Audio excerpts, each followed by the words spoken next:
Doctor Dalip Kaur Tiwana ਦੀ ਸਵੈ ਜੀਵਨੀ ਹੈ। ਤੁਰਦਿਆਂ ਤੁਰਦਿਆਂ 41ਵਾਂ ਅੰਗ। ਪਰਮਾਤਮਾ ਗਵਾਹ ਹੈ ਕਿ ਮੈਂ ਕਿਸੇ ਮਾਣ ਸਨਮਾਨ ਵੱਲ ਤੁਰ ਕੇ ਨਹੀਂ ਗਈ, ਸਗੋਂ ਸਾਰੇ ਮਾਣ ਸਨਮਾਨ ਤੁਰ ਕੇ ਆਪ ਮੇਰੇ ਵੱਲ ਆਏ। ਸਾਹਿਤ ਅਕੈਡਮੀ ਦਾ ਇਨਾਮ ਜਦੋਂ ਪ੍ਰਾਪਤ ਹੋਇਆ ਤਾਂ ਲਕੀਰ ਦਾ ਐਡੀਟਰ ਪ੍ਰੇਮ ਪ੍ਰਕਾਸ਼ ਇੰਟਰਵਿਊ ਲੈਣ ਆਇਆ ਤੇ ਆਖਣ ਲੱਗਾ, ਮੈਨੂੰ ਪਤਾ ਇਹ ਇਨਾਮ ਕਿਵੇਂ ਲਏ ਜਾਂਦੇ ਨੇ। ਮੈਂ ਆਖਿਆ, ਬਾਕੀਆਂ ਦਾ ਤਾਂ ਪਤਾ ਨਹੀਂ, ਮੇਰੇ ਬਾਰੇ ਜੋ ਵੀ ਤੁਹਾਨੂੰ ਪਤਾ ਹੈ ਕਿ ਮੈਂ ਇਨਾਮ ਕਿਵੇਂ ਲਿਆ, ਸਿੱਧੇ ਨਾਂ ਲੈ ਕੇ ਲਿਖ ਦਿਓ। ਉਂਝ ਖੂਹ ਚਿੱਟ ਮਾਰਨ ਦਾ ਕੋਈ ਫਾਇਦਾ ਨਹੀਂ। ਜਦੋਂ ਸਰਸਵਤੀ ਅਵਾਰਡ ਮਿਲਿਆ ਤਾਂ ਦਿੱਲੀ ਤੋਂ ਫੋਨ ਆਇਆ, ਸਾਨੂੰ ਮਠਿਆਈ ਭੇਜ ਦਿਓ। ਮੈਨੂੰ ਗੱਲ ਦੀ ਕੋਈ ਸਮਝ ਨਾ ਲੱਗੀ। ਮੈਂ ਪੁੱਛਿਆ, ਕਿਉਂ ਭੇਜਾਂ ਤੇ ਕਿਸ ਗੱਲ ਦੀ ਮਠਿਆਈ ਭੇਜਾਂ? ਉਹਨਾਂ ਨੇ ਦੱਸਿਆ, ਚਲੋ ਮਠਿਆਈ ਫੇਰ ਭੇਜ ਦੇਣਾ, ਪਹਿਲੇ ਆਪਣੀ ਤਸਵੀਰ ਭੇਜ ਦਿਓ, ਤੁਹਾਨੂੰ ਸਰਸਵਤੀ ਅਵਾਰਡ ਮਿਲਿਆ। ਇਸੇ ਤਰ੍ਹਾਂ ਜਦੋਂ ਪਦਮ ਸ਼੍ਰੀ ਮਿਲਿਆ, ਸਾਡੀ ਯੂਨੀਵਰਸਿਟੀ ਦੇ ਵਾਈਸ ਚਾਂਸਲਰ ਸਰਦਾਰ ਸਵਰਨ ਸਿੰਘ ਬੋਪਾਰਾਏ ਸਾਹਿਬ ਘਰ ਵਧਾਈ ਦੇਣ ਆਏ। ਮੈਂ ਆਖਿਆ, ਤੁਹਾਨੂੰ ਗਲਤਫਹਿਮੀ ਹੋਈ ਹੋਣੀ ਹੈ, ਮੇਰਾ ਨਾਮ ਨਹੀਂ ਹੋਣਾ। ਉਹ ਆਖਣ ਲੱਗੇ, ਮੈਂ ਦੁਬਾਰਾ ਦੇਖ ਆਉਣਾ। ਉਹ ਦੁਬਾਰਾ ਦੇਖ ਕੇ ਆਏ, ਮੇਰਾ ਹੀ ਨਾਮ ਸੀ। ਤੀਸਰੇ ਦਿਨ ਪੋਸਟ ਆਫਿਸ ਵਾਲਿਆਂ ਦਾ ਫੋਨ ਆਇਆ ਕਿ ਤੁਹਾਡੇ ਨਾਮ ਉੱਪਰ ਪ੍ਰਧਾਨ ਮੰਤਰੀ ਦੀ ਵਧਾਈ ਦੀ ਤਾਰ ਆਈ ਸੀ, ਅਸੀਂ ਦੇਣੀ ਭੁੱਲ ਗਏ। ਹੁਣ ਉਹਨਾਂ ਨੇ ਪੁੱਛਿਆ ਕਿ ਅਸੀਂ ਤਾਰ ਤੁਹਾਨੂੰ ਕਿੰਨੇ ਵਜੇ ਪਹੁੰਚਾਈ ਸੀ। ਹੁਣ ਤੁਸੀਂ ਆਖ ਦਿਓ ਕਿ ਤਾਰ ਪਹੁੰਚ ਗਈ ਸੀ। ਮੇਰਾ ਕੋਈ ਵੀ ਉੱਤਰ ਨਾ ਜਾਣ ਕਰਕੇ ਸ਼ਾਇਦ ਉਹਨਾਂ ਨੇ ਪੋਸਟ ਆਫਿਸ ਵਾਲਿਆਂ ਨੂੰ ਪੁੱਛਿਆ ਸੀ। ਮੈਂ ਆਖਿਆ, ਤੁਹਾਡੀ ਗਲਤੀ ਲਈ ਮੈਂ ਝੂਠ ਕਿਉਂ ਬੋਲਾਂ? ਉਹਨਾਂ ਆਖਿਆ, ਅਸੀਂ ਸਾਰੇ ਮਾਰੇ ਜਾਵਾਂਗੇ। ਮੈਂ ਆਖਿਆ, ਮੈਂ ਕੁਝ ਨਹੀਂ ਲਿਖਦੀ, ਤੁਸੀਂ ਜੋ ਮਰਜ਼ੀ ਲਿਖ ਦਿਓ, ਪਰ ਪੰਜਾਬੀ ਸਾਹਿਤ ਰਤਨ ਅਵਾਰਡ ਦੀ ਕਹਾਣੀ ਨੂੰ ਕੁਝ ਇਉਂ ਇੰਟਰਪ੍ਰੈਟ ਕੀਤਾ ਗਿਆ ਕਿ ਉਸ 'ਚ ਮੈਨੂੰ ਤੇ ਜਸਵੰਤ ਸਿੰਘ ਕੰਵਲ ਨੂੰ ਇਨਾਮ ਲੈਣ ਖਾਤਰ ਦੋਸ਼ੀ ਬਣਾ ਦਿੱਤਾ। ਗੱਲ ਇਉਂ ਵਾਪਰੀ ਜੋ ਪਤਾ ਲੱਗੀ ਹੈ ਕਿ ਐਜੂਕੇਸ਼ਨ ਮਿਨਿਸਟਰ ਨੇ ਦੇਖਿਆ ਕਿ ਇਨਾਮ ਦੇਣ ਵਾਲੀ ਕਮੇਟੀ ਦੇ ਮੈਂਬਰ ਜਿੱਡੇ ਮਰਜ਼ੀ ਵੱਡੇ ਲੇਖਕ ਹੋਣ, ਉਹ ਇਨਾਮ ਲਈ ਵਾਚੇ ਨਹੀਂ ਜਾਂਦੇ। ਇਸ ਲਈ ਇਨਾਮ ਦਾ ਫੈਸਲਾ ਕਰਨ ਵੇਲੇ ਜਿਨ੍ਹਾਂ ਨੂੰ ਇਨਾਮ ਮਿਲਣ ਦੀ ਸੰਭਾਵਨਾ ਹੋਵੇ ਉਹਨਾਂ ਨੂੰ ਬਾਹਰ ਭੇਜ ਦਿੱਤਾ ਜਾਵੇ, ਕਿਉਂਕਿ ਸਿੰਡੀਕੇਟ ਦੀ ਮੀਟਿੰਗ ਵੇਲੇ ਪਬਲਿਕ ਸਰਵਿਸ ਕਮਿਸ਼ਨ ਦੀ ਚੋਣ ਵੇਲੇ ਸੰਬੰਧਿਤ ਮੈਂਬਰਾਂ ਨੂੰ ਉਸ ਕਮੇਟੀ 'ਚ ਉੱਠ ਕੇ ਜਾਣ ਲਈ ਆਖ ਦਿੱਤਾ ਜਾਂਦਾ ਹੈ। ਮੈਂ ਪਿਛਲੇ 10 ਸਾਲ ਤੋਂ ਇਨਾਮ ਦੇਣ ਵਾਲੀ ਕਮੇਟੀ 'ਚ ਹਾਜ਼ਰ ਹੁੰਦੀ ਸੀ। ਇਹ ਤੋਂ ਪਹਿਲਾਂ ਇੱਕ ਸ਼ਾਰਟ ਲਿਸਟਿੰਗ ਕਮੇਟੀ ਵੀ ਸੀ ਤੇ ਉਸ ਵਿੱਚ ਵੀ ਸੀ। ਸ਼ਾਰਟ ਲਿਸਟਿੰਗ ਕਮੇਟੀ ਦੀ ਮੀਟਿੰਗ ਵੇਲੇ ਪੰਜਾਬੀ ਸਾਹਿਤ ਰਤਨ ਲਈ ਜਦੋਂ ਨਾਮ ਰਿਕਮੈਂਡ ਕਰਨੇ ਸਨ, ਮੈਨੂੰ ਆਖਿਆ ਗਿਆ ਕਿ ਤੁਹਾਡੀ ਗੈਰ ਹਾਜ਼ਰੀ 'ਚ ਕੁਝ ਨਾਮ ਅਸੀਂ ਸੁਜੈਸਟ ਕਰਨੇ ਨੇ। ਮੈਨੂੰ ਇਸ ਸਕੀਮ ਦਾ ਪਤਾ ਨਹੀਂ ਸੀ ਤੇ ਮੈਨੂੰ ਲੱਗਿਆ ਸ਼ਾਇਦ ਦੀਪਕ ਮਨਮੋਹਨ ਕਿਸੇ ਲਈ ਵੱਡੀ ਸਿਫਾਰਿਸ਼ ਲੈ ਕੇ ਆਇਆ ਹੋਵੇ, ਇਸ ਲਈ ਮੇਰੇ ਸਾਹਮਣੇ ਦੱਸਣੋਂ ਡਾਇਰੈਕਟ ਝਿਜਕਦਾ ਹੋਵੇ। ਮੈਨੂੰ ਇਸ ਗੱਲ ਦਾ ਗੁੱਸਾ ਲੱਗਿਆ ਕਿ ਮੈਂ ਚਾਹ ਪਾਣੀ ਪੀਤੇ ਬਿਨਾਂ ਹੀ ਘਰ ਨੂੰ ਆ ਗਈ। ਪਿੱਛੋਂ ਇਨਾਮਾਂ ਦੇ ਫੈਸਲੇ ਵੇਲੇ ਜਦੋਂ ਸਾਰੀ ਸਕੀਮ ਬਾਰੇ ਦੱਸ ਕੇ ਐਜੂਕੇਸ਼ਨ ਮਿਨਿਸਟਰ ਨੇ ਮੈਨੂੰ ਤੇ ਜਸਵੰਤ ਸਿੰਘ ਕੰਵਲ ਨੂੰ ਕਮੇਟੀ ਤੋਂ ਬਾਹਰ ਜਾਣ ਲਈ ਆਖਿਆ ਤਾਂ ਅਸੀਂ ਬਾਹਰ ਚਲੇ ਗਏ। ਇਹਨਾਂ ਕਮੇਟੀ ਦੇ 16 member education minister, education secretary ਸਮੇਤ ਸਰਕਾਰੀ ਹੁੰਦੇ ਹਨ ਤੇ 32 ਮੈਂਬਰ ਚੋਣਵੇਂ ਪੰਜਾਬੀ, ਹਿੰਦੀ, ਉਰਦੂ, ਸੰਗੀਤਕਾਰ, ਗੁਰਬਾਣੀ ਮਾਹਿਰਾਦ ਹੁੰਦੇ ਹਨ। ਸਾਨੂੰ ਦੋਹਾਂ ਨੂੰ ਬਾਹਰ ਭੇਜ ਕੇ ਕਈ ਨਾਮ ਜਿਹੜੇ ਮੈਂਬਰ ਨਹੀਂ ਵੀ ਸਨ ਸਾਡੇ ਸਮੇਤ ਵਿਚਾਰੇ ਗਏ। ਦੱਸਿਆ ਜਾਂਦਾ ਹੈ ਕਿ ਕਈ ਨਾਵਾਂ ਤੇ ਬਹਿਸ ਵੀ ਹੋਈ ਤੇ ਅਖੀਰ ਫੈਸਲਾ ਮੇਰੇ ਤੇ ਕੰਵਲ ਦੇ ਹੱਕ 'ਚ ਹੋ ਗਿਆ। ਇਸ ਗੱਲ ਨੂੰ ਇੰਨਾ ਉਛਾਲਿਆ ਗਿਆ ਕਿ ਅਸੀਂ ਆਪ ਹੀ ਆਪਣੇ ਆਪ ਨੂੰ ਇਨਾਮ ਦੇ ਲਏ ਹਨ। ਫਿਰ ਇਹ ਮਾਮਲਾ ਕੋਰਟ 'ਚ ਚਲਾ ਗਿਆ। ਭਾਸ਼ਾ ਵਿਭਾਗ ਨੇ ਕੋਰਟ ਨੂੰ ਸਪਸ਼ਟੀਕਰਨ ਦਿੱਤਾ ਤੇ ਕੋਰਟ ਨੇ ਹੋਣ ਵਾਲੇ ਇਨਾਮਾਂ ਨੂੰ ਜਾਇਜ਼ ਠਹਿਰਾ ਕੇ ਅੱਗੋਂ ਲਈ ਸਾਰੇ ਰੂਲ ਸਪਸ਼ਟ ਬਣਾਉਣ ਲਈ ਆਖਿਆ। ਇਸ ਇਨਾਮ ਦੀ ਖਾਤਰ ਲੋਕੀ ਮੀਟਿੰਗ 'ਚੋਂ ਅਸਤੀਫਾ ਦੇ ਦਿੰਦੇ ਹਨ। ਮੈਂ ਇਹੀ ਸੋਚ ਕੇ ਕਿ ਲੋਕੀ ਸੋਚਣਗੇ ਇਨਾਮ ਲੈਣ ਲਈ ਅਸਤੀਫਾ ਦਿੱਤਾ, ਮੈਂ ਕਦੇ ਅਸਤੀਫਾ ਨਹੀਂ ਸੀ ਦਿੱਤਾ। ਇਨਾਮਾਂ ਸਨਮਾਨਾਂ ਵਿੱਚੋਂ ਸਭ ਤੋਂ ਵੱਧ ਮੈਨੂੰ ਇਸ ਗੱਲ ਦਾ ਅਫਸੋਸ ਹੈ ਕਿ ਕਿਹੋ ਜਿਹੀ ਅਣਹੋਣੀ ਤੋਹਮਤ ਲਗਾਈ ਗਈ ਹੈ, ਕਿਉਂਕਿ ਮੈਂ ਨਹੀਂ ਸਮਝਦੀ ਸਾਹਿਤ ਰਤਨ ਬਣਨ ਖਾਤਰ ਮੈਂ ਆਪਣਾ ਈਮਾਨ ਵੇਚ ਸਕਦੀ ਹਾਂ। ਅੰਗ 42ਵਾਂ। ਕੁਝ ਵਰ੍ਹੇ ਪਹਿਲੇ ਮੈਂ ਬੀਰੇ ਕੋਲ ਵੈਸਟ ਬੰਗਾਲ ਮਿਲਣ ਗਈ। ਜਿੱਥੇ ਵੀ ਉਹਦੀ ਬਦਲੀ ਹੁੰਦੀ, ਉਹ ਆਪਣੇ ਘਰ ਇੱਕ ਵਲੈਤੀ ਗਊ ਜ਼ਰੂਰ ਰੱਖਦਾ।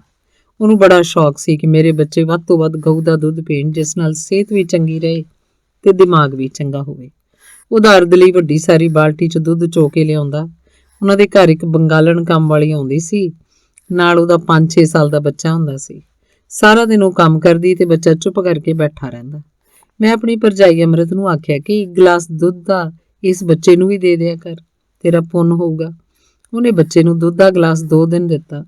ਤੀਸਰੇ ਦਿਨ ਉਹਦੀ ਮਾਂ ਖਾਲੀ ਬੋਤਲ ਲੈ ਕੇ ਆ ਗਈ। ਆਖਣ ਲੱਗੀ, ਇਹੀ ਦੁੱਧ ਮੇਮ ਸਾਹਿਬ ਮੈਨੂੰ ਬੋਤਲ 'ਚ ਦੇ ਦਿਆ ਕਰੋ, ਸਾਰਾ ਟੱਬਰ ਚਾਹ ਬਣਾ ਕੇ ਪੀ ਲਿਆ ਕਰਾਂਗੇ। ਮੈਂ ਪੁੱਛਿਆ, ਹੁਣ ਤੁਸੀਂ ਚਾਹ ਨਹੀਂ ਬਣਾਉਂਦੇ? वो बोली, दिन में एक बार चावल मिल जाए यही बहुत बड़ी बात है। ਜਿਹੜੇ ਇਉਂ ਜਿਉਂਦੇ ਨੇ ਸਾਈਂ ਵਾਂਗ ਪਤਾ ਨਹੀਂ ਕਿੰਨੇ ਜਨਮ ਭੁੱਖੇ ਤੁਰੇ ਜਾਣਗੇ। ਪੰਜਾਬ 'ਚ ਬੈਠੇ ਅਸੀਂ ਕੁਝ ਸੋਚ ਵੀ ਨਹੀਂ ਸਕਦੇ ਕਿ ਸਾਡੇ ਦੇਸ਼ 'ਚ ਅਜਿਹੇ ਇਲਾਕੇ ਵੀ ਹਨ ਜਿੱਥੇ ਗੱਡੀ 'ਚ ਬੈਠੇ ਤੁਸੀਂ ਕੇਲਾ ਖਾ ਕੇ ਛਿੱਲੜ ਬਾਹਰ ਸੁੱਟੋ ਤਾਂ ਕਈ ਬੱਚੇ ਉਹ ਛਿੱਲੜ ਚੁੱਕ ਕੇ ਖਾਣ ਲਈ ਝਪਟਣਗੇ। ਉਹਨਾਂ ਇਲਾਕਿਆਂ 'ਚ ਔਰਤਾਂ ਕ੍ਰਿਸ਼ਨਨ ਸੁਸਾਇਟੀਆਂ ਨੂੰ 2-2 300 ਰੁਪਏ ਵਿੱਚ ਆਪਣਾ ਬੱਚਾ ਵੇਚ ਦਿੰਦੀਆਂ ਨੇ। ਸੋਚਦੀਆਂ ਨੇ ਚਲੋ ਰੋਟੀ ਤਾਂ ਰੱਜ ਕੇ ਖਾਏਗਾ। ਸਾਡੀਆਂ ਮੰਡੀਆਂ ਵਾਂਗ ਉੱਥੇ ਐਤਵਾਰ ਨੂੰ ਹਰ ਪਿੰਡ ਦੇ ਨੇੜੇ ਤੇੜੇ ਹਾਟ ਲੱਗਦੀ ਹੈ, ਜਿੱਥੇ ਨਿੱਕੀਆਂ ਮੋਟੀਆਂ ਚੀਜ਼ਾਂ ਦੇ ਨਾਲ ਔਰਤਾਂ ਘਰ ਦੀ ਕੱਢੀ ਸ਼ਰਾਬ ਦੇ ਘੜੇ ਵੀ ਵੇਚ ਰਹੀਆਂ ਹੁੰਦੀਆਂ ਨੇ। ਫੌਜੀ ਸਿਪਾਹੀ ਘੜੇ ਵਾਲੀ ਕੋਲ ਬੈਠ ਕੇ ਰੁਪਏ ਥੇਲੀ 'ਚ ਸ਼ਰਾਬ ਦਾ ਗਲਾਸ ਪੀ ਕੇ 5-4 ਰੁਪਏ 'ਚ ਉਹਨੂੰ ਰਾਤ ਲਈ ਵੀ ਬੁੱਕ ਕਰ ਜਾਂਦੇ ਨੇ। ਅਣਵਿਆਹੀਆਂ ਦੇ ਬੱਚੇ ਹੋ ਜਾਣ ਕੋਈ ਖਾਸ ਗੱਲ ਨਹੀਂ ਸਮਝੀ ਜਾਂਦੀ। ਮੈਨੂੰ ਲੱਗਿਆ ਲੋਕ ਪਤਾ ਨਹੀਂ ਅੱਜ ਵੀ ਕਿਹੜੇ ਯੁੱਗ 'ਚ ਜਿਉਂ ਜਾ ਰਹੇ ਨੇ। ਅੰਗ 43ਵਾਂ। ਬੀਰੇ ਦਾ ਕਰਨਲ ਬਿਹਾਰੀ ਸੀ, ਇੱਕ ਪੁਲਿਸ ਅਫਸਰ ਦਾ ਪੁੱਤਰ। ਤਾਕਤ ਦੇ ਨਸ਼ੇ 'ਚ ਉਹਨੇ 2 ਬੰਦੇ ਆਪਣੀ ਜੀਪ ਥੱਲੇ ਦਰੜ ਕੇ ਮਾਰ ਦਿੱਤੇ ਸੀ। ਉਹਦਾ ਬੀਰੇ ਨਾਲ ਝਗੜਾ ਹੋ ਗਿਆ। ਉਹਨੇ ਸਟੋਰ 'ਚੋਂ ਬਹੁਤ ਸਾਰੀ ਸ਼ਰਾਬ ਤੇ ਬਾਹਰੋਂ ਮੰਗਵਾਈਆਂ ਹੋਈਆਂ ਪਹਾੜਾਂ ਤੇ ਜਾਣ ਵਾਲੀਆਂ ਵਰਦੀਆਂ ਵੇਚ ਦਿੱਤੀਆਂ ਸੀ ਤੇ ਬੀਰੇ ਨੂੰ ਆਖਦਾ ਸੀ, ਬਿਨਾਂ ਹੀ ਚੈੱਕ ਕਰੇ ਤੂੰ ਲਿਖ ਦੇ ਕਿ ਸਭ ਕੁਝ ਸਟੋਰ 'ਚ ਪੂਰਾ ਹੈ। ਬੀਰੇ ਨੇ ਨਾ ਕਰਤੀ। ਫਿਰ ਉਹਨੇ ਅਫਸਰਾਂ ਨੂੰ ਉੱਪਰ ਪਹਾੜ ਤੇ ਰੈਕੀ ਕਰਨ ਭੇਜ ਦਿੱਤਾ ਤੇ ਆਪ ਆਪਣੇ ਘਰ ਸਾਰੇ ਅਫਸਰਾਂ ਦੀਆਂ ਵਹੁਟੀਆਂ ਨੂੰ ਡਿਨਰ ਤੇ ਸੱਦ ਲਿਆ। ਉਹਦੀ ਆਪਣੀ ਵਹੁਟੀ ਦੂਰ ਕਿਧਰੇ ਪੜ੍ਹਾਉਂਦੀ ਸੀ। ਪਤੀ ਦੀ ਤਰੱਕੀ ਲਈ ਅਫਸਰਾਂ ਨਾਲ ਮੇਲ ਮਿਲਾਪ ਫੌਜ 'ਚ ਜ਼ਰੂਰੀ ਸਮਝਿਆ ਜਾਂਦਾ ਹੈ, ਪਰ ਬੀਰੇ ਨੇ ਅੰਮ੍ਰਿਤ ਨੂੰ ਆਖਿਆ ਹੋਇਆ ਸੀ ਕਿ ਮੇਰੀ ਗੈਰ ਹਾਜ਼ਰੀ 'ਚ ਕਿਧਰੇ ਨਹੀਂ ਜਾਣਾ। ਜਦ ਇਹ ਕਰਨਲ ਦੇ ਡਿਨਰ ਤੇ ਨਾ ਗਈ ਤਾਂ ਉਹਨੇ ਬੜਾ ਗੁੱਸਾ ਮਨਾਇਆ। ਇਸ ਟੈਨਸ਼ਨ ਤੋਂ ਘਬਰਾ ਕੇ ਬੀਰਾ ਛੁੱਟੀ ਲੈ ਕੇ ਪਟਿਆਲੇ ਆ ਗਿਆ। 4 ਦਿਨਾਂ ਮਗਰੋਂ ਟੈਲੀਗ੍ਰਾਮ ਆ ਗਈ, ਵਾਪਸ ਬੁਲਾਇਆ ਗਿਆ ਸੀ ਕਿਉਂਕਿ ਉਹਦੇ ਉਲਟ ਮਿਊਟਨੀ ਦਾ ਕੇਸ ਬਣ ਗਿਆ ਸੀ। ਬੀਰਾ ਬਹੁਤ ਅਪਸੈਟ ਸੀ ਕਿਉਂਕਿ ਉਹਨੂੰ ਪਤਾ ਸੀ ਕਿ ਮਿਊਟਨੀ ਦਾ ਕੇਸ ਬਹੁਤ ਥੋੜੇ ਦਿਨਾਂ 'ਚ ਹੀ ਕੰਪਲੀਟ ਕਰਨਾ ਹੁੰਦਾ ਹੈ। ਜੇ ਉਹ ਸਾਬਤ ਹੋ ਜਾਏ ਤਾਂ ਅਫਸਰ ਦੇ ਉਸੇ ਵੇਲੇ ਗੋਲੀ ਮਾਰ ਦੇਣੀ ਹੁੰਦੀ ਹੈ। ਬੀਰੇ ਉੱਪਰ ਦੋਸ਼ ਲਗਾਇਆ ਗਿਆ ਸੀ ਕਿ ਉਹ ਆਪਣੇ ਅੰਡਰ 250 ਜਵਾਨਾਂ ਨੂੰ ਗਲਤ ਭੜਕਾਉਂਦਾ ਹੈ। ਬੀਰਾ ਹੈਰਾਨ ਸੀ ਕਿ ਮੈਂ ਕਦੇ ਉਹਨਾਂ ਦੀ ਰੰਮ ਉਹਨਾਂ ਨੂੰ ਘੱਟ ਦੇ ਕੇ ਆਪ ਨਹੀਂ ਸੀ ਰੱਖੀ। ਉਹਨਾਂ ਦੇ ਵਾਧੂ ਦੁੱਧ ਦੀ ਬਰਫੀ ਬਣਵਾ ਕੇ ਉਹਨਾਂ ਵਿੱਚ ਹੀ ਵੰਡ ਦਿੰਦਾ ਸੀ। ਉਹ ਜਵਾਨ ਆਪਣਾ ਦੁੱਖ ਸੁੱਖ ਵੀ ਬੀਰੇ ਨਾਲ ਸਾਂਝਾ ਕਰ ਲੈਂਦੇ ਸੀ। ਫਿਰ ਉਹਨਾਂ ਨੇ ਕਿਵੇਂ ਲਿਖ ਕੇ ਦੇ ਦਿੱਤਾ ਕਿ ਉਹਨਾਂ ਨੂੰ ਭੜਕਾਉਂਦਾ ਹੈ। ਜਦ ਬੀਰਾ ਬੀਨਾ ਗੁੜੀ ਪਲਟਨ 'ਚ ਪਹੁੰਚਿਆ, ਇਨਕੁਆਇਰੀ ਲਈ ਅਫਸਰ ਸੱਦੇ ਗਏ ਤੇ ਨੌਜਵਾਨਾਂ ਤੋਂ ਸਵਾਲ ਪੁੱਛੇ ਗਏ। ਹਰ ਇੱਕ ਨੇ ਆਪਣੀ ਪੇਟੀ ਲਾ ਕੇ ਕਰਨਲ ਦੇ ਅੱਗੇ ਰੱਖ ਦਿੱਤੀ ਤੇ ਆਖਿਆ, ਆਪ ਭਾਵੇਂ ਸਾਡੀ ਨੌਕਰੀ ਲੈ ਲਓ ਪਰ ਟਿਵਾਣਾ ਸਾਹਿਬ ਨੂੰ ਝੂਠਾ ਨਹੀਂ ਫਸਾ ਸਕਦੇ। ਇਉਂ ਇਨਕੁਆਇਰੀ ਫੇਲ ਹੋ ਗਈ। ਕਰਨਲ ਹੋਰ ਖਿਝ ਗਿਆ। ਮਹੀਨੇ ਮਗਰੋਂ ਜਦ ਛੁੱਟੀ ਕੱਟ ਕੇ ਆਇਆ ਤਾਂ ਐਕਸਰਸਾਈਜ਼ ਲਈ ਪਲਟਨ ਨੂੰ ਚਾਈਨਾ ਬਾਰਡਰ ਤੱਕ ਜਾਣ ਦੇ ਹੁਕਮ ਦਿੱਤੇ। ਉਹਨਾਂ ਦਿਨਾਂ 'ਚ ਮੈਂ ਵੀ ਉੱਥੇ ਗਈ ਹੋਈ ਸੀ। ਆਥਣੇ ਹਨੇਰੇ 'ਚ ਕਿਸੇ ਨੇ ਦਰਵਾਜ਼ਾ ਖੜਕਾਇਆ। ਮੈਂ ਖੋਲ੍ਹਿਆ ਤੇ ਇੱਕ ਫੌਜ ਦਾ ਸਿਪਾਹੀ ਹੌਲੀ ਦੇ ਕੇ ਇਹ ਆਖ ਕੇ ਵਾਪਸ ਚਲਾ ਗਿਆ ਕਿ ਟਿਵਾਣਾ ਸਾਹਿਬ ਨੂੰ ਉੱਪਰ ਲਿਜਾ ਕੇ ਮਾਰਿਆ ਜਾਏਗਾ। ਮੇਰਾ ਹੇਠਲਾ ਸਾਹ ਹੇਠਾਂ ਉੱਪਰਲਾ ਉੱਪਰ ਰਹਿ ਗਿਆ। ਕੱਲ ਨੂੰ 11 ਵਜੇ ਪਲਟਨ ਨੇ ਤੁਰਨਾ ਸੀ। ਬੀਰਾ ਕਿਸੇ ਤਰ੍ਹਾਂ ਵੀ ਨਾਲ ਜਾਣੋਂ ਨਾ ਨਹੀਂ ਸੀ ਕਰ ਸਕਦਾ।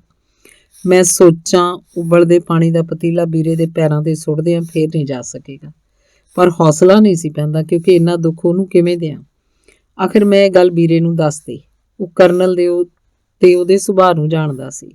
ਉਹਨੂੰ ਯਕੀਨ ਹੋ ਗਿਆ ਸੀ ਕਿ ਕਰਨਲ ਇਉਂ ਹੀ ਕਰੇਗਾ, ਪਰ ਹੋ ਕੁਝ ਨਹੀਂ ਸੀ ਸਕਦਾ। ਮੈਂ ਸਾਰੀ ਰਾਤ ਬੈਠੀ ਰੱਬ ਨੂੰ ਧਿਆਉਂਦੀ ਰਹੀ। ਬੀਰਾ ਵਿੱਚੋਂ ਘਬਰਾਇਆ, ਉੱਪਰੋਂ ਮੈਨੂੰ ਆਖੀ ਜਾਵੇ, ਨਹੀਂ ਐਸਾ ਨਹੀਂ ਹੋ ਸਕਦਾ। ਪਹਾੜਾਂ ਤੇ ਜਾਣ ਤੋਂ ਪਹਿਲਾਂ ਸਾਰੇ ਜਵਾਨਾਂ ਤੇ ਅਫਸਰਾਂ ਦਾ ਚੈੱਕਅਪ ਕੀਤਾ ਜਾਂਦਾ ਹੈ। ਬੀਰੇ ਦੇ ਚੈੱਕਅਪ ਵੇਲੇ ਬਲੱਡ ਪ੍ਰੈਸ਼ਰ ਬਹੁਤ ਹਾਈ ਨਿਕਲਿਆ। ਡਾਕਟਰ ਨੇ ਰੋਕ ਲਿਆ ਕਿ ਅਜੇ ਪਹਾੜ ਤੇ ਨਹੀਂ ਜਾ ਸਕਦਾ। ਇੱਕ ਦਿਨ 'ਚ ਮੈਂ ਮਾਂ ਵੱਲੋਂ ਪ੍ਰੈਜ਼ੀਡੈਂਟ ਆਫ ਇੰਡੀਆ ਤੋਂ ਲੈ ਕੇ defence minister, chief of the army, general, brigadier ਸਭ ਨੂੰ ਐਕਸਪ੍ਰੈਸ ਤਾਰਾਂ ਭੇਜੀਆਂ ਕਿ ਮੈਂ ਇੱਕ ਵਿਧਵਾ ਔਰਤ ਹਾਂ। ਮੇਰੇ ਇੱਕੋ ਹੀ ਬੇਟਾ ਹੈ ਤੇ ਉਹਦੀ ਜ਼ਿੰਦਗੀ ਖਤਰੇ 'ਚ ਹੈ। 2-2 ਘੰਟੇ ਬਾਅਦ ਤਾਰਾਂ ਪਾਈਆਂ ਤੇ ਆਪ ਉਹਦੀ ਅਰਦਲੀ ਨੂੰ ਲੈ ਕੇ 3-4 ਮੀਲ ਜੰਗਲ ਜਿੱਥੇ ਬ੍ਰਿਗੇਡੀਅਰ ਦਾ ਕੈਂਪ ਸੀ ਉੱਥੇ ਗਈ। ਪਹਿਰੇ ਵਾਲੇ ਨੇ ਕਿਹਾ ਤੁਸੀਂ ਅੰਦਰ ਨਹੀਂ ਜਾ ਸਕਦੇ। ਮੈਂ ਕਿਹਾ ਮੈਂ ਜ਼ਰੂਰੀ ਮਿਲਣਾ। ਉਹਨੇ ਬਾਰ-ਬਾਰ ਕਿਹਾ ਤੁਸੀਂ ਨਹੀਂ ਜਾ ਸਕਦੇ, ਕਿਸੇ ਨੂੰ ਵੀ ਅੰਦਰ ਜਾਣ ਦੀ ਇਜਾਜ਼ਤ ਨਹੀਂ। ਪਰ ਉਹਦੇ ਰੋਕਦਿਆਂ ਮੈਂ ਧੁੱਸ ਦੇ ਕੇ ਅੰਦਰ ਲੰਘ ਗਈ। ਜਿੱਥੇ ਬ੍ਰਿਗੇਡੀਅਰ ਦੇ ਕਮਰੇ ਦੇ ਦਰਵਾਜ਼ੇ ਜਾ ਕੇ ਪੁੱਛਿਆ, ਸਰ ਮੈਂ ਆ ਜਾਵਾਂ? ਕਿਆ ਬਾਤ ਹੈ? ਉਹਨੇ ਰੋਬ ਨਾਲ ਆਖਿਆ। ਮੈਂ ਸਾਰੀ ਗੱਲ ਉਹਨੂੰ ਦੱਸੀ। ਆਖਣ ਲੱਗਾ, ਇਹ ਕੈਸੇ ਹੋ ਸਕਦਾ ਹੈ? ਮੈਂ ਆਖਿਆ, ਜੇ ਹੋ ਗਿਆ ਫਿਰ ਤੁਸੀਂ ਕੀ ਕਰ ਲਓਗੇ? ਉਹ ਕਹੇ, ਫੌਜ 'ਚ ਇਉਂ ਨਹੀਂ ਹੁੰਦਾ। ਸਾਰੀ ਪਲਟਨ ਇੱਕ ਟੱਬਰ ਵਾਂਗ ਹੁੰਦੀ ਹੈ। ਹਾਰ ਕੇ ਮੈਂ ਆਖਿਆ, ਮੈਂ ਯੂਨੀਵਰਸਿਟੀ ਦੀ ਪ੍ਰੋਫੈਸਰ ਹਾਂ, ਜੇ ਕੁਝ ਗਲਤ ਵਾਪਰ ਗਿਆ ਮੈਂ ਸਾਰੇ ਅਖਬਾਰਾਂ ਨੂੰ ਦੱਸਾਂਗੀ ਕਿ ਮੈਂ ਤੁਹਾਨੂੰ ਪਹਿਲਾਂ ਹੀ ਅਪਰੋਚ ਕੀਤਾ ਸੀ। ਇਸ ਗੱਲ ਨਾਲ ਥੋੜਾ ਉਹਨੂੰ ਝਟਕਾ ਲੱਗਿਆ। ਫਿਰ ਉਹਨੇ ਇਨਕੁਆਇਰੀ ਆਰਡਰ ਕਰ ਦਿੱਤੀ। ਕਰਨਲ ਉੱਪਰੋਂ ਬਾਰ-ਬਾਰ ਡਾਕਟਰ ਨੂੰ ਆਖ ਰਿਹਾ ਸੀ, ਟਿਵਾਣੇ ਨੂੰ ਛੇਤੀ ਭੇਜੋ, ਤੇ ਡਾਕਟਰ ਆਖ ਰਿਹਾ ਸੀ, ਜ਼ਿੰਮੇਵਾਰੀ ਮੇਰੀ ਹੈ, ਬਲੱਡ ਪ੍ਰੈਸ਼ਰ ਨਾਰਮਲ ਹੋਏਗਾ ਤਾਂ ਭੇਜਾਂਗਾ। ਜਦੋਂ ਇਨਕੁਆਇਰੀ ਆਰਡਰ ਹੋ ਗਈ ਤਾਂ ਪਲਟਨ ਨੂੰ ਹੀ ਹੇਠਾਂ ਬੁਲਾ ਲਿਆ ਗਿਆ। ਵੀਰੇ ਤੇ ਚਾਰਜ ਲਾਏ ਗਏ ਕਿ ਉਹ ਕੈਂਟੀਨ ਤੋਂ ਪੈਸੇ ਦੇ ਕੇ ਜਿੰਨੀਆਂ ਲੈ ਸਕਦਾ ਸੀ ਉਸ ਨਾਲੋਂ ਵੱਧ ਸ਼ਰਾਬ ਦੀਆਂ ਬੋਤਲਾਂ ਲੈ ਗਿਆ। ਫਿਰ ਉਹਨੇ ਆਪਣੀ ਮਾਂ ਨੂੰ ਗਲਤ ਦੱਸਿਆ ਤੇ ਟੈਲੀਗ੍ਰਾਮਾਂ ਦਵਾਈਆਂ ਕਿ ਉਹਨੂੰ ਖਤਰਾ ਹੈ। ਉਹਨੇ ਇੱਕ ਅਫਸਰ ਨੂੰ ਕਰਨਲ ਦੇ ਵਿਰੁੱਧ ਧਮਕਾਇਆ। ਲੰਮੀ ਚੌੜੀ ਇਨਕੁਆਇਰੀ ਹੋਈ। ਦਿੱਲੀ ਤੋਂ ਵੀਰੇ ਲਈ ਇੱਕ ਰਿਟਾਇਰਡ ਕਰਨਲ ਜੋ ਵਕਾਲਤ ਕਰਦਾ ਸੀ ਉਹਨੂੰ ਬੁਲਾਇਆ ਗਿਆ। ਬਹੁਤ ਸਾਲ ਪਹਿਲਾਂ ਬੀਨਾਗੁੜੀ ਆਉਣ ਜਾਣ ਦਾ ਜਹਾਜ਼ ਦਾ ਕਿਰਾਇਆ 350 ਰੋਜ਼ ਦੀ ਉਹਦੀ ਫੀਸ ਸੀ। ਉਸ ਵਕੀਲ ਕਰਨਲ ਨੇ ਵੀਰੇ ਨੂੰ ਪੁੱਛਿਆ, ਤੂੰ ਮੈਨੂੰ ਸੱਚ-ਸੱਚ ਦੱਸ ਕੇ ਕੀ ਗੱਲ ਹੈ? ਵੀਰੇ ਨੇ ਸਭ ਕੁਝ ਸੱਚ-ਸੱਚ ਦੱਸ ਦਿੱਤਾ। ਉਹ ਵੀਰੇ ਕੋਲ ਘਰ ਹੀ ਠਹਿਰਿਆ ਹੋਇਆ ਸੀ। ਉਹਨੇ ਆਖਿਆ, ਮੈਨੂੰ ਲੱਗਦਾ ਤੂੰ ਸੱਚ ਹੀ ਬੋਲ ਰਿਹਾ, ਤੂੰ ਚਿੰਤਾ ਨਾ ਕਰ। ਉਹਨੇ ਇਨਕੁਆਇਰੀ ਵੇਲੇ ਕਰਨਲ ਤੇ ਉਹਦੇ ਹਮਾਇਤੀਆਂ ਨੂੰ ਅਜਿਹੇ ਸਵਾਲ ਪੁੱਛੇ ਕਿ ਨਾਲ ਦੀ ਨਾਲ ਹੀ ਉਹ ਵਕੀਲ ਸਾਰੀ ਇਨਕੁਆਇਰੀ ਟੇਪ ਕਰੀ ਜਾ ਰਿਹਾ ਸੀ। ਪਲਟਨ 'ਚ ਰੌਲਾ ਪੈ ਗਿਆ ਕਿ ਪਟਿਆਲੇ ਤੋਂ ਜਸਟਿਸ ਟਿਵਾਣਾ ਆਇਆ, ਹੁਣ ਮੁਕੱਦਮਾ ਉਲਟਾ ਪੈ ਜਾਣਾ ਹੈ। ਕਈ ਪੇਸ਼ੀਆਂ ਪਈਆਂ, ਕਈ ਡਾਕੂਮੈਂਟ ਕਰਨਲ ਨੇ ਬਦਲਾਉਣ ਦੀ ਕੋਸ਼ਿਸ਼ ਕੀਤੀ ਤੇ ਅਖੀਰ ਵੀਰੇ ਦੀ ਉੱਥੋਂ ਬਦਲੀ ਹੋ ਗਈ ਤੇ ਕਰਨਲ ਡਿਮੋਟ ਹੋ ਗਿਆ। ਫੌਜ ਦੀ ਹਿਸਟਰੀ 'ਚ ਪਹਿਲੀ ਵਾਰ ਸੀ ਕਿ ਕੋਈ ਜੂਨੀਅਰ ਅਫਸਰ ਛੁੱਟ ਗਿਆ ਹੋਵੇ ਤੇ ਸੀਨੀਅਰ ਨੂੰ ਸਜ਼ਾ ਮਿਲੀ ਹੋਵੇ। ਕਰਨਲ ਕਿਸੇ ਨੂੰ ਆਖਣ ਲੱਗਾ, ਮੈਂ ਬਿਹਾਰੀ ਹਾਂ, ਪੰਜਾਬ ਨੂੰ ਜਾਣ ਵਾਲੀ ਗੱਡੀ ਬਿਹਾਰ ਵਿੱਚੋਂ ਹੀ ਲੰਘੇਗੀ। ਦੇਖਾਂਗਾ ਕਿਵੇਂ ਟਿਵਾਣਾ ਆਪਣੇ ਬੱਚਿਆਂ ਨੂੰ ਲੈ ਕੇ ਉੱਥੋਂ ਦੀ ਜਿੰਦਾ ਲੰਘਦਾ। 1984 ਦੀ ਗੱਲ ਹੈ। ਇਹ ਗੱਲ ਜਦੋਂ ਪਤਾ ਲੱਗੀ ਵੀਰਾ ਵੀ ਚਿੰਤਾਤੁਰ ਹੋ ਗਿਆ।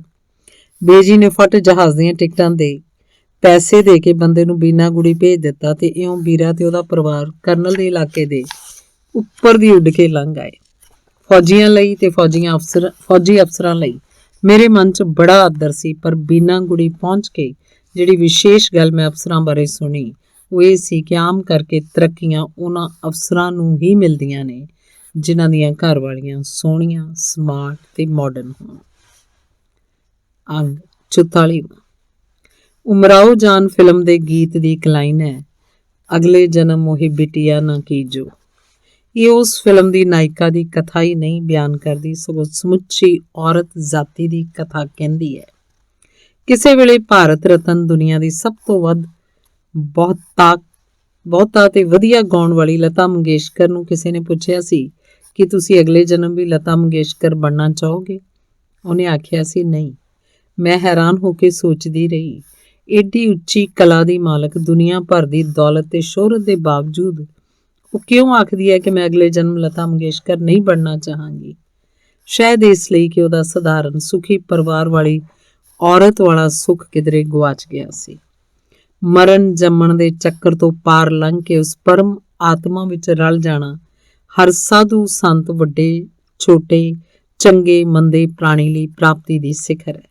ਕੋਈ ਮਰ ਜਾਵੇ ਤਾਂ ਮਿਲ ਕੇ ਅਰਦਾਸ ਕਰਦੇ ਹਾਂ, ਹੇ ਪ੍ਰਭੂ, ਇਸ ਪ੍ਰਾਣੀ ਨੂੰ ਮਰਨ ਜੰਮਣ ਦੇ ਗੇੜ ਚੋਂ ਕੱਢ ਕੇ ਆਪਣੇ ਚਰਨਾਂ 'ਚ ਸਥਾਨ ਦੇਈ। ਜੇ ਕਈ ਵਾਰ ਹੈਰਾਨ ਹੋ ਕੇ ਸੋਚਦੀ ਹਾਂ, ਦੁਨੀਆ ਤੇ ਆਉਣਾ ਤੇ ਚਲੇ ਜਾਣਾ ਕਿਉਂ ਐਡਾ ਔਖਾ ਗਿਣਿਆ ਜਾਂਦਾ ਹੈ? ਸ਼ਾਇਦ ਇਸੇ ਲਈ ਕਿ ਖਾਲੀ ਹੱਥੇ ਸੰਸਾਰ ਤੇ ਆਉਂਦੇ ਹਾਂ ਤੇ ਸਾਰੀ ਉਮਰ ਦੀ ਘਾਲਣਾ ਤੋਂ ਮਗਰੋਂ ਖਾਲੀ ਹੱਥੇ ਤੁਰ ਜਾਂਦੇ ਹਾਂ। ਇਸੇ ਲਈ ਇਹਦੇ ਅਰਥ ਜੀਵਨ ਤੋਂ ਸੋਚਵਾਨ ਲੋਕ ਛੁਟਕਾਰਾ ਪਾਉਣਾ ਚਾਹੁੰਦੇ ਨੇ। ਸਾਡੇ ਧਰਮ ਗ੍ਰੰਥ ਜੀਵਨ ਨੂੰ ਨਿਰਰਥਕ ਤੋਂ ਸਾਰਥਕ ਬਣਾਉਣ ਲਈ ਬੜਾ ਕੁਝ ਦੱਸਦੇ ਨੇ, ਪਰ ਦੱਸਣ ਨਾਲ ਕੁਝ ਨਹੀਂ ਹੁੰਦਾ। ਬੰਦੇ ਨੂੰ ਆਪ ਉਸ ਅੱਗ ਦੇ ਦਰਿਆ ਵਿੱਚੋਂ ਦੀ ਲੰਘਣਾ ਪੈਂਦਾ ਹੈ। ਰਾਜਕੁਮਾਰ ਸਿਧਾਰਥ ਕੋਲ ਸਭ ਕੁਝ ਸੀ ਜਿਸ ਦੀ ਵੀ ਕੋਈ ਇੱਛਾ ਕਰ ਸਕਦਾ ਹੈ, ਪਰ ਉਹਨੂੰ ਸਮਝ ਲੱਗ ਗਈ ਸੀ ਕਿ ਸਭ ਕੁਝ ਹੀ ਨਿਰਰਥਕ ਹੈ ਤੇ ਉਹ ਸੱਚ ਦੀ ਭਾਲ 'ਚ ਇੰਨੇ ਵਰੇ ਜੰਗਲਾਂ 'ਚ ਭਟਕਦਾ ਰਿਹਾ। ਫਿਰ ਉਹਨੂੰ ਜਾ ਕੇ ਗਿਆਨ ਹਾਸਲ ਹੋਇਆ। ਉਸ ਗਿਆਨ ਬਾਰੇ ਬੁੱਧ ਦੱਸ ਸਕਦਾ ਸੀ, ਪਰ ਕਿਸੇ ਨੂੰ ਦੇ ਨਹੀਂ ਸੀ ਸਕਦਾ। ਉਹ ਗਿਆਨ ਹਾਸਲ ਕਰਨ ਲਈ ਉਸੇ ਰਾਹ ਲੰਘਣਾ ਜ਼ਰੂਰੀ ਸੀ ਜਿੱਥੋਂ ਦੀ ਬੁੱਧ ਲੰਘਿਆ ਸੀ। ਇਹ ਗੱਲ ਜਰਮਨ ਲੇਖਕ ਹਰਮਨ ਹੈਂਸ ਨੇ ਸਿਧਾਰਥ ਨਾਮ ਦੇ ਨਾਵਲ ਵਿੱਚ ਬੜੀ ਚੰਗੀ ਤਰ੍ਹਾਂ ਸਮਝਾਈ ਹੈ। ਅੰਗ 45 ਕਈ ਵਾਰੀ ਖਬਰਾਂ ਸੁਣੀ ਦੀਆਂ ਸੀ, ਡਾਕਟਰ ਦੀ ਅਣਗਹਿਲੀ ਕਾਰਨ ਕਿਸੇ ਦੀ ਸੱਜੀ ਜੜ ਦੁਖਦੀ ਸੀ, ਖੱਬੀ ਕੱਢੀ ਗਈ। ਅਖੇ ਜੀ ਕੀੜਾ ਖੱਬੀ ਤੇ ਬੈਠ ਕੇ ਸੱਜੀ ਨੂੰ ਖਾਂਦਾ ਸੀ। ਕਿਤੇ ਆਪਰੇਸ਼ਨ ਕਰਦਿਆਂ ਔਜ਼ਾਰ ਢਿੱਡ ਵਿੱਚ ਹੀ ਰਹਿ ਗਿਆ, ਕਿਤੇ ਪੈਸੇ ਪੂਰੇ ਨਾ ਹੋਣ ਕਾਰਨ ਮਰੀਜ਼ ਨੂੰ ਦਾਖਲ ਹੀ ਨਾ ਕੀਤਾ ਗਿਆ, ਤੇ ਕਿਧਰੇ ਡਾਕਟਰ ਟਾਈਮ ਸਿਰ ਨਾ ਪਹੁੰਚੇ ਤੇ ਮਰੀਜ਼ ਦੀ ਮੌਤ ਹੋ ਗਈ। ਕਿਧਰੇ ਡਾਕਟਰਾਂ ਨੇ ਗੁਰਦੇ ਕੱਢ ਕੇ ਵੇਚਦੇ, ਕਿਧਰੇ ਅੱਖਾਂ ਵੇਚ ਦਿੱਤੀਆਂ। ਇਹ ਖਬਰਾਂ ਬਹੁਤ ਦੁਖਦਾਈ ਸਨ, ਪਰ ਮੇਰਾ ਤਜਰਬਾ ਇਹਦੇ ਬਿਲਕੁਲ ਉਲਟ ਹੈ। ਡਾਕਟਰ ਦਲਜੀਤ ਸਿੰਘ ਹੋਰੀ ਅੰਮ੍ਰਿਤਸਰ ਵਾਲੇ, ਜਿਹੜੇ ਹੁਣ ਅੱਖਾਂ ਵਾਲੇ ਡਾਕਟਰ ਕਰਕੇ ਮਸ਼ਹੂਰ ਹਨ, ਬਹੁਤ ਸਾਲ ਪਹਿਲਾਂ ਪਟਿਆਲੇ ਸਾਡੇ ਗੁਆਂਢ 'ਚ ਰਹਿ ਕੇ ਗਏ ਸੀ। ਉਦੋਂ ਇੱਕ ਆਮ ਡਾਕਟਰ ਸਨ ਤੇ ਆਮ ਹੀ ਪਰਿਵਾਰ ਵਿੱਚੋਂ ਸਨ। ਵਿਸ਼ੇਸ਼ ਗੱਲ ਇਹ ਸੀ ਕਿ ਉਹ ਪ੍ਰੋਫੈਸਰ ਸਾਹਿਬ ਸਿੰਘ ਦੇ ਪੁੱਤਰ ਸਨ, ਜਿਨ੍ਹਾਂ ਨੇ 10 ਜਲਦਾਂ 'ਚ ਗੁਰੂ ਗ੍ਰੰਥ ਸਾਹਿਬ ਦਾ ਟੀਕਾ ਕੀਤਾ, ਤੇ ਉਹ ਪ੍ਰੋਫੈਸਰ ਪ੍ਰੀਤਮ ਸਿੰਘ ਜੀ ਦੇ ਸਾਲਾ ਸਨ। ਅੰਮ੍ਰਿਤਸਰ ਜਾ ਕੇ ਉਹਨਾਂ ਨੇ ਦੋਨਾਂ ਪੁੱਤਰ ਡਾਕਟਰ ਬਣਾ ਲਏ। ਦੋਨੋਂ ਨੂੰਹਾਂ ਡਾਕਟਰਨੀਆਂ ਲੈ ਆਉਂਦੀਆਂ ਤੇ ਡਾਕਟਰ ਸਾਹਿਬ ਨੇ ਘਰ ਦੇ 2 ਹਸਪਤਾਲ ਖੋਲ੍ਹ ਲਏ, ਸ਼ਾਨਦਾਰ ਕੋਠੀ ਪਾ ਲਈ। ਪਰ ਇਮਾਨਦਾਰ ਹੋਣ ਕਾਰਨ 70 ਲੱਖ ਰੁਪਇਆ ਹਰ ਸਾਲ ਉਹ ਇਨਕਮ ਟੈਕਸ ਦਿੰਦੇ ਹਨ, ਜਿਸ ਤੋਂ ਉਹਨਾਂ ਦੀ ਆਮਦਨੀ ਦਾ ਅੰਦਾਜ਼ਾ ਲਾਇਆ ਜਾ ਸਕਦਾ ਹੈ। ਪਰ ਉਹਨਾਂ ਦੇ ਟੱਬਰ ਦਾ ਸਹਿਜ ਤੇ ਸਲੀਕਾ ਤੇ ਭਲੇਮਾਨਸੀ ਬਿਆਨ ਨਹੀਂ ਕੀਤੀ ਜਾ ਸਕਦੀ। ਕਈ ਸਾਲਾਂ ਮਗਰੋਂ ਡਾਕਟਰ ਸਾਹਿਬ ਤੇ ਉਹਨਾਂ ਦੀ ਘਰਵਾਲੀ ਸਵਰਨ ਪਟਿਆਲੇ ਆਏ। ਮੈਂ ਆਖਿਆ, ਭਾਬੀ ਜੀ, ਤੁਹਾਡੇ 'ਚ ਇੰਨੇ ਸਾਲਾਂ 'ਚ ਕੋਈ ਚੇਂਜ ਨਹੀਂ ਆਈ। ਉਹ ਆਖਣ ਲੱਗੀ, ਭੈਣ ਜੀ, ਤੁਸੀਂ ਵੀ ਉਹੋ ਜਿਹੇ ਹੋ, ਕੁਛ ਨਹੀਂ ਬਦਲੇ। ਡਾਕਟਰ ਦਲਜੀਤ ਸਿੰਘ, ਜੋ ਸਾਡੀਆਂ ਗੱਲਾਂ ਸੁਣਦੇ ਸੀ, ਆਖਣ ਲੱਗੇ, ਤੁਹਾਡੀ ਦੋਵਾਂ ਦੀ ਨਿਗਾਹ ਕਮਜ਼ੋਰ ਹੋ ਗਈ ਹੈ। ਡਾਕਟਰ ਸਾਹਿਬ ਦੀ ਹਰ ਗੱਲ ਮੂੰਹ ਤੇ ਆਖ ਦੇਣ ਦੀ ਆਦਤ ਦਾ ਸਭ ਨੂੰ ਪਤਾ ਹੈ। ਕਈ ਸਾਲਾਂ ਮਗਰੋਂ ਮੈਂ ਇੱਕ ਦਿਨ ਫੋਨ ਕੀਤਾ, ਡਾਕਟਰ ਸਾਹਿਬ, ਮੈਂ ਅੱਖਾਂ ਦਿਖਾਉਣੀਆਂ ਨੇ। ਉਹਨਾਂ ਨੇ ਆਖਿਆ, ਆ ਜਾਓ, ਪਰ 12 ਵਜੇ ਤੋਂ ਪਹਿਲਾਂ ਪਹੁੰਚ ਜਾਣਾ। ਮੈਂ ਡਰਾਈਵਰ ਨੂੰ ਲੈ ਕੇ ਉਹਨਾਂ ਦੇ ਹਸਪਤਾਲ ਪਹੁੰਚ ਗਈ। ਉਹਨਾਂ ਨੇ ਆਪਣੀ ਵੱਡੀ ਨੂੰ ਇੰਦੂ ਨੂੰ, ਜੋ ਦੂਜੇ ਕਮਰੇ 'ਚ ਅੱਖਾਂ ਚੈੱਕ ਕਰ ਰਹੀ ਸੀ, ਫੋਨ ਤੇ ਮੇਰੇ ਕੁਝ ਟੈਸਟ ਕਰਾਉਣ ਲਈ ਆਖ ਦਿੱਤਾ ਤੇ ਫਿਰ ਮੈਨੂੰ ਪੁੱਛਣ ਲੱਗੇ, ਅੱਜ ਤੇ ਰੁਕੋਗੇ ਨਾ? ਮੈਂ ਕਿਹਾ, ਹਾਂ, ਸਵਰਨ ਨੇ ਪਹਿਲਾਂ ਹੀ ਮੈਨੂੰ ਫੋਨ ਕਰਕੇ ਆਖਤਾ ਸੀ, ਤੁਸੀਂ ਕਦੇ-ਕਦੇ ਆਉਂਦੇ ਹੋ, ਇਸ ਲਈ 1-2 ਦਿਨ ਦਾ ਪ੍ਰੋਗਰਾਮ ਬਣਾ ਕੇ ਆਇਓ। ਅੱਖਾਂ ਦਿਖਾ ਕੇ ਮੈਂ ਉਹਨਾਂ ਦੀ ਕੋਠੀ ਚਲੀ ਗਈ। ਮੈਂ ਸਵਰਨ ਨੂੰ ਦੱਸਿਆ, ਡਾਕਟਰ ਸਾਹਿਬ ਮੈਨੂੰ ਪੁੱਛਦੇ ਨੇ, ਅੱਜ ਤਾਂ ਰਹੋਗੇ ਨਾ? ਉਹ ਹੱਸਣ ਲੱਗੀ ਤੇ ਆਖਣ ਲੱਗੀ, ਸ਼ੁਕਰ ਹੈ ਉਹਨਾਂ ਨੇ ਇਹ ਨਹੀਂ ਪੁੱਛ ਲਿਆ ਵੀ ਕਿੱਥੇ ਠਹਿਰੋਗੇ। ਮੈਂ ਕਿਹਾ, ਪੁੱਛ ਲੈਂਦੇ ਤਾਂ ਮੈਂ ਆਖ ਦਿੰਦੀ ਤੁਹਾਡੇ ਘਰ। ਉਹ ਦੱਸਣ ਲੱਗੀ, ਇੱਕ ਵਾਰੀ ਸੁਰਜੀਤ ਸਿੰਘ ਬਰਨਾਲਾ, ਜੋ ਗਵਰਨਰ ਹੈ, ਉਹਨੇ ਅੱਖਾਂ ਦਿਖਾਉਣ ਆਉਣਾ ਸੀ। ਮੈਂ ਡਾਕਟਰ ਸਾਹਿਬ ਨੂੰ ਆਖਿਆ, ਉਹਨਾਂ ਨੂੰ ਆਖ ਦੇਣਾ ਕਿ ਅੱਖਾਂ ਘਰ ਹੀ ਦੇਖ ਲਵਾਂਗਾ ਤੇ ਨਾਲੇ ਚਾਹ ਪਾਣੀ ਪੀ ਲੈਣਗੇ। ਡਾਕਟਰ ਸਾਹਿਬ ਨੇ ਇਹੀ ਆਖ ਦਿੱਤਾ। ਮੈਂ ਚਾਹ ਪਾਣੀ ਦਾ ਇੰਤਜ਼ਾਮ ਕਰ ਰੱਖਿਆ ਸੀ। ਜਦੋਂ ਆਈ ਤੇ ਡਾਕਟਰ ਸਾਹਿਬ ਨੇ ਅੱਖਾਂ ਚੈੱਕ ਕੀਤੀਆਂ, 2-4 ਮਿੰਟ ਇੱਧਰ ਉੱਧਰ ਦੀਆਂ ਗੱਲਾਂ ਕੀਤੀਆਂ। ਫਿਰ ਬਰਨਾਲਾ ਸਾਹਿਬ ਆਖਣ ਲੱਗੇ, ਅਸੀਂ ਚੱਲਦੇ ਹਾਂ। ਡਾਕਟਰ ਸਾਹਿਬ ਆਖਣ ਲੱਗੇ, ਚੰਗਾ ਜੀ। ਮੈਂ ਮੂਹਰੇ ਹੋ ਕੇ ਆਖਿਆ, ਨਹੀਂ ਜੀ, ਚਾਹ ਪੀ ਕੇ ਜਾਇਓ। ਤਾਂ ਕਿਤੇ ਡਾਕਟਰ ਸਾਹਿਬ ਨੂੰ ਯਾਦ ਆਇਆ ਕਿ ਉਹਨਾਂ ਨੂੰ ਤਾਂ ਚਾਹ ਵੀ ਪਿਲਾਉਣੀ ਸੀ। ਇਹਨਾਂ ਦੀ ਭੈਣ ਦਾ ਬੇਟਾ ਇੱਕ ਦਿਨ ਪਟਿਆਲਿਓਂ ਆਇਆ। ਉਹਨੂੰ ਆਉਂਦੇ ਨੂੰ ਪੁੱਛਦੇ ਨੇ, ਕੀ ਕਰਨਾ ਹੈ? ਮੈਂ ਆਖਿਆ, ਆਪਣੇ ਮਾਮੇ ਦੇ ਘਰ ਕੋਈ ਬਿਨਾਂ ਕੰਮ ਤੋਂ ਨਹੀਂ ਆ ਸਕਦਾ। ਤੇ ਆਖਣ ਲੱਗੇ, ਨਹੀਂ, ਮੈਂ ਤਾਂ ਉਹੀ ਪੁੱਛਿਆ ਸੀ, ਰਹੇ ਜਿੰਨੇ ਦਿਨ ਮਰਜੀ। ਅਮਰੀਕਾ 'ਚ ਉਹਨਾਂ ਦੀ ਬਹੁਤ ਮਾਨਤਾ ਹੈ, ਕਿਉਂਕਿ ਇਹਨਾਂ ਦੀ ਖੋਜਾਂ ਦੀ ਉਹ ਬਹੁਤ ਕਦਰ ਕਰਦੇ ਹੈ। ਪਰ ਇਹ ਅਮਰੀਕਨਾਂ ਨੂੰ ਸਭ ਤੋਂ ਵੱਧ ਗਾਲਾਂ ਕੱਢਦੇ ਨੇ ਕਿ ਦੁਨੀਆ ਨੂੰ ਤਾਂ ਪਤਾ ਹੀ ਨਹੀਂ ਇਹ ਸਾਲੇ ਕੁੱਤੇ ਕਿੰਨੇ ਕਮੀਨੇ ਨੇ। ਸ਼ਾਮ ਨੂੰ ਘਰ ਆ ਕੇ ਇੰਦੂ ਨੇ ਦੱਸਿਆ, ਆਂਟੀ ਦੀ ਅੱਖ ਦਾ ਲੇਜ਼ਰ ਨਾਲ ਟ੍ਰੀਟਮੈਂਟ ਕਰਨਾ ਪਏਗਾ, ਉਹ ਥੋੜਾ ਮਹਿੰਗਾ ਹੁੰਦਾ ਹੈ। ਆਂਟੀ ਹੁਣ ਕਰਾਉਣਾ ਹੈ ਕਿ ਫੇਰ ਕਰਾਉਣਾ ਹੈ? ਇੰਦੂ ਨੇ ਮੇਰੇ ਤੋਂ ਪੁੱਛਿਆ। ਮੈਂ ਸੋਚਿਆ, ਕਿੰਨਾ ਕੁ ਮਹਿੰਗਾ ਹੋਣਾ, ਫਿਰ ਕਿਹੜਾ ਐਡੀ ਦੂਰ ਆਏਗਾ? ਮੈਂ ਆਖਿਆ, ਤੁਹਾਡੀ ਮਰਜ਼ੀ ਹੈ। ਡਾਕਟਰ ਸਾਹਿਬ ਬੋਲੇ, ਮਹਿੰਗਾ ਹੈ ਤਾਂ ਅੱਖ ਨਹੀਂ ਬਚਾਉਣੀ। ਉਦੋਂ ਹੀ ਬੰਦੇ ਨੂੰ ਫੋਨ ਕੀਤਾ ਕਿ ਦਿੱਲੀ ਤੋਂ ਇੰਜੈਕਸ਼ਨ ਲੈ ਆਵੇ, ਜਿਹੜਾ ਲਾ ਕੇ ਲੇਜ਼ਰ ਨਾਲ ਟ੍ਰੀਟਮੈਂਟ ਕਰਨਾ ਸੀ। ਅਗਲੇ ਦਿਨ ਸਵੇਰੇ ਟੀਕਾ ਪਹੁੰਚ ਗਿਆ। ਉਸ ਬੰਦੇ ਨੂੰ ਜਦੋਂ ਸਵਰਨ ਨੇ ਪੈਸੇ ਦਿੱਤੇ, ਪਤਾ ਲੱਗਿਆ 85,000 ਦਾ ਟੀਕਾ ਤੇ ਆਉਣ ਜਾਣ ਦਾ ਕਿਰਾਇਆ ਸੀ। ਟੀਕਾ ਲਾ ਕੇ ਲੇਜ਼ਰ ਨਾਲ ਟ੍ਰੀਟਮੈਂਟ ਕਰਕੇ ਮੈਨੂੰ ਹਨੇਰੇ ਕਮਰੇ 'ਚ ਪਾ ਦਿੱਤਾ। ਅਗਲੇ ਦਿਨ ਹਨੇਰੇ ਹੋਏ ਆਲੇ ਦੁਆਲੇ ਚਾਦਰ ਵਲੇਟ ਕੇ, ਗੂੜੀ ਕਾਲੀ ਐਨਕ ਲਾ ਕੇ ਮੈਨੂੰ ਮੇਰੇ ਘਰ ਲੈ ਆਏ। 5 ਦਿਨ ਘਰ ਹੀ ਰੱਖਿਆ, ਕਿਉਂਕਿ ਚਾਨਣ 'ਚ ਨਹੀਂ ਸੀ ਨਿਕਲਣਾ। ਕਮਰੇ 'ਚ ਹਨੇਰਾ ਕਰਕੇ ਰੱਖਿਆ। ਖਾਣ ਪੀਣ ਸਭ ਉਸ ਕਮਰੇ 'ਚ ਹੀ ਪਹੁੰਚਦਾ ਰਿਹਾ। ਬਾਥਰੂਮ ਵੀ ਨਾਲ ਹੀ ਸੀ। ਉਂਝ ਸਾਰਾ ਟੱਬਰ ਵਾਰੀ-ਵਾਰੀ ਮੈਨੂੰ ਮਿਲ ਕੇ ਜਾਂਦੇ, ਗੱਲਾਂ ਕਰਦੇ। ਉੱਥੇ ਹੁੰਦੇ ਹੀ ਪਤਾ ਨਹੀਂ ਕਿਵੇਂ ਉਹਨਾਂ ਨੂੰ ਮੇਰੇ ਜਨਮ ਦਿਨ ਦਾ ਪਤਾ ਲੱਗ ਗਿਆ। ਹਨੇਰੇ 'ਚ ਹੀ ਬੈਠ ਕੇ ਅਸੀਂ ਸਾਰਿਆਂ ਨੇ ਜਨਮ ਦਿਨ ਦੀ ਆਈਸਕ੍ਰੀਮ ਖਾਧੀ ਤੇ ਸਵਰਨ ਨੇ ਜੰਮੂ ਆਪਣੇ ਪੇਕਿਆਂ ਤੋਂ ਕਢਵਾ ਕੇ ਲਿਆਂਦਾ ਹੋਇਆ ਸਿਲਕ ਦਾ ਸੂਟ ਜਨਮ ਦਿਨ ਦਾ ਗਿਫਟ ਦਿੱਤਾ। ਨਾ ਮੈਂ ਟੀਕੇ ਜੋਗੇ ਪੈਸੇ ਲੈ ਕੇ ਗਈ ਸੀ, ਨਾ ਉਹਨਾਂ ਨੇ ਆਪਰੇਸ਼ਨ ਦੇ ਜਾਂ ਹੋਰ ਕਾਸੇ ਦੇ ਪੈਸੇ ਲਏ। ਸਗੋਂ ਮੈਨੂੰ ਇਹ ਅਹਿਸਾਸ ਹੋਇਆ ਕਿ ਸੱਚਮੁੱਚ ਚੰਗੇ ਬੰਦੇ ਵੀ ਅਜੇ ਦੁਨੀਆ 'ਤੇ ਹੈਗੇ ਨੇ। ਉਸ ਤੋਂ ਮਗਰੋਂ ਮੈਂ ਜਦੋਂ ਵੀ ਅੰਮ੍ਰਿਤਸਰ ਗਈ, ਉਹਨਾਂ ਜੋ ਕੁਝ ਵੀ ਹੋ ਸਕਿਆ ਕੀਤਾ। ਮੈਂ ਉਹਨਾਂ ਲਈ ਸੋਚ ਕੇ ਵੀ ਕੁਝ ਨਹੀਂ ਸੀ ਕਰ ਸਕਦੀ। ਮੈਂ ਇੱਕ ਕਿਤਾਬ ਉਹਨਾਂ ਦੀ ਵੱਡੀ ਨੂੰ ਇੰਦੂ ਤੇ ਉਹਦੇ ਪਤੀ ਰਵੀ ਨੂੰ ਇਹ ਆਖ ਕੇ ਸਮਰਪਣ ਕੀਤੀ ਕਿ ਜਿਨ੍ਹਾਂ ਨੇ ਮੇਰੀਆਂ ਅੱਖਾਂ ਦੀ ਮੁਰੰਮਤ ਕਰਕੇ ਦੁਨੀਆ ਨੂੰ ਵੇਖਣ ਜੋਗੀ ਬਣਾਇਆ ਹੈ, ਉਹਨਾਂ ਲਈ। ਫਿਰ ਇੱਕ ਦਿਨ ਡਾਕਟਰ ਸਾਹਿਬ ਦਾ ਫੋਨ ਆਇਆ ਕਿ ਮਾੜੀ ਖਬਰ ਹੈ, ਸਵਰਨ ਠੀਕ ਨਹੀਂ, ਉਹਨੂੰ ਕੈਂਸਰ ਹੋ ਗਿਆ। ਮੈਂ ਅਜੇ ਖਬਰ ਲੈਣ ਜਾਣ ਨੂੰ ਸੋਚ ਹੀ ਰਹੀ ਸੀ ਕਿ ਉਹਨੂੰ ਇਲਾਜ ਲਈ ਅਮਰੀਕਾ ਲੈ ਗਏ। ਕੁਝ ਕੁ ਠੀਕ ਹੋ ਗਈ ਪਰ ਪੂਰੀ ਤਰ੍ਹਾਂ ਨਹੀਂ, ਤੇ ਫਿਰ ਉਹ ਵਾਪਸ ਆ ਗਏ। ਮੈਂ ਪਤਾ ਲੈਣ ਗਈ। ਉਹਨੇ ਦੁੱਖ ਸੁੱਖ ਦੀਆਂ ਬਹੁਤ ਗੱਲਾਂ ਕੀਤੀਆਂ ਜਿਹੜੀਆਂ ਸ਼ਾਇਦ ਉਹਨੇ ਕਦੇ ਕਿਸੇ ਨਾਲ ਨਹੀਂ ਸੀ ਕੀਤੀਆਂ। ਇਸ ਤੋਂ ਮਗਰੋਂ ਮੈਂ ਪਟਿਆਲੇ ਤੋਂ ਡਾਕਟਰ ਤੂਰ ਤੋਂ ਹੋਮਿਓਪੈਥੀ ਦੀਆਂ ਦਵਾਈਆਂ ਭੇਜਦੀ ਰਹੀ, ਜਿਨ੍ਹਾਂ ਨਾਲ ਘੱਟੋ ਘੱਟ ਕੈਂਸਰ ਦੀ ਤਕਲੀਫ ਕੋਈ ਨਹੀਂ ਹੁੰਦੀ। ਫਿਰ ਕੁਝ ਟਾਈਮ ਲੰਘ ਗਿਆ। ਮੈਂ ਫੋਨ ਤੇ ਹਾਲ ਚਾਲ ਪੁੱਛਦੀ ਰਹਿੰਦੀ। ਫਿਰ ਇੱਕ ਦਿਨ ਸਵਰਨ ਦਾ ਫੋਨ ਆਇਆ, ਭੈਣ ਜੀ ਮਿਲ ਜਾਓ। ਅਗਲੇ ਦਿਨ ਮੈਂ ਚਲੀ ਗਈ ਤਾਂ ਉਹ ਆਖਣ ਲੱਗੀ, ਤੁਹਾਡੇ ਤੋਂ ਬਿਨਾਂ ਮੈਂ ਕਿਸੇ ਨੂੰ ਮਿਲਣ ਲਈ ਨਹੀਂ ਬੁਲਾਇਆ। ਮੈਂ ਆਖਿਆ ਹੁਣ ਮੈਂ ਛੇਤੀ ਛੇਤੀ ਆਉਂਦੀ ਰਹਾਂਗੀ। ਉਹ ਬੋਲੀ, ਨਹੀਂ, ਹੁਣ ਤਾਂ ਕਾਰਡ ਹੀ ਪਹੁੰਚੇਗਾ। ਮੈਨੂੰ ਉਹਦੀ ਇਹ ਗੱਲ ਚੰਗੀ ਨਹੀਂ ਲੱਗੀ। ਜੰਮੂ ਤੋਂ ਉਹਦਾ ਭਰਾ ਭਰਜਾਈ ਤੇ ਹੋਰ ਰਿਸ਼ਤੇਦਾਰ ਮਿਲਣ ਆਏ ਹੋਏ ਸਨ। ਮੈਂ ਸੋਚਿਆ ਕੁਝ ਦਿਨਾਂ ਨੂੰ ਫੇਰ ਆ ਜਾਵਾਂਗੀ। ਆਉਣ ਲੱਗੀ ਉਹ ਹੌਲੀ ਹੌਲੀ ਤੁਰ ਕੇ ਦੂਜੇ ਕਮਰੇ 'ਚ ਗਈ। ਉਹਨੇ ਮੇਰਾ ਹੱਥ ਫੜ ਰੱਖਿਆ ਸੀ। ਉੱਥੋਂ ਇੱਕ ਕਾਟਨ ਦਾ ਚੁੰਨੀ ਸਮੇਤ ਸੂਟ ਕੱਢਿਆ। ਉਹਨੂੰ ਪਤਾ ਸੀ ਮੈਂ ਸਿਰਫ ਕਾਟਨ ਹੀ ਪਾ ਸਕਦੀ ਹਾਂ, ਤੇ ਸੂਟ ਮੈਨੂੰ ਫੜਾ ਦਿੱਤਾ। ਮੈਂ ਪਟਿਆਲੇ ਵਾਪਸ ਆ ਗਈ। ਆਖਰੀ ਵਾਰੀ ਜਦੋਂ ਮੈਂ ਉਹਨੂੰ ਮਿਲ ਕੇ ਆਈ ਸੀ, ਉਹ ਸ਼ਕਲ ਮੈਨੂੰ ਬਹੁਤ ਵਾਰੀ ਯਾਦ ਆ ਜਾਂਦੀ ਹੈ। ਕੁਝ ਦਿਨਾਂ ਮਗਰੋਂ ਹੀ ਮੈਨੂੰ ਉਹਦੇ ਭੋਗ ਦਾ ਕਾਰਡ ਮਿਲ ਗਿਆ। ਮੈਂ ਆਪਣੇ ਆਪ ਨੂੰ ਪੁੱਛਦੀ ਸੀ, ਕੀ ਸਵਰਨ ਸੱਚਮੁੱਚ ਹੀ ਮਰ ਗਈ? ਉਹ ਔਰਤ ਜਦੋਂ ਇੱਕ ਦਿਨ ਮੈਂ ਉਹਦੀ ਨੂੰਹ ਨੂੰ ਆਖਿਆ, ਤੇਰੀ ਮਦਰ ਇਨ ਲਾਅ ਕਿੰਨੀ ਚੰਗੀ ਹੈ, ਤਾਂ ਉਹ ਆਖਣ ਲੱਗੀ, ਨਹੀਂ ਆਂਟੀ ਤੁਸੀਂ ਗਲਤ ਹੋ, ਮੇਰੇ ਮਦਰ ਇਨ ਲਾਅ ਨਹੀਂ, ਮੇਰੇ ਮਦਰ ਨੇ। ਵੱਡੀ ਨੂੰਹ ਨੂੰ ਮੈਂ ਆਖਿਆ, ਹੀਰੇ ਦਾ ਕੋਕਾ ਤੇਰੇ ਬੜਾ ਸੱਜਦਾ ਹੈ। ਉਹ ਬੋਲੀ, ਇਹ ਮੰਮੀ ਨੇ ਲਿਆ ਕੇ ਦਿੱਤਾ ਸੀ। ਮੈਨੂੰ ਹੁਣ ਵੀ ਕਈ ਵਾਰੀ ਖਿਆਲ ਆ ਜਾਂਦਾ ਹੈ, ਕਈ ਕਿੰਨੀਆਂ ਚੰਗੀਆਂ ਰੂਹਾਂ ਹੁੰਦੀਆਂ ਨੇ। ਸ਼ਾਇਦ ਇਹ ਪ੍ਰੋਫੈਸਰ ਸਾਹਿਬ ਦੇ ਤੇ ਗੁਰੂ ਗ੍ਰੰਥ ਸਾਹਿਬ ਦੇ ਟੀਕਾਕਰਨ 'ਚੋਂ ਲਾਏ 20 ਸਾਲਾਂ ਦੀ ਭਗਤੀ ਦਾ ਹੀ ਫਲ ਸੀ ਕਿ ਉਹਦਾ ਪਰਿਵਾਰ ਇਹੋ ਜਿਹਾ ਸੀ। ਅੰਗ 46ਵਾਂ। ਇੱਕ ਦਿਨ ਮੇਰੇ ਕੋਲ ਕੁਝ ਨੌਜਵਾਨ ਲੜਕੇ ਆਏ ਤੇ ਬੜੇ ਚਿੰਤਾਤੁਰ ਹੋ ਕੇ ਆਖਣ ਲੱਗੇ, ਮੈਡਮ ਸਾਰਾ ਹੀ ਪੰਜਾਬ ਨਸ਼ਿਆਂ 'ਚ ਗਰਕ ਹੁੰਦਾ ਜਾ ਰਿਹਾ, ਤੁਸੀਂ ਕੁਝ ਸੋਚੋ, ਕੁਝ ਕਰੋ। ਮੈਂ ਉਹਨਾਂ ਨੂੰ ਆਖਿਆ, ਜਦੋਂ ਤੱਕ ਸਾਡੇ ਲੀਡਰ ਤੇ ਪੁਲਿਸ ਇਹਨੂੰ ਕਮਾਈ ਦਾ ਵੱਡਾ ਧੰਦਾ ਬਣਾਈ ਰੱਖਣਗੇ, ਉਦੋਂ ਤੱਕ ਇਹਦਾ ਇਲਾਜ ਔਖਾ ਹੈ। ਹੁਣ ਕਿਉਂਕਿ ਲੋਕ ਜ਼ਿੰਦਗੀ ਲਈ ਅਤ ਜ਼ਰੂਰੀ 2 ਚੀਜ਼ਾਂ ਰੱਬ ਤੇ ਮੌਤ ਨੂੰ ਭੁੱਲ ਗਏ ਨੇ, ਇਸ ਲਈ ਕਿਸੇ ਵੀ ਗੱਲ ਦੇ ਕੋਈ ਅਰਥ ਨਹੀਂ ਰਹਿ ਗਏ। ਸੋਚਦੀ ਤਾਂ ਮੈਂ ਬਹੁਤ ਹਾਂ। ਇੱਕ ਵਾਰੀ ਮੈਂ ਨਵੇਂ ਸ਼ਹਿਰ ਕੋਲ ਢਾਹਾਂ ਕਲੇਰਾਂ ਪਿੰਡ ਦੇ ਬੜੇ ਵੱਡੇ ਹਸਪਤਾਲ 'ਚ ਗਈ, ਜਿੱਥੇ ਨਸ਼ਾ ਛਡਾਊ ਕੇਂਦਰ ਹੈ। ਉੱਥੇ ਅਮੀਰਾਂ ਲਈ 500 ਰੋਜ਼ ਦੇ ਕਮਰੇ ਵਿੱਚੇ ਖਾਣਾ ਤੇ ਦਵਾਈਆਂ, ਤੇ ਦੂਸਰਾ ਆਮ ਲੋਕਾਂ ਲਈ 100 ਰੁਪਏ ਤੇ ਰੋਜ਼ ਕਮਰਾ ਤੇ ਦਵਾਈਆਂ।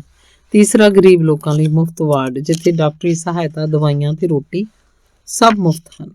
ਸਭ ਲਈ ਰੋਟੀ ਇੱਕੋ ਜਿਹੀ ਗੁਰਦੁਆਰਿਓਂ ਬਣ ਕੇ ਆਉਂਦੀ ਹੈ। ਯੋਗਾ ਤੇ ਵਰਜਿਸ਼ ਵੀ ਰੋਜ਼ ਕਰਾਈ ਜਾਂਦੀ ਹੈ।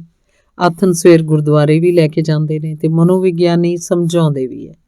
ਮੈਂ ਬੇਨਤੀ ਕੀਤੀ, ਬਾਬਾ ਜੀ ਜ਼ਮੀਨ ਅਸੀਂ ਦੇ ਦਿਆਂਗੇ, ਸਾਡੇ ਪਿੰਡ ਵੀ ਨਸ਼ਾ ਛਡਾਊ ਕੇਂਦਰ ਖੋਲ੍ਹ ਦਿਓ। ਉਹ ਆਖਣ ਲੱਗੇ, ਬੀਬੀ ਇਹ ਵੱਡਾ ਕੰਮ ਹੈ, ਜਿਹੜਾ ਵੀ ਤੁਹਾਡੇ ਪਿੰਡ ਦਾ ਤੁਹਾਡਾ ਨਾਮ ਲੈ ਕੇ ਆਏਗਾ, ਅਸੀਂ ਪੂਰੀ ਮਦਦ ਕਰਾਂਗੇ। ਇਸ ਤਰ੍ਹਾਂ ਸਰਕਾਰ ਤੇ ਦਬਾਅ ਪਾ ਕੇ ਪਿੰਡਾਂ 'ਚ ਨਸ਼ਾ ਛਡਾਊ ਕੇਂਦਰ ਖੋਲ੍ਹੇ ਜਾਣ, ਨਸ਼ੇ ਦੇ ਕਾਰਨ ਸਮਝ ਕੇ ਉਹ ਹੱਲ ਕੀਤੇ ਜਾਣ। ਆਲਾ ਦੁਆਲਾ ਤੇ ਘਰ ਦੇ ਨਸ਼ਈ ਨੂੰ ਝਿੜਕਣ ਦੀ ਥਾਂ ਉਹਨੂੰ ਇੱਕ ਰੋਗ ਸਮਝ ਕੇ ਉਹਦੀ ਸਹਾਇਤਾ ਕਰਨ। ਸੂਬੇ ਅੰਦਰ ਨਸ਼ਿਆਂ ਦੇ ਦਾਖਲੇ ਉੱਤੇ ਚੌਕਸੀ ਵਧਾਈ ਜਾਏ ਤੇ ਸਾਰੇ ਲੋਕ ਇਸ ਪੱਖੋਂ ਚੇਤਨ ਹੋਣ, ਖਾਸ ਕਰ ਨੌਜਵਾਨ ਪੀੜ੍ਹੀ। ਉਹਨਾਂ ਨੂੰ ਮਨੁੱਖੀ ਜ਼ਿੰਦਗੀ ਦੀ ਅਹਿਮੀਅਤ ਸਮਝਾਈ ਜਾਏ, ਫੇਰ ਹੀ ਕੁਝ ਹੋ ਸਕਦਾ ਹੈ। ਉਹ ਮੈਨੂੰ ਆਖਣ ਲੱਗੇ, ਤੁਸੀਂ ਇੱਕ ਸੁਨੇਹਾ ਸਾਨੂੰ ਲਿਖ ਕੇ ਦੇ ਦਿਓ, ਜਿਹੜਾ ਅਸੀਂ ਪਿੰਡ ਪਿੰਡ ਪਹੁੰਚਾ ਦਈਏ। ਇਸ ਤਰ੍ਹਾਂ ਵੱਖਰੇ ਵੱਖਰੇ ਵੱਡੇ ਲੋਕਾਂ ਤੋਂ ਮਿਲੇ ਸੁਨੇਹੇ ਸ਼ਾਇਦ ਦੋਸ਼ੀ ਕਰਤੇ ਧਰਤਿਆਂ ਦੀ ਪਾਪੀ ਆਤਮਾ ਨੂੰ ਹਿਲਾਉਣ ਸਕੇ ਤੇ ਨੌਜਵਾਨਾਂ ਨੂੰ ਕੋਈ ਸੇਧ ਦੇ ਸਕੇ। ਉਹਨਾਂ ਲੜਕਿਆਂ ਨੂੰ ਜੋ ਸੁਨੇਹਾ ਮੈਂ ਲਿਖ ਕੇ ਦਿੱਤਾ ਸੀ, ਉਹ ਹੇਠ ਲਿਖੇ ਅਨੁਸਾਰ ਸੀ। ਜਿਉਣ ਜੋਗਿਓ, ਨਸ਼ਿਆਂ ਦੀ ਖਾਤਰ ਕਿਉਂ ਮੜੀਆਂ ਦੇ ਰਾਹ ਪੈ ਗਏ? ਕੁਦਰਤ ਦੀਆਂ ਕਿੱਡੀਆਂ ਵੱਡੀਆਂ ਵੱਡੀਆਂ ਸ਼ਕਤੀਆਂ, ਧਰਤੀ, ਸੂਰਜ, ਹਵਾ, ਪਾਣੀ ਤੁਹਾਨੂੰ ਜਿਉਂਦਿਆਂ ਰੱਖਣ ਲਈ ਆਰੇ ਲੱਗੀਆਂ ਹੋਈਆਂ ਨੇ। ਦੇਹ ਨੂੰ ਨਸ਼ਿਆਂ 'ਚ ਗਾਲ ਕੇ ਉਹਨਾਂ ਦਾ ਕਰਜ਼ਾ ਕਦੋਂ ਉਤਾਰੋਗੇ? ਸਰਾਧਾਂ ਦੇ ਦਿਨਾਂ 'ਚ ਪਿੱਤਰ ਆਪਣੇ ਆਪਣੇ ਘਰਾਂ ਨੂੰ ਮੁੜਦੇ ਨੇ, ਆਪਣੇ ਵਾਰਸਾਂ ਤੇ ਕੁੱਲ ਦੇ ਦੀਵਿਆਂ ਨੂੰ ਦੇਖਣ ਲਈ। ਤੁਹਾਨੂੰ ਨਸ਼ੇ 'ਚ ਧੁੱਤ ਵੇਖ ਕੇ ਉਹ ਕਿੱਡੇ ਉਦਾਸ ਮੁੜਦੇ ਹੋਣਗੇ। ਸਾਹ ਸਾਹ ਨਾਲ ਸੁੱਖ ਮਨਾਉਂਦੇ ਮਾਪਿਆਂ ਦੇ ਬੈਠਿਆਂ ਜਦੋਂ ਪੁੱਤਰ ਤੁਰ ਜਾਣ ਤਾਂ ਉਹ ਨਾ ਮਰਿਆਂ 'ਚ ਨਾ ਜਿਉਂਦਿਆਂ 'ਚ ਰਹਿ ਜਾਂਦੇ ਨੇ। ਭੈਣਾਂ ਦੀ ਤਾਂ ਤਾਕਤ ਹੀ ਭਰਾ ਹੁੰਦੇ ਨੇ, ਜਦੋਂ ਮੇਰਾ ਭਰਾ ਮਰਿਆ ਸੀ ਤੇ ਮੈਂ ਰੋ ਰੋ ਕੇ ਹਾਕਾਂ ਮਾਰੀਆਂ ਸੀ ਕਿ ਮੈਨੂੰ ਮਰੀ ਪਈ ਨੂੰ ਆਜੂ, ਦੁਪਹਿਰ ਆਵੇ, ਭੁੱਲ ਗਏ ਜੇ ਚੇਤੇ ਵਾਲਿਆ। ਕਿਉਂਕਿ ਭਰਾ ਦੇ ਕਫਨ ਲਿਆਉਣ ਮਗਰੋਂ ਹੀ ਭੈਣ ਦੀ ਅਰਥੀ ਉੱਠਦੀ ਹੈ। ਉਹਨਾਂ ਮਛੋਰਾਂ ਨੂੰ ਕੌਣ ਗਲ ਲਾਊ, ਕੌਣ ਅਥਰੂ ਪੂੰਝੂ ਜਿਨ੍ਹਾਂ ਦੇ ਪਿਓ ਨਸ਼ੇ ਨੇ ਖਾ ਲਏ। ਨਸ਼ੇ ਛੱਡਣਾ ਔਖਾ ਕੰਮ ਨਹੀਂ। ਅਨੇਕਾਂ ਨਸ਼ਾ ਛਡਾਊ ਕੇਂਦਰ ਤੁਹਾਡੀ ਮਦਦ ਕਰ ਸਕਦੇ ਨੇ, ਜਿਵੇਂ ਨਵਾਂ ਸ਼ਹਿਰ ਢਾਹਾਂ ਕਲੇਰਾਂ ਵਾਲਾ ਕੇਂਦਰ। ਉੱਥੇ ਜਾਣਾ ਸ਼ਰਮ ਦੀ ਗੱਲ ਨਹੀਂ, ਸਿਆਣਪ ਦੀ ਗੱਲ ਹੈ। ਖੁਸ਼ਕਿਸਮਤ ਨੇ ਉਹ ਤੇ ਉਹਨਾਂ ਦੇ ਮਾਪੇ ਜਿਹੜੇ ਨਸ਼ਿਆਂ ਦੀ ਭਿਆਨਕਤਾ ਤੋਂ ਬਚੇ ਹੋਏ ਨੇ। ਅੰਗ 47। ਸੁੱਤੇ ਹੋਏ ਬੰਦੇ ਦਾ ਸੂਖਮ ਮਾਪਾ ਉਹਨੂੰ ਛੱਡ ਕੇ ਦੂਰ ਦੂਰ ਘੁੰਮ ਆਉਂਦਾ ਹੈ। ਸਮੁੰਦਰ, ਪਹਾੜ, ਜੰਗਲ ਕੋਈ ਵੀ ਉਹਦਾ ਰਾਹ ਨਹੀਂ ਰੋਕਦੇ। ਸਭ ਦੇ ਵਿੱਚੋਂ ਹੀ ਲੰਘ ਜਾਂਦਾ ਹੈ ਤੇ ਜਾਗਣ ਤੋਂ ਪਹਿਲਾਂ ਮੁੜ ਕੇ ਫਿਰ ਸਥੂਲ ਦੇਹ 'ਚ ਪ੍ਰਵੇਸ਼ ਕਰ ਜਾਂਦਾ ਹੈ। ਇਹ ਡਾਕੂਮੈਂਟਰੀ ਦੇਖਣ ਤੋਂ ਪਹਿਲਾਂ ਵੀ ਮੈਨੂੰ ਪਤਾ ਸੀ ਕਿ ਕਈ ਵਾਰੀ ਰਾਤ ਨੂੰ ਮੈਂ ਕਿਸੇ ਹੋਰ ਸਮੇਂ 'ਚ, ਕਿਸੇ ਹੋਰ ਯੁੱਗ 'ਚ, ਕਿਸੇ ਹੋਰ ਧਰਤੀ ਤੇ ਕਿੰਨੇ ਹੀ ਹਜ਼ਾਰ ਵਰ੍ਹੇ ਪੁਰਾਣੇ ਰਿਸ਼ੀ ਮੁਨੀਆਂ ਤੱਕ ਘੁੰਮ ਆਉਂਦੀ ਹਾਂ। ਸਾਰੀ ਰਾਤ ਸੌਂ ਕੇ ਉੱਠਣ ਤੋਂ ਮਗਰੋਂ ਮੈਂ ਫਰੈਸ਼ ਮਹਿਸੂਸ ਕਰਨ ਦੀ ਥਾਂ ਬੜੀ ਥੱਕੀ ਟੁੱਟੀ ਤੇ ਹੰਭੀ ਹੋਈ ਜਾਗਦੀ ਹਾਂ, ਜਿਵੇਂ ਰਾਤ ਭਰ ਪਤਾ ਨਹੀਂ ਕਿੱਥੇ ਕਿੱਥੇ ਭੌਂਦੀ ਰਹੀ। ਬਹੁਤ ਚਿਰ ਮਗਰੋਂ ਮੈਨੂੰ ਇਹ ਪਤਾ ਲੱਗਿਆ ਕਿ ਬੰਦੇ ਦਾ ਸੂਖਮ ਮਾਪਾ ਉਹਨੂੰ ਛੱਡ ਕੇ ਜਿੱਥੇ ਮਨ ਕਰਦਾ ਹੋਵੇ ਜਾ ਸਕਦਾ। ਮਾਂ ਦੱਸਦੀ ਹੁੰਦੀ ਸੀ ਕਿ ਲਸੋਈ ਪਿੰਡ ਦੀ ਗੁਫਾ 'ਚ ਜਿਹੜਾ ਸੰਤ ਮਾੜੂ ਦਾਸ ਰਹਿੰਦਾ ਸੀ, ਉਹ ਬੜਾ ਕਰਨੀ ਵਾਲਾ ਸੀ ਤੇ ਪਿੰਡ ਦੇ ਬੰਦਿਆਂ ਨੇ ਆਖਣਾ, ਅਸੀਂ 24 ਘੰਟੇ ਇੱਥੇ ਹੀ ਰਹੇ ਹਾਂ, ਬਾਬਾ ਕਿਧਰੇ ਨਹੀਂ ਗਿਆ। ਤੇ ਜਿਹੜੇ ਗੰਗਾ ਨਹਾਉਣ ਗਏ ਹੁੰਦੇ ਉਹ ਆ ਕੇ ਦੱਸਦੇ ਕਿ ਬਾਬਾ ਸਾਡੇ ਨਾਲ ਗੰਗਾ ਨਹਾ ਕੇ ਆਇਆ। ਇਸ ਗੱਲ ਦੀ ਲੋਕਾਂ ਨੂੰ ਸਮਝ ਨਾ ਆਉਂਦੀ ਕਿ ਇੱਕੋ ਵੇਲੇ ਬਾਬਾ ਦੋ ਥਾਵਾਂ ਤੇ ਕਿਵੇਂ ਹੋ ਸਕਦਾ ਸੀ। ਕਈ ਲੋਕਾਂ ਨੇ ਬਾਬੇ ਮਾੜੂ ਦਾਸ ਦੀ ਸੇਵਾ ਕਰਕੇ ਵਰ ਪ੍ਰਾਪਤ ਕੀਤੇ ਸਨ ਤੇ ਉਹਦੇ ਸਰਾਪ ਤੋਂ ਵੀ ਲੋਕ ਬੜਾ ਡਰਦੇ ਸੀ। ਅੱਜ ਕੱਲ੍ਹ ਦੇ ਲੋਕਾਂ ਨੂੰ ਵਰ ਤੇ ਸਰਾਪ ਨਿਰੀਆਂ ਗੱਪਾਂ ਲੱਗਦੀਆਂ ਨੇ, ਪਰ ਇਹ ਠੀਕ ਨਹੀਂ। ਜਿਵੇਂ ਗਾਲ ਵੀ ਤਾਂ ਇੱਕ ਲਫ਼ਜ਼ ਹੈ, ਉਹਨੂੰ ਸੁਣ ਕੇ ਬੰਦੇ ਵਿੱਚ ਨਾ ਸਿਰਫ ਮਾਨਸਿਕ ਸਗੋਂ ਸਰੀਰਕ ਤਣਾਅ ਆਉਂਦਾ ਹੈ। ਇਸੇ ਤਰ੍ਹਾਂ ਨਾਲ ਤਾਨਸੈਨ ਦੇ ਸੰਗੀਤ ਦੀਆਂ ਧੁਨਾਂ ਨਾਲ ਆਖਦੇ ਨੇ, ਉਹ ਦੀਵੇ ਜਗਾ ਦਿੰਦਾ ਸੀ ਤੇ ਮੀਂਹ ਵਰਸਾ ਦਿੰਦਾ ਸੀ। ਸਾਧੂ ਨੇ ਆਪਣੇ ਜਪ ਤਪ ਨਾਲ ਸ਼ਬਦ ਨੂੰ ਇੰਨਾ ਸਾਧਿਆ ਹੁੰਦਾ ਹੈ ਕਿ ਜੋ ਕਹਿੰਦਾ ਉਹ ਪੂਰਾ ਹੋ ਜਾਂਦਾ। ਇਸੇ ਲਈ ਆਖਿਆ ਜਾਂਦਾ ਹੈ ਕਿ ਭਗਤ ਦੀ ਗੱਲ ਤਾਂ ਰੱਬ ਵੀ ਨਹੀਂ ਮੋੜ ਸਕਦਾ। ਤੁਹਾਡੇ ਅੰਦਰਲੀ ਸ਼ਕਤੀ ਨੇ ਤੁਹਾਡੇ ਬੋਲਾਂ ਦੀ ਸਮਰੱਥਾ ਬਣਨਾ ਹੁੰਦਾ ਹੈ। ਇਸੇ ਲਈ ਆਖਿਆ ਜਾਂਦਾ ਹੈ ਕਿ ਸੱਚੇ ਦਿਲੋਂ ਅਰਦਾਸ ਕੀਤੀ ਜਾਏ ਉਹ ਜ਼ਰੂਰ ਪੂਰੀ ਹੁੰਦੀ ਹੈ। ਕਥਾ ਆਉਂਦੀ ਹੈ ਕਿ ਇੱਕ ਔਰਤ ਨੇ ਆਪਣੀ ਨਿੱਕੀ ਜਿਹੀ ਕੁੜੀ ਨੂੰ ਆਖਿਆ, ਚੱਲ ਆਪਾਂ ਵੀ ਮੰਦਰ ਜਾ ਕੇ ਪ੍ਰਾਰਥਨਾ ਕਰੀਏ ਕਿ ਰੱਬ ਮੀਂਹ ਪਾ ਦੇ। ਨਿੱਕੀ ਕੁੜੀ ਨੇ ਪੁੱਛਿਆ, ਕੀ ਰੱਬ ਸਾਡੇ ਕਹੇ ਤੇ ਮੀਂਹ ਪਾ ਦੇਗਾ? ਔਰਤ ਨੇ ਆਖਿਆ, ਸੱਚੇ ਦਿਲੋਂ ਕੀਤੀ ਅਰਦਾਸ ਜ਼ਰੂਰ ਪੂਰੀ ਹੁੰਦੀ ਹੈ। ਜਦੋਂ ਘਰੋਂ ਚੱਲਣ ਲੱਗੀਆਂ ਤਾਂ ਨਿੱਕੀ ਕੁੜੀ ਨੇ ਆਖਿਆ, ਛਤਰੀ ਲੈ ਚੱਲੀਏ। ਮਾਂ ਨੇ ਪੁੱਛਿਆ, ਕਿਉਂ? ਉਹ ਆਖਣ ਲੱਗੀ, ਆਪਾਂ ਪ੍ਰਾਰਥਨਾ ਕਰਾਂਗੇ ਤੇ ਰੱਬ ਮੀਂਹ ਪਾ ਦੇਗਾ ਤੇ ਫਿਰ ਛਤਰੀ ਦੀ ਲੋੜ ਤਾਂ ਪਏਗੀ। ਮੈਨੂੰ ਵੀ ਉਸ ਨਿੱਕੀ ਕੁੜੀ ਵਾਂਗ ਇਉਂ ਹੀ ਲੱਗਦਾ ਰਹਿੰਦਾ ਹੈ ਕਿ ਜੋ ਗੱਲ ਅਸੀਂ ਸੱਚੇ ਦਿਲੋਂ ਰੱਬ ਨੂੰ ਆਖੀਏ ਉਹ ਮੰਨ ਲੈਂਦਾ ਹੈ। ਕਈ ਵਾਰੀ ਇਉਂ ਹੀ ਹੋਇਆ ਕਿ ਜਦੋਂ ਮੈਂ ਚਾਹਿਆ ਰੱਬ ਜੀ ਗਰਮੀ ਬਹੁਤ ਹੈ, ਮੀਂਹ ਆ ਜਾਏ, ਤਾਂ ਸੱਚਮੁੱਚ ਮੀਂਹ ਆ ਜਾਂਦਾ ਹੈ। ਚਿੱਟੇ ਫੁੱਲਾਂ ਦੀ ਵੇਲ ਲਾਈ ਸੀ, ਗੁਲਾਬੀ ਫੁੱਲ ਲੱਗ ਗਏ। ਮੈਂ ਆਖਿਆ, ਰੱਬ ਜੀ ਇਹ ਗਲਤ ਕਿਉਂ ਹੋਇਆ? ਉਸੇ ਵੇਲ ਦੀਆਂ ਅੱਧੀਆਂ ਟਾਹਣੀਆਂ ਨੂੰ ਚਿੱਟੇ ਫੁੱਲ ਲੱਗ ਗਏ। ਇਹ ਕੋਈ ਕਰਾਮਾਤ ਨਹੀਂ, ਤੁਹਾਡੀ ਇੱਛਾ ਦੀ ਪ੍ਰਬਲਤਾ ਹੈ। ਮੈਂ ਸੋਚਦੀ ਹਾਂ ਵੀ ਭਲਾ ਕੋਈ ਕਰਨ ਵਾਲੀਆਂ ਗੱਲਾਂ ਨੇ। ਪਰਦੇਸ 'ਚ ਪੁੱਤਰ ਨੂੰ ਕੋਈ ਔਖ ਹੋਵੇ ਤਾਂ ਦੇਸ਼ 'ਚ ਸੁੱਤੀ ਪਈ ਮਾਂ ਤਰਬਕ ਕੇ ਜਾਗ ਪੈਂਦੀ ਹੈ। ਰਿਮੋਟ ਕੰਟਰੋਲ ਵਾਂਗ ਪੁੱਤਰ ਦਾ ਹੌਕਾ ਹਾਏ ਮਾਂ ਆਖਣਾ ਮਾਂ ਤੱਕ ਪਹੁੰਚ ਜਾਂਦਾ। ਇਹੀ ਸ੍ਰਿਸ਼ਟੀ ਦਾ ਵਿਧਾਨ ਹੈ। ਮੈਂ ਇੱਕ ਥਾਂ ਲਿਖਿਆ ਸੀ ਕਿ ਇੱਕ ਔਰਤ ਨਹੀਂ ਹਾਂ, ਮੈਂ ਇੱਕ ਔਰਤ ਨਹੀਂ ਹਾਂ, ਬਹੁਤ ਸਾਰੀਆਂ ਔਰਤਾਂ ਦਾ ਜਿਵੇਂ ਸੰਗ੍ਰਹਿ ਹੋਵਾਂ। ਇੱਕ ਜੋ ਸਰਦਾਰਾਂ ਦੀ ਧੀ ਹੈ ਤੇ ਹਰ ਚੀਜ਼ ਬਹੁਤਾਤ 'ਚ ਖਰੀਦਦੀ ਹੈ, ਭਾਵੇਂ ਉਹ ਪੈਨ ਪੈਨਸਲਾਂ ਹੋਣ ਜਾਂ ਸੂਟ। ਇੱਕ ਉਹ ਜੋ ਸਿਰਫ ਅਚਾਰ ਨਾਲ ਹੀ ਖੁਸ਼ ਹੋ ਕੇ ਰੋਟੀ ਖਾ ਲੈਂਦੀ ਹੈ। ਇੱਕ ਉਹ ਜੋ ਹਰ ਤਰ੍ਹਾਂ ਨਾਲ ਨਿੱਕੇ ਮੋਟੇ ਲੋਕਾਂ ਦੇ ਕੰਮ ਵੀ ਕਰਦੀ ਰਹਿੰਦੀ ਹੈ, ਇਹ ਸੋਚ ਕੇ ਕਿ ਸ਼ਾਇਦ ਮੈਂ ਇਹਨਾਂ ਦਾ ਪਿਛਲੇ ਜਨਮ ਦਾ ਕੋਈ ਕਰਜ਼ਾ ਦੇਣਾ ਹੈ। ਇੱਕ ਉਹ ਜਿਸ ਬਾਰੇ ਆਖਿਆ ਜਾਂਦਾ ਕਿ ਗੈਰ ਹਾਜ਼ਰ ਹੋ ਕੇ ਜਿਉਂਦੀ ਹੈ। ਇੱਕ ਉਹ ਜਿਹੜੀ ਕਈ ਵਾਰੀ ਬਾਹਰਲੀ ਤਪਸ਼ ਤੋਂ ਘਬਰਾ ਕੇ ਆਪਣੀ ਅੰਦਰਲੀ ਕਿਸੇ ਗੁਫਾ 'ਚ ਉਤਰ ਜਾਂਦੀ ਹੈ। ਕੁਝ ਲੋਕ ਵੀ ਤੇ ਮੇਰੀਆਂ ਭੈਣਾਂ ਵੀ ਸੋਚਦੀਆਂ ਨੇ, ਜਦੋਂ ਮਰਜ਼ੀ ਇਹਨਾਂ ਨਾਲ ਲੜ ਪਓ, ਜਦੋਂ ਮਰਜ਼ੀ ਇਹਨਾਂ ਨਾਲ ਬੋਲ ਪਓ, ਇਹਨਾਂ 'ਚ ਅਣਖ ਹੀ ਨਹੀਂ। ਪਰ ਮੈਨੂੰ ਲੱਗਦਾ ਮੈਨੂੰ ਯਾਦ ਹੀ ਨਹੀਂ ਰਹਿੰਦਾ। ਮੇਰੇ ਮਨ 'ਚ ਕੋਈ ਥਾਂ ਹੀ ਨਹੀਂ ਕਿ ਨਾਰਾਜ਼ਗੀਆਂ ਸੰਭਾਲ ਕੇ ਰੱਖਾਂ। ਮੇਰੇ ਘਰ ਦੇ ਸ਼ਾਇਦ ਠੀਕ ਹੀ ਆਖਦੇ ਨੇ ਕਿ ਮੈਨੂੰ ਆਪਣੇ ਬਗਾਨੇ 'ਚ ਫਰਕ ਹੀ ਨਹੀਂ ਪਤਾ। ਕੋਲ ਬਹੁਤ ਪੈਸੇ ਹੋਣ ਤਾਂ ਕੋਈ ਧਰਵਾਸ ਨਹੀਂ ਹੁੰਦਾ, ਨਾ ਹੋਣ ਤਾਂ ਚਿੰਤਾ ਵੀ ਨਹੀਂ ਹੁੰਦੀ। 5 ਲੱਖ ਦਾ ਸਰਸਵਤੀ ਅਵਾਰਡ ਜਦੋਂ ਮਿਲਿਆ ਸੀ ਤਾਂ ਕਿਸੇ ਨੇ ਪੁੱਛਿਆ ਸੀ, ਇੰਨੇ ਸਾਰੇ ਪੈਸੇ ਦਾ ਕੀ ਕਰੋਗੇ? ਮੇਰਾ ਸੁੱਤੇ ਸਿੱਧ ਜਵਾਬ ਸੀ ਕਿ ਖਰਚ ਲਵਾਂਗੀ। ਮੇਰੇ ਰਿਸ਼ਤੇਦਾਰ ਮੇਰੀਆਂ ਭੈਣਾਂ ਇਸ ਗੱਲ ਤੇ ਹੈਰਾਨ ਹੁੰਦੀਆਂ ਨੇ ਕਿ ਮੈਨੂੰ ਸਸਤੇ ਕੱਪੜੇ ਪਾ ਲੈਣ, ਸਸਤੀ ਗੱਡੀ 'ਚ ਸਫ਼ਰ ਕਰਨ ਤੇ ਯੂਨੀਵਰਸਿਟੀ ਦੇ ਸਧਾਰਨ ਘਰ 'ਚ ਰਹਿਣ ਨਾਲ ਕੋਈ ਸੰਗ ਨਹੀਂ ਲੱਗਦੀ। ਇੱਕ ਵਾਰੀ ਨਾਭੇ ਇੱਕ ਫੰਕਸ਼ਨ ਸੀ ਜਿਸ 'ਚ ਮੈਨੂੰ ਆਨਰ ਕਰਨਾ ਸੀ। ਵੱਡੀ ਪੱਧਰ ਦਾ ਫੰਕਸ਼ਨ ਸੀ, ਕਾਫੀ ਅਮੀਰ ਵਜ਼ੀਰ ਵੀ ਸੱਦੇ ਗਏ। ਮੈਂ ਡਰਾਈਵਰ ਦੇ ਨਾਲ ਜਦੋਂ ਉੱਥੇ ਪਹੁੰਚੀ ਤਾਂ ਪੁਲਿਸ ਦਾ ਇੱਕ ਸਿਪਾਹੀ ਜੋ ਡਿਊਟੀ ਤੇ ਖੜਾ ਸੀ, ਵੱਡੀਆਂ ਵੱਡੀਆਂ ਗੱਡੀਆਂ ਨੂੰ ਤਾਂ ਅੱਗੇ ਲੰਘਾਈ ਜਾਵੇ, ਸਾਡੀ ਮਾਰੂਤੀ ਨੂੰ ਵੇਖ ਕੇ ਬਾਹਰ ਇੱਕ ਪਾਸੇ ਵੱਲ ਹੱਥ ਕਰਕੇ ਆਖਣ ਲੱਗਾ, ਉੱਥੇ ਲਾ ਦੇ। ਸਾਡੇ ਡਰਾਈਵਰ ਨੇ ਦੱਸਿਆ ਸਾਡੇ ਮੈਡਮ ਨੂੰ ਇਨਾਮ ਦੇਣ ਲਈ ਸੱਦਿਆ, ਤਾਂ ਸਿਪਾਹੀ ਨੇ ਸਾਨੂੰ ਵੀ ਅੱਗੇ ਜਾਣ ਦਿੱਤਾ। ਮੈਨੂੰ ਅੱਗੇ ਪੰਡਾਲ 'ਚ ਲਾ ਕੇ ਜਦੋਂ ਡਰਾਈਵਰ ਵਾਪਸ ਮੁੜਿਆ ਤਾਂ ਉਸ ਸਿਪਾਹੀ ਨੇ ਰੋਕ ਕੇ ਡਰਾਈਵਰ ਨੂੰ ਪੁੱਛਿਆ, ਤੁਹਾਡੀ ਮੈਡਮ ਕੋਲ ਸਿਰਫ ਇਹੀ ਗੱਡੀ ਹੈ? ਡਰਾਈਵਰ ਆਖਣ ਲੱਗਿਆ, ਇਹ ਤਾਂ ਅਸੀਂ ਛੋਟੇ-ਮੋਟੇ ਸ਼ਹਿਰਾਂ 'ਚ ਜਾਣ ਲਈ ਰੱਖੀ ਹੋਈ ਹੈ, ਵੱਡੀ ਗੱਡੀ ਤਾਂ ਸਾਡੀ ਘਰੇ ਖੜੀ ਹੈ। ਡਰਾਈਵਰ ਨੇ ਜਦੋਂ ਇਹ ਗੱਲ ਦੱਸੀ ਤਾਂ ਮੈਂ ਆਖਿਆ, ਤੂੰ ਝੂਠ ਕਿਉਂ ਬੋਲਿਆ? ਆਖਣ ਲੱਗਾ, ਏਡੇ ਵੱਡੇ ਬੰਦੇ ਹੋ ਕੇ ਵੀ ਤੁਹਾਨੂੰ ਤਾਂ ਮਾਰੂਤੀ ਤੋਂ ਸੰਗ ਨਹੀਂ ਲੱਗਦੀ, ਮੈਨੂੰ ਤਾਂ ਲੱਗਦੀ ਹੈ। ਮੈਨੂੰ ਭਾਵੇਂ ਹਮੇਸ਼ਾ ਤੋਂ ਪਤਾ ਸੀ ਕਿ ਸਾਡੇ ਸਮਾਜ 'ਚ ਬੰਦੇ ਦਾ ਨਹੀਂ, ਚੀਜ਼ਾਂ ਦਾ ਮੁੱਲ ਹੈ। ਇਸੇ ਲਈ ਕੋਠੀਆਂ ਕਾਰਾਂ ਦੇ ਨਾਲ ਬੰਦੇ ਦੀ ਅਫਸਰੀ ਲੋਕਾਂ ਨੂੰ ਯਾਦ ਰਹਿੰਦੀ ਹੈ ਤੇ ਕੁਰਸੀ ਤੇ ਬੈਠਣ ਵਾਲਾ ਬੰਦਾ ਭੁੱਲ ਹੀ ਜਾਂਦਾ ਹੈ। ਇਸੇ ਲਈ ਬੰਦੇ ਦੀ ਪਹਿਚਾਣ ਦੀ ਥਾਂ IG, VC, SSP ਆਦਿ ਨਾਲ ਹੀ ਸੰਬੋਧਨ ਕੀਤੇ ਜਾਂਦੇ ਹਨ, ਜਿਹਦਾ ਅਸਰ ਇਹ ਹੁੰਦਾ ਹੈ ਕਿ ਆਮ ਕਰਕੇ ਵਕਤੀ ਕੁਰਸੀ ਦੇ ਉੱਪਰ ਬੈਠਣ ਦੀ ਥਾਂ ਬੰਦਾ ਕੁਰਸੀ ਨੂੰ ਆਪਣੇ ਸਿਰ ਉੱਪਰ ਰੱਖ ਲੈਂਦਾ ਹੈ। ਸੁਖਜੀਤ ਜੀ ਦੀ ਥਾਂ ਉਹ DC ਸਾਹਿਬ ਅਖਵਾਉਣਾ ਵਧੇਰੇ ਪਸੰਦ ਕਰਦਾ ਹੈ। ਅਸੀਂ ਉਹ ਜ਼ਮਾਨਾ ਬਹੁਤ ਪਿੱਛੇ ਛੱਡ ਆਏ ਹਾਂ ਜਦੋਂ ਪੈਸੇ ਨੂੰ ਹੱਥਾਂ ਦੀ ਮੈਲ ਸਮਝਿਆ ਜਾਂਦਾ ਸੀ, ਜਦੋਂ ਅਸੂਲ, ਸਿਧਾਂਤ, ਰਿਸ਼ਤੇ ਨਾਤੇ ਪੈਸੇ ਦੇ ਅਧੀਨ ਨਹੀਂ ਸੀ ਚੱਲਦੇ। ਪਰ ਹੁਣ ਮਾਰਕਸ ਆਖਦਾ ਹੈ ਕਿ ਤੁਹਾਡੇ ਬੌਧਿਕ ਤੇ ਭਾਵੁਕ ਪੱਧਰ ਵੀ ਤੁਹਾਡੀ ਆਰਥਿਕਤਾ ਤੇ ਨਿਰਭਰ ਹੁੰਦੀ ਹੈ। ਅੱਜ ਦੇ ਸਮੇਂ ਲਈ ਇਹ ਸੱਚ ਵੀ ਹੈ। ਅੰਗ 48। ਪ੍ਰੋਫੈਸਰ ਭੁਪਿੰਦਰ ਦੀ ਰਿਟਾਇਰਮੈਂਟ ਵੇਲੇ ਮੈਨੂੰ ਚਿੰਤਾ ਹੋਈ। ਯੂਨੀਵਰਸਿਟੀ ਵਾਲੀ ਇਹ ਕੋਠੀ ਜਿੱਥੇ ਮੈਂ ਆਪ ਬੂਟੇ ਲਾਏ ਸੀ, ਆਪ ਬੋੜ ਬੀਜਿਆ ਸੀ, ਆਪ ਰੋਜ਼ ਪੰਛੀਆਂ ਨੂੰ ਦਾਣੇ ਪਾਉਂਦੀ ਸੀ, ਜਿਸ ਕਰਕੇ ਘੁੱਗੀਆਂ, ਗਟਾਰਾਂ, ਚਿੜੀਆਂ, ਮੋਰ, ਬਾਂਦਰ ਸਾਰੇ ਜੀਵ ਜੰਤੂ ਤੁਰੇ ਫਿਰਦੇ ਸਨ। ਵਿੱਚੇ ਫਲਾਂ ਦੇ ਦਰਖਤ ਸਨ, ਕਦੇ ਅੰਬ ਲੱਗ ਜਾਂਦੇ, ਕਦੇ ਨਾਸ਼ਪਤੀਆਂ, ਕਦੇ ਅਮਰੂਦ, ਕਦੇ ਲੀਚੀਆਂ ਤੇ ਕਦੇ ਕਰੌਂਦੇ। ਪਿਛਲੇ 20 ਸਾਲਾਂ ਤੋਂ ਉੱਥੇ ਰਹਿਣ ਕਰਕੇ ਹਰ ਰੁੱਖ ਬੂਟਾ ਜਿਵੇਂ ਮੈਨੂੰ ਜਾਣਦਾ ਸੀ। ਮਨੀ ਪਲਾਂਟ ਤਾਂ ਆਪ ਮੁਹਾਰੇ ਹੀ ਵੱਧਦਾ ਰਹਿੰਦਾ। ਲੋਕ ਜਦੋਂ ਆਖਦੇ ਬੜੇ ਪੈਸੇ ਹੋਣੇ ਨੇ ਤੁਹਾਡੇ ਕੋਲ, ਤੇ ਮੈਂ ਹੱਸ ਕੇ ਆਖਦੀ, ਸਾਰੇ ਮਨੀ ਪਲਾਂਟ ਨੂੰ ਹੀ ਲਾ ਦਿੱਤੇ ਨੇ। ਭਾਵੇਂ ਯੂਨੀਵਰਸਿਟੀ ਦੇ ਸਾਹਮਣੇ ਤੇ ਇੱਕ ਲੀਲਾ ਭਵਨ ਕੋਲ ਸਾਡੀਆਂ 2 ਕੋਠੀਆਂ ਨੇ, ਫਿਰ ਵੀ ਉੱਥੇ ਚਲੇ ਜਾਣਾ ਮੈਨੂੰ ਉੱਜੜ ਕੇ ਜਾਣ ਵਾਂਗ ਲੱਗਦਾ ਸੀ। ਮੈਂ ਇੱਕ ਅਰਜ਼ੀ ਲਿਖੀ ਕਿ ਯੂਨੀਵਰਸਿਟੀ ਦਾ ਸ਼ਾਂਤ ਮਾਹੌਲ ਮੈਨੂੰ ਲਿਖਣ ਲਈ ਬੜਾ ਕਾਰਗਰ ਲੱਗਦਾ ਹੈ।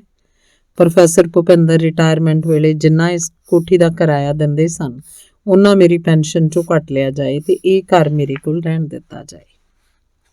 ਵਾਈਸ ਚਾਂਸਲਰ ਨੇ ਸ਼ਾਇਦ ਸੋਚਿਆ ਕਿ ਯੂਨੀਵਰਸਿਟੀ ਤੇ ਬਣੀ ਹੀ ਪੰਜਾਬੀ ਲਈ ਹੈ। ਕਰੋੜਾਂ ਰੁਪਏ ਅਸੀਂ ਪੰਜਾਬੀ ਦੀ ਡਿਵੈਲਪਮੈਂਟ ਲਈ ਖਰਚ ਰਹੇ ਹਾਂ। ਜੇ ਮੈਡਮ ਇੱਥੇ ਰਹਿ ਕੇ ਪੰਜਾਬੀ ਲਈ ਕੰਮ ਕਰ ਸਕਣਗੇ ਤੇ ਨਾਲੇ ਕਿਰਾਇਆ ਵੀ ਦੇਣਗੇ, ਇਹ ਗੱਲ ਠੀਕ ਰਹੇਗੀ। ਉਹਨੇ ਇਹੀ ਤਜਵੀਜ਼ ਸਿੰਡੀਕੇਟ 'ਚ ਰੱਖ ਦਿੱਤੀ। ਸਿੰਡੀਕੇਟ ਦੇ ਇੱਕ ਮੈਂਬਰ ਨੇ ਇਤਰਾਜ਼ ਕੀਤਾ ਕਿ ਮੈਡਮ ਕੋਲ ਤਾਂ 2 ਕੋਠੀਆਂ ਨੇ, ਇੱਥੇ ਮਕਾਨ ਕਿਸੇ ਅਜਿਹੇ ਬੰਦੇ ਨੂੰ ਦੇਣਾ ਚਾਹੀਦਾ ਜਿਹੜਾ ਲੋੜਵੰਦ ਹੋਵੇ। ਤਾਂ ਵਾਈਸ ਚਾਂਸਲਰ ਨੇ ਆਖਿਆ, ਮੈਡਮ ਨੂੰ ਘਰ ਦੀ ਲੋੜ ਨਹੀਂ, ਪਰ ਸਾਨੂੰ ਮੈਡਮ ਦੀ ਲੋੜ ਹੈ, ਤੇ ਘਰ ਮੇਰੇ ਨਾਮ ਅਲਾਟ ਹੋ ਗਿਆ। ਹੁਣ ਮੈਨੂੰ ਇਹ ਘਰ ਅੱਗੇ ਤੋਂ ਵੀ ਵੱਧ ਆਪਣਾ ਲੱਗਦਾ ਹੈ, ਕਿਉਂਕਿ ਮਰਨ ਤੱਕ ਮੈਂ ਇੱਥੇ ਹੀ ਰਹਿਣਾ ਹੈ। ਬੇਟਾ ਕਈ ਵਾਰ ਆਖਦਾ ਹੈ, ਕੋਠੀਆਂ ਕਾਹਦੇ ਲਈ ਬਣਾਈਆਂ ਜੇ ਇੱਥੇ ਹੀ ਰਹਿਣਾ ਸੀ। ਮੈਂ ਆਖਦੀ ਹਾਂ, ਜਦੋਂ ਤੇਰਾ ਵਿਆਹ ਹੋਇਆ ਤੂੰ ਬਾਹਰਲੀ ਕਿਸੇ ਕੋਠੀ 'ਚ ਚਲਾ ਜਾਈਂ। ਇਹੋ ਜਿਹੀ ਵੀ ਸਧਾਰਨ ਬਣੀ ਹੋਈ ਸੀਮੈਂਟ ਦੇ ਫਰਸ਼ਾਂ ਵਾਲੀ ਇਹ ਕੋਠੀ ਹੈ, ਮੈਨੂੰ ਇਹ ਚੰਗੀ ਲੱਗਦੀ ਹੈ। ਗੱਲ ਜਗ੍ਹਾ ਦੀ ਖੂਬਸੂਰਤੀ ਦੀ ਨਹੀਂ ਹੁੰਦੀ, ਮਨ ਦੇ ਚੈਨ ਦੀ ਹੁੰਦੀ ਹੈ। ਇੱਥੇ ਮੈਂ ਹਰ ਕਿਸਮ ਦੀ ਪਰੇਸ਼ਾਨੀ ਤੋਂ ਮੁਕਤ ਹਾਂ। ਬਿਜਲੀ, ਪਾਣੀ, ਮਾਲੀ, ਯੂਨੀਵਰਸਿਟੀ ਦੀਆਂ ਜ਼ਿੰਮੇਵਾਰੀਆਂ, ਡਿਸਪੈਂਸਰੀ ਤੇ ਛੋਟੀ ਜਿਹੀ ਮਾਰਕੀਟ ਸਧਾਰਨ ਲੋੜਾਂ ਪੂਰੀਆਂ ਕਰਨ ਲਈ ਕਾਫੀ ਹੈ। ਹੁਣ ਮੈਂ ਸਮਝ ਸਕਦੀ ਹਾਂ ਰਿਸ਼ੀ ਮੁਨੀ ਕਿਉਂ ਘਰ-ਬਾਰ ਤਿਆਗ ਕੇ ਜੰਗਲਾਂ 'ਚ ਜਾ ਵਸਦੇ ਸਨ। ਕੁਦਰਤ ਦੀ ਨੇੜਤਾ ਬੰਦੇ ਅੰਦਰ ਬਹੁਤ ਕੁਝ ਜਿਉਂਦਾ ਰੱਖਦੀ ਹੈ। ਹਿੰਦੀ ਲੇਖਕ ਅੱਗੇ ਆਖਦਾ ਹੈ, ਮੇਰਾ ਪਹਿਲਾ ਗੁਰੂ ਇੱਕ ਨਿੱਕੀ ਜਿਹੀ ਚਿੜੀ ਸੀ ਜਿਹੜੀ ਇੱਕ ਬੂਟੇ ਦੀ ਟਹਿਣੀ ਤੇ ਆ ਕੇ ਬੈਠਦੀ ਹੈ ਤੇ ਪਲ ਭਰ ਮਗਰੋਂ ਉੱਡ ਜਾਂਦੀ ਹੈ ਤੇ ਟਾਹਣੀ ਕੁਝ ਦੇਰ ਹਵਾ 'ਚ ਝੂਲਦੀ ਰਹਿੰਦੀ ਹੈ ਤੇ ਫਿਰ ਸਥਿਰ ਹੋ ਜਾਂਦੀ ਹੈ। ਚੰਦ ਦੀ ਰੌਸ਼ਨੀ ਨਾਲ ਏਡੇ ਵਿਸ਼ਾਲ ਸਮੁੰਦਰ 'ਚ ਜਵਾਰ ਭਾਟ ਆ ਜਾਂਦਾ ਹੈ। ਕਿਵੇਂ ਮੰਨ ਲਈਏ, ਇਹ ਸਭ ਨਿਰਜਿੰਦ ਚੀਜ਼ਾਂ ਨੇ। ਸਾਡੇ ਪੂਰਵਜ ਜਦੋਂ ਦਰਿਆਵਾਂ ਨੂੰ ਪੂਜਦੇ ਸਨ, ਰੁੱਖਾਂ ਨੂੰ ਪੂਜਦੇ ਸਨ, ਪੌਣ ਪਾਣੀ ਤੇ ਬਸੰਤਰ ਨੂੰ ਦੇਵਤਾ ਆਖਦੇ ਸਨ, ਤਿੱਥਵਾਰ ਵਾਚ ਕੇ ਫਸਲ ਬੀਜਦੇ ਤੇ ਵੱਢਦੇ ਸਨ। ਬੋਲ ਘਰ ਲਿਜਾਣ ਤੋਂ ਪਹਿਲਾਂ ਲਾਗੀਆਂ ਤੱਥੀਆਂ ਤੋਂ ਬਿਨਾਂ ਚਿੜੀਆਂ ਜਨੌਰਾਂ ਦਾ ਹਿੱਸਾ ਵੀ ਰੱਖਦੇ ਸਨ। ਇਹ ਕੋਈ ਵਿਅਰਥ ਗੱਲਾਂ ਨਹੀਂ ਹੈ। ਇਹ ਵੱਖਰੀ ਗੱਲ ਹੈ ਕਿ ਅੱਜ ਅਸੀਂ ਇਹਨਾਂ ਦੇ ਅਰਥ ਭੁੱਲ ਗਏ ਹਾਂ। ਮੇਰੀਆਂ ਭੈਣਾਂ, ਸਾਡੇ ਰਿਸ਼ਤੇਦਾਰ, ਵੱਡੀਆਂ ਕੋਠੀਆਂ, ਵੱਡੀਆਂ ਘਰ, ਮਹਿੰਗੇ ਗਹਿਣੇ, ਕੱਪੜਿਆਂ ਨਾਲ ਮੈਨੂੰ ਇਸ ਸਧਾਰਨ ਘਰ 'ਚ, ਸਧਾਰਨ ਕੱਪੜਿਆਂ 'ਚ, ਸਧਾਰਨ ਜੀਆਂ ਗੱਡੀਆਂ ਨਾਲ ਦੇਖ ਕੇ ਇੰਝ ਮਹਿਸੂਸ ਕਰਦੇ ਨੇ ਜਿਵੇਂ ਮੇਰੇ ਨਾਲ ਵਰਤ ਵਰਤਾਰਾ ਰੱਖ ਕੇ ਉਹ ਮੇਰੇ ਨਾਲ ਕੋਈ ਰਿਆਇਤ ਕਰ ਰਹੇ ਹੋਣ। ਅਸੀਂ ਜਿਸ ਦੁਨੀਆ 'ਚ ਰਹਿ ਰਹੇ ਹਾਂ ਉੱਥੇ ਮੁੱਲ ਬੰਦੇ ਦਾ ਨਹੀਂ, ਚੀਜ਼ਾਂ ਦਾ ਹੈ। ਅੰਗ 49। ਮੈਨੂੰ ਭੈਣ ਭਾਈ ਪੰਜਾਬੀ ਦੀ ਐਮਏ ਹੋਣ ਕਰਕੇ ਛੇੜਦੇ ਰਹਿੰਦੇ ਸਨ। ਹਰਨੇਕ ਵਲੈਤ ਵਾਲਾ ਮੇਰੀ ਭੈਣ ਦਾ ਘਰ ਵਾਲਾ ਆਖਦਾ ਹੁੰਦਾ ਸੀ, ਬੰਦੇ ਨੂੰ ਆਪਣਾ ਬਿਜ਼ਨਸ ਕਰਨਾ ਚਾਹੀਦਾ ਹੈ। ਬਿਜ਼ਨਸ ਨਾ ਹੋਵੇ ਤਾਂ ਨੌਕਰੀ ਕਰ ਲਵੇ, ਨੌਕਰੀ ਨਾ ਹੋਵੇ ਤਾਂ ਚੋਰੀ ਕਰ ਲਵੇ, ਚੋਰੀ ਨਾ ਕਰੇ ਤਾਂ ਮੰਗਤਾ ਬਣ ਜਾਏ, ਤੇ ਜੇ ਇਹਨਾਂ 'ਚੋਂ ਕੁਝ ਵੀ ਨਾ ਹੋ ਸਕੇ ਤਾਂ ਪੰਜਾਬੀ ਦੀ ਐਮਏ ਕਰ ਲਏ। ਉਹਨਾਂ ਨੂੰ ਪੰਜਾਬੀ ਦੀ ਅਹਿਮੀਅਤ ਸਮਝਾਉਣ ਦਾ ਕੋਈ ਫਾਇਦਾ ਨਹੀਂ ਸੀ। ਇੱਕ ਦਿਨ ਮੈਂ ਆਪਣੇ ਵਿਦਿਆਰਥੀ ਹਰਬੰਸ ਬਰਾੜ ਦਾ ਲਿਖਿਆ ਲੇਖ ਘਰ ਲੈ ਗਈ, ਜੋ ਬੜੀ ਔਖੀ ਤੇ ਸੰਸਕ੍ਰਿਤ ਨੁਮਾ ਪੰਜਾਬੀ ਲਿਖਦਾ ਸੀ। ਸਾਰਿਆਂ ਨੂੰ ਬਿਠਾ ਕੇ ਮੈਂ ਆਖਿਆ, ਲੇਖ ਸੁਣੋ। 2 ਕੁ ਸਫ਼ੇ ਪੜ੍ਹਨ ਮਗਰੋਂ ਮੈਂ ਪੁੱਛਿਆ, ਲੱਗੀ ਕੁਝ ਸਮਝ? ਉਹਨਾਂ ਨੇ ਆਖਿਆ, ਨਹੀਂ। ਮੈਂ ਆਖਿਆ, ਇਹ ਸਟੈਂਡਰਡ ਤਾਂ ਮੇਰੇ ਵਿਦਿਆਰਥੀ ਦਾ ਹੈ ਤੇ ਮੇਰੇ ਸਟੈਂਡਰਡ ਦਾ ਤੁਸੀਂ ਆਪ ਅੰਦਾਜ਼ਾ ਲਗਾ ਸਕਦੇ ਹੋ। ਉਸੇ ਤਰ੍ਹਾਂ ਮੈਂ ਆਪਣੇ ਵਿਦਿਆਰਥੀਆਂ ਨੂੰ ਜਦੋਂ ਅੰਗਰੇਜ਼ੀ ਦੀ ਚੰਗੀ ਫਿਲਮ ਪਟਿਆਲੇ ਲੱਗਦੀ ਤੇ ਮੈਂ ਆਖਣਾ, ਜਾ ਕੇ ਦੇਖ ਆਓ। ਇੱਕ ਦਿਨ ਉਹ ਮੈਨੂੰ ਦੱਸਣ ਲੱਗੇ ਕਿ ਅੰਗਰੇਜ਼ੀ ਦੇ ਵਿਦਿਆਰਥੀ ਸਾਨੂੰ ਮਜ਼ਾਕਾਂ ਕਰਦੇ ਨੇ ਕਿ ਤੁਸੀਂ ਪੰਜਾਬੀ ਦੇ ਵਿਦਿਆਰਥੀ ਇੱਥੇ ਕੀ ਕਰਦੇ ਹੋ। ਮੈਂ ਉਹਨਾਂ ਨੂੰ ਦੱਸਿਆ, ਅਗਲੀ ਵਾਰੀ ਅੱਧਾ ਘੰਟਾ ਪਹਿਲਾਂ ਚਲੇ ਜਾਇਓ। ਜਦੋਂ ਅੰਗਰੇਜ਼ੀ ਵਾਲੇ ਆਉਣ ਉਹਨਾਂ ਨੂੰ ਆਖੇ, ਤੁਸੀਂ ਕੀ ਕਰਨ ਆ ਗਏ ਇੱਥੇ? ਪੰਜਾਬੀ ਤਾਂ ਤੁਹਾਨੂੰ ਆਉਂਦੀ ਨਹੀਂ, ਅੰਗਰੇਜ਼ੀ ਦਾ ਕੀ ਸੁਆਹ ਸਿੱਖੋਗੇ? ਉਹਨਾਂ ਨੇ ਇਉਂ ਹੀ ਕੀਤਾ ਤੇ ਅੰਗਰੇਜ਼ੀ ਵਾਲੇ ਉਹਨਾਂ ਦਾ ਮਜ਼ਾਕ ਉਡਾਉਣੋਂ ਹਟ ਗਏ। ਅੰਗ 50। ਮੈਨੂੰ ਆਪ ਨੂੰ ਵੀ ਪਤਾ ਨਹੀਂ ਸੀ ਕਿ ਦਿਨ ਵੇਲੇ ਵੀ ਮੈਂ ਬਹੁਤ ਵਾਰੀ ਗੈਰ ਹਾਜ਼ਰ ਹੋ ਕੇ ਜਿਉਂਦੀ ਹਾਂ। ਚਾਬੀਆਂ ਰੱਖ ਕੇ ਭੁੱਲ ਜਾਣਾ, ਜ਼ਰੂਰੀ ਮੀਟਿੰਗ ਯਾਦ ਨਾ ਰਹਿਣੀ, ਆਪਣੇ ਬਗਾਨੇ ਦਾ ਫਰਕ ਲੋਪ ਹੋ ਜਾਣਾ, ਪੈਸਿਆਂ ਦੇ ਖਰਚਣ ਜਾਂ ਨਾ ਖਰਚਣ ਨਾਲ ਕੋਈ ਫਰਕ ਨਾ ਪੈਣਾ, ਨਾਮ ਭੁੱਲ ਜਾਣੇ। ਇਹ ਗੱਲਾਂ ਲੋਕਾਂ ਨਾਲ ਬੁਢੇਪੇ ਵੇਲੇ ਵਾਪਰਦੀਆਂ, ਪਰ ਮੇਰੇ ਨਾਲ ਬਹੁਤ ਪਹਿਲਾਂ ਵਾਪਰਨ ਲੱਗ ਪਈਆਂ। ਇਸੇ ਲਈ ਕਿਸੇ ਨੇ ਤੱਤ ਕੱਢ ਲਿਆ ਕਿ ਮੈਂ ਗੈਰ ਹਾਜ਼ਰ ਹੋ ਕੇ ਜਿਉਂਦੀ ਹਾਂ। ਹੁਣ ਮੈਨੂੰ ਵੀ ਲੱਗਦਾ ਕਿ ਸ਼ਾਇਦ ਇਹ ਠੀਕ ਹੀ ਹੈ। ਮੇਰੇ ਮਨ ਦੇ ਧੁਰ ਥੱਲੇ ਜਿਵੇਂ ਕੋਈ ਗੁਫਾ ਹੈ। ਬਾਹਰਲੀਆਂ ਤੱਤੀਆਂ ਹਵਾਵਾਂ, ਤੂਫਾਨਾਂ, ਝੱਖੜਾਂ, ਕੜਕਦੀ ਬਿਜਲੀ ਨੇ ਮੈਨੂੰ ਛਿੱਲ ਕੇ ਲੰਘਦੇ ਲਫ਼ਜ਼ ਜਦੋਂ ਮੇਰੇ ਕੋਲੋਂ ਝੱਲੇ ਨਾ ਜਾਂਦੇ, ਅਚੇਤ ਹੀ ਮੈਂ ਮਨ ਦੇ ਸਾਰੇ ਪਾਸਿਆਂ ਦੀਆਂ ਖਿੜਕੀਆਂ ਬੰਦ ਕਰਕੇ ਉਸ ਗੁਫਾ 'ਚ ਉਤਰਦੀ ਹਾਂ। ਉਸ ਗੁਫਾ 'ਚ ਸਦੀਆਂ ਦੇ ਸਾਂਭੇ ਅਵਚੇਤਨ 'ਚ ਗੰਗਾ ਵਗਦੀ ਹੈ। ਰਿਸ਼ੀ ਜੰਗਲਾਂ 'ਚ ਤਪ ਕਰ ਰਹੇ ਨੇ, ਬੇਫਿਕਰ, ਬੇਡਰ, ਖੂਬਸੂਰਤ ਪੰਛੀ ਚੋਗਾ ਚੁਗ ਰਹੇ ਨੇ। ਕਦੇ ਕਦੇ ਲੱਗਦਾ ਜਿਵੇਂ ਪਰੀਆਂ ਦਾ ਦੇਸ ਹੋਵੇ। ਆਲੇ ਦੁਆਲੇ ਘੁੰਮਦੀਆਂ ਜਲ ਪਰੀਆਂ ਤੇ ਉਹਨਾਂ ਦਾ ਸੰਸਾਰ ਬੜਾ ਚੰਗਾ ਲੱਗਦਾ ਹੈ। ਇਹ ਸ਼ਾਇਦ ਸਮੁੰਦਰ ਦਾ ਥੱਲਾ ਸੀ। ਬੜੇ ਸੋਹਣੇ ਫੁੱਲ ਬੂਟੇ ਸਨ, ਜੜੀਆਂ ਬੂਟੀਆਂ ਸਨ, ਜੀਵ ਜੰਤੂ ਸਨ, ਘੋਗੇ ਸਿੱਪੀਆਂ ਸਨ, ਪੰਨਿਆਂ ਦੇ ਮਹਿਲ ਸਨ। ਉੱਥੇ ਘੁੰਮਦੀ ਮੈਂ ਬਾਹਰਲੀ ਦੁਨੀਆ ਨੂੰ ਕਾ ਭੁੱਲ ਜਾਂਦੀ ਹਾਂ। ਬਾਹਰਲੀ ਦੁਨੀਆ ਵਾਲੇ ਮੇਰੀ ਹੋਂਦ ਨੂੰ ਜਾਂ ਪੱਥਰ ਦੀ ਬਣੀ ਸਮਝਦੇ ਆ ਜਾਂ ਮਿੱਟੀ ਦੀ। ਨਹੀਂ ਤਾਂ ਮੈਂ ਹੁਣ ਤੱਕ ਪਾਗਲ ਕਿਉਂ ਨਹੀਂ ਸੀ ਹੋ ਗਈ, ਆਤਮ ਹੱਤਿਆ ਕਿਉਂ ਨਹੀਂ ਸੀ ਕਰ ਲਈ। ਪਰ ਮੈਨੂੰ ਬੀਬੀ ਨੇ ਇਹ ਵੀ ਦੱਸਿਆ ਹੋਇਆ ਸੀ ਕਿ ਜੇ ਤੁਸੀਂ ਆਪਣੇ ਕਰਮ ਭੁਗਤਣ ਤੋਂ ਮੁਨਕਰ ਹੋ ਕੇ ਕਿਧਰੇ ਦੂਰ ਭੱਜ ਜਾਓਗੇ ਤਾਂ ਉਹੀ ਕਰਮ ਕਿਸੇ ਹੋਰ ਜਨਮ ਭੁਗਤਣੇ ਪੈਣਗੇ। ਦੇਹ ਦੇ ਖਤਮ ਹੋਣ ਨਾਲ ਬੰਦਾ ਖਤਮ ਨਹੀਂ ਹੋ ਜਾਂਦਾ। ਬਚੀ ਹੋਈ ਉਮਰ ਉਹਨੂੰ ਬਿਨਾਂ ਦੇਹ ਤੋਂ ਹੀ ਜਿਉਣੀ ਪੈਂਦੀ ਹੈ। ਤਦੇ ਹੀ ਆਖਿਆ ਜਾਂਦਾ ਹੈ ਕਿ ਇਸ ਦੇਹੀ ਕੋ ਲੋਚੇ ਦੇਵ। ਇਸ ਦੇਹ ਨੂੰ ਤਾਂ ਦੇਵਤੇ ਵੀ ਤਾਂਘਦੇ ਨੇ। ਸਿਰਫ ਇਹ ਦੇਹ ਹੀ ਸਾਡੇ ਕਰਮਾਂ ਧਰਮਾਂ ਦਾ ਆਧਾਰ ਬਣਦੀ ਹੈ। ਜਿਸ ਸਮੇਂ ਵਿੱਚੋਂ ਅਸੀਂ ਲੰਘ ਰਹੇ ਹਾਂ, ਜਿੱਥੇ ਬਹੁਤ ਲੋਕ ਭ੍ਰਿਸ਼ਟ ਬੁੱਧੀ ਵਾਲੇ ਹੀ ਹਨ, ਜਿਸ ਕਰਕੇ ਨਾ ਧਰਮ, ਨਾ ਸਮਾਜ, ਨਾ ਇਖਲਾਕ, ਨਾ ਸੱਭਿਆਚਾਰ ਤੇ ਨਾ ਹੀ ਕੋਈ ਮਹਾਂਪੁਰਸ਼ ਆ ਕੇ ਬੰਦੇ ਦੀ ਬਾਂਹ ਫੜਦੇ ਹੈ। ਸ਼ਾਇਦ ਉਹ ਆਪ ਹੀ ਆਪਣੇ ਆਪ ਨੂੰ ਅਜਿਹੇ ਅੰਨੇ ਖੂਹ 'ਚ ਸੁੱਟ ਲੈਂਦਾ ਹੈ ਜਿੱਥੇ ਨਾ ਕਿਸੇ ਦੀ ਆਵਾਜ਼ ਪਹੁੰਚਦੀ ਹੈ ਤੇ ਨਾ ਕਿਸੇ ਦਾ ਹੱਥ ਪਹੁੰਚਦਾ ਹੈ। ਉਹਨੇ ਆਪਣੇ ਕੋਲ ਉੱਥੇ ਹੀ ਗਲ ਸੜ ਕੇ ਖਤਮ ਹੋ ਜਾਣਾ ਤੇ ਬਿਨਾਂ ਹੋਰ ਕੋਈ ਰਾਹ ਨਹੀਂ ਰਹਿੰਦਾ। ਮੈਂ ਸੋਚਦੀ ਹਾਂ, ਭਾਵੇਂ ਆਪਣੇ ਅੰਦਰ ਕੋਈ ਦੁਨੀਆ ਸਿਰਜ ਲਓ ਜਿੱਥੇ ਔਖੀ ਘੜੀ ਪਨਾਹ ਲੈ ਸਕੋ, ਜਾਂ ਕਿਸੇ ਕੰਮ ਨੂੰ ਆਪਣਾ ਇਸ਼ਟ ਮੰਨ ਲਓ ਕਿ ਤੁਹਾਡੀ ਜ਼ਿੰਦਗੀ ਸਹਿਜ ਨਾਲ ਤੁਰਦੀ ਜਾਵੇ। ਸਭ ਤੋਂ ਵੱਡੀ ਗੱਲ ਇਹ ਸੋਚਣ ਦੀ ਹੈ ਕਿ ਕੁਝ ਗਿਣੇ ਮਿੱਥੇ ਵਰੇ ਹੀ ਤੁਹਾਨੂੰ ਇਸ ਧਰਤੀ ਤੇ ਮਿਲੇ ਹੈ। ਆਰ ਪਰਿਵਾਰ, ਦੋਸਤ ਮਿੱਤਰ ਵੀ ਪਤਾ ਨਹੀਂ ਕਿਸ ਵਿਧਾਨ ਸਦਕਾ ਸਾਨੂੰ ਆਣ ਮਿਲੇ ਹੈ। ਇਹ ਵੀ ਪਤਾ ਨਹੀਂ ਕਿਹੜੇ ਵੇਲੇ ਕਿਹੜਾ ਹਮੇਸ਼ਾ ਲਈ ਸਾਨੂੰ ਛੱਡ ਜਾਏ। ਇਸ ਲਈ ਕਾਹਦੇ ਲਈ ਨਫ਼ਰਤਾਂ ਬੀਜਣੀਆਂ ਨੇ।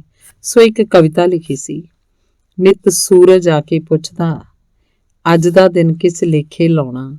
ਨਿਤ ਤਾਰਿਆਂ ਨੂੰ ਮੈਂ ਦੱਸਦੀ, ਅੱਜ ਦਾ ਦਿਨ ਬੇਅਰਥ ਗਵਾਇਆ। ਅਰਥ ਤੋਂ ਬੇਅਰਥ ਤੱਕ ਦਾ ਪੈਂਡਾ ਮੈਂ ਨਿਤ ਹੰਡਾਵਾਂ। ਹਰ ਰਾਹ ਇੱਕ ਵਿਸ਼ਵਾਸ ਹੈ, ਹਰ ਵਿਸ਼ਵਾਸ ਇੱਕ ਧੋਖਾ। ਆਪਣੀ ਛਾਵੇਂ ਕੋਈ ਬੈਠ ਨਾ ਸਕਦਾ। ਅੰਗ 51। ਵਲੈਤ ਰਹਿੰਦੀ ਮੇਰੀ ਭੈਣ ਕਮਲ ਦਾ ਲੜਕਾ ਮੇਰੇ ਕੋਲ ਰਹਿੰਦਾ ਸੀ। ਉੱਚਾ ਲੰਮਾ ਬੜਾ ਦਰਸ਼ਨੀ ਜਵਾਨ ਨਿਕਲਿਆ ਸੀ। ਆਖਣ ਲੱਗਿਆ ਮੈਂ ਤਾਂ ਐਕਟਰ ਬਣਨਾ ਹੈ। ਜ਼ਿੱਦ ਕਰਨ ਲੱਗਿਆ। ਮੈਂ ਉਹਨੂੰ ਲੈ ਕੇ ਆਪਣੇ ਇੱਕ ਵਾਕਫ ਦੇ ਘਰ ਬੰਬਈ ਗਈ। ਰਾਜ ਬੱਬਰ ਪਟਿਆਲੇ ਤੋਂ ਹੀ ਪੜ੍ਹ ਕੇ ਗਿਆ ਸੀ। ਬੜੀ ਨਿਮਰਤਾ ਨਾਲ ਮਿਲਿਆ। ਸਮਿਤਾ ਪਾਟਿਲ ਨੂੰ ਵੀ ਮਿਲਾਇਆ। ਵਰਿੰਦਰ ਦੀ ਵਹੁਟੀ ਵੀ ਮਿਲੀ। ਧਰਮਿੰਦਰ ਨੇ ਵੀ ਖਾਣੇ ਤੇ ਸੱਦਿਆ ਤੇ ਹੋਰ ਵੀ ਕਈਆਂ ਦੇ ਘਰ ਗਏ। ਆਖਿਰ ਇੱਕ ਬਹੁਤ ਵੱਡੇ ਫਿਲਮੀ ਪਰਿਵਾਰ ਨੇ ਆਖਿਆ ਕਿ ਉਹਨਾਂ ਦੀ ਬੇਟੀ ਨਾਲ ਸ਼ਾਦੀ ਕਰ ਲੈਣ। 2 ਕਰੋੜ ਰੁਪਇਆ ਦਿਆਂਗੇ, ਇਸ ਨਾਲ ਭਾਵੇਂ ਕੋਈ ਬਿਜ਼ਨਸ ਖੋਲ ਲਵੇ। ਐਕਟਰ ਬਣਨਾ ਚਾਹੇ ਤਾਂ ਉਹ ਵੀ ਬਣਾ ਦਿਆਂਗੇ। ਮੇਰਾ ਭਾਂਜਾ ਬਾਲਿੰਦਰ ਸਿੰਘ, ਜਿਹਦਾ ਛੋਟਾ ਨਾਮ ਬਿੰਦੀ ਹੈ, ਪੁੱਠੀਆਂ ਝਾਲਾਂ ਮਾਰੇ, ਬਹੁਤ ਖੁਸ਼ ਹੋ ਗਿਆ। ਫਿਲਮੀ ਪਰਿਵਾਰ ਉਹਦੇ ਮਾਪਿਆਂ ਨੂੰ ਸਕਾਟਲੈਂਡ ਜਾ ਮਿਲਿਆ। ਉਹਨਾਂ ਨੂੰ ਕੀ ਇਤਰਾਜ਼ ਹੋ ਸਕਦਾ ਸੀ। ਮੈਂ ਬਿੰਦੀ ਨੂੰ ਆਖਿਆ, 2 ਕਰੋੜ ਦੀ ਮਾਲਕ ਜਿੰਨੇ ਸੁੱਖ ਸੁਵਿਧਾਵਾਂ ਨਾਲ ਜਿਉਣ ਗਿੱਜੀ ਹੋਈ ਹੈ, ਉਹਨਾਂ ਦੇ ਮੁਕਾਬਲੇ 'ਚ ਤੇਰੀ ਹਰ ਚੀਜ਼ ਛੋਟੀ ਲੱਗੇਗੀ। ਉਹ ਤੈਨੂੰ ਚਪੜਾਸੀਆਂ ਵਾਂਗ ਆਖਿਆ ਕਰੇਗੀ, ਚੱਲ ਬੈਂਕ 'ਚੋਂ ਪੈਸੇ ਕਢਵਾ ਲਿਆਈਏ, ਚੱਲ ਮੇਰੇ ਪੇਕੇ ਮਿਲ ਆਈਏ। ਇਸ ਲਈ ਮੈਂ ਤਾਂ ਇਹੀ ਆਖਾਂਗੀ ਕਿ ਅਜੇ ਤੂੰ BA ਕੀਤੀ ਹੈ, ਵਲੈਤ ਜਾ ਕੇ ਹੋਰ ਪੜ੍ਹਾਈ ਕਰ, ਫਿਰ ਨੌਕਰੀ ਕਰ ਲੈ। ਉਸ ਤੋਂ ਮਗਰੋਂ ਜਿਹੜੀ ਕੁੜੀ ਤੈਨੂੰ ਠੀਕ ਲੱਗੇ ਉਸ ਨਾਲ ਵਿਆਹ ਕਰ ਲਈ। ਉਹ ਮੇਰੀ ਕੋਈ ਗੱਲ ਨਹੀਂ ਸੀ ਮੋੜਦਾ। ਵਲੈਤ ਚਲਾ ਗਿਆ। ਕਾਊਟੈਂਸੀ ਦਾ ਕੋਰਸ ਕੀਤਾ ਤੇ ਜੌਬ ਲੈ ਲਈ। ਫਿਰ ਆਪਣੀ ਕੁਲੀਗ ਅੰਗਰੇਜ਼ ਕੁੜੀ ਨਾਲ ਹੀ ਵਿਆਹ ਕਰ ਲਿਆ, ਜਿਹੜੀ ਸਾਊ ਵੀ ਹੈ ਤੇ ਘਰੇਲੂ ਵੀ ਹੈ, ਪਾਰਟ ਟਾਈਮ ਜੌਬ ਵੀ ਕਰਦੀ ਹੈ ਤੇ ਉਹਦੇ ਬੱਚਿਆਂ ਨੂੰ ਵੀ ਸੰਭਾਲਦੀ ਹੈ। ਫਿਲਮੀ ਪਰਿਵਾਰ ਨੂੰ ਭਾਵੇਂ ਸਾਡੀ ਗੱਲ ਬੇਸਮਝੀ ਵਾਲੀ ਲੱਗੀ ਹੋਵੇ, ਪਰ ਬਿੰਦੀ ਖੁਸ਼ ਹੈ। ਅੰਗ 52। ਮੈਂ ਕਥਾ ਕਹੂਰ ਵਿਸ਼ੀ ਨਾਵਲ ਦੇ 6ਵੇਂ ਭਾਗ ਦੇ ਸਮਰਪਣ 'ਚ ਲਿਖਿਆ ਹੋਇਆ ਹੈ, ਜ਼ਿੰਦਗੀ ਕਿਤੇ ਰੁਕਦੀ ਨਹੀਂ।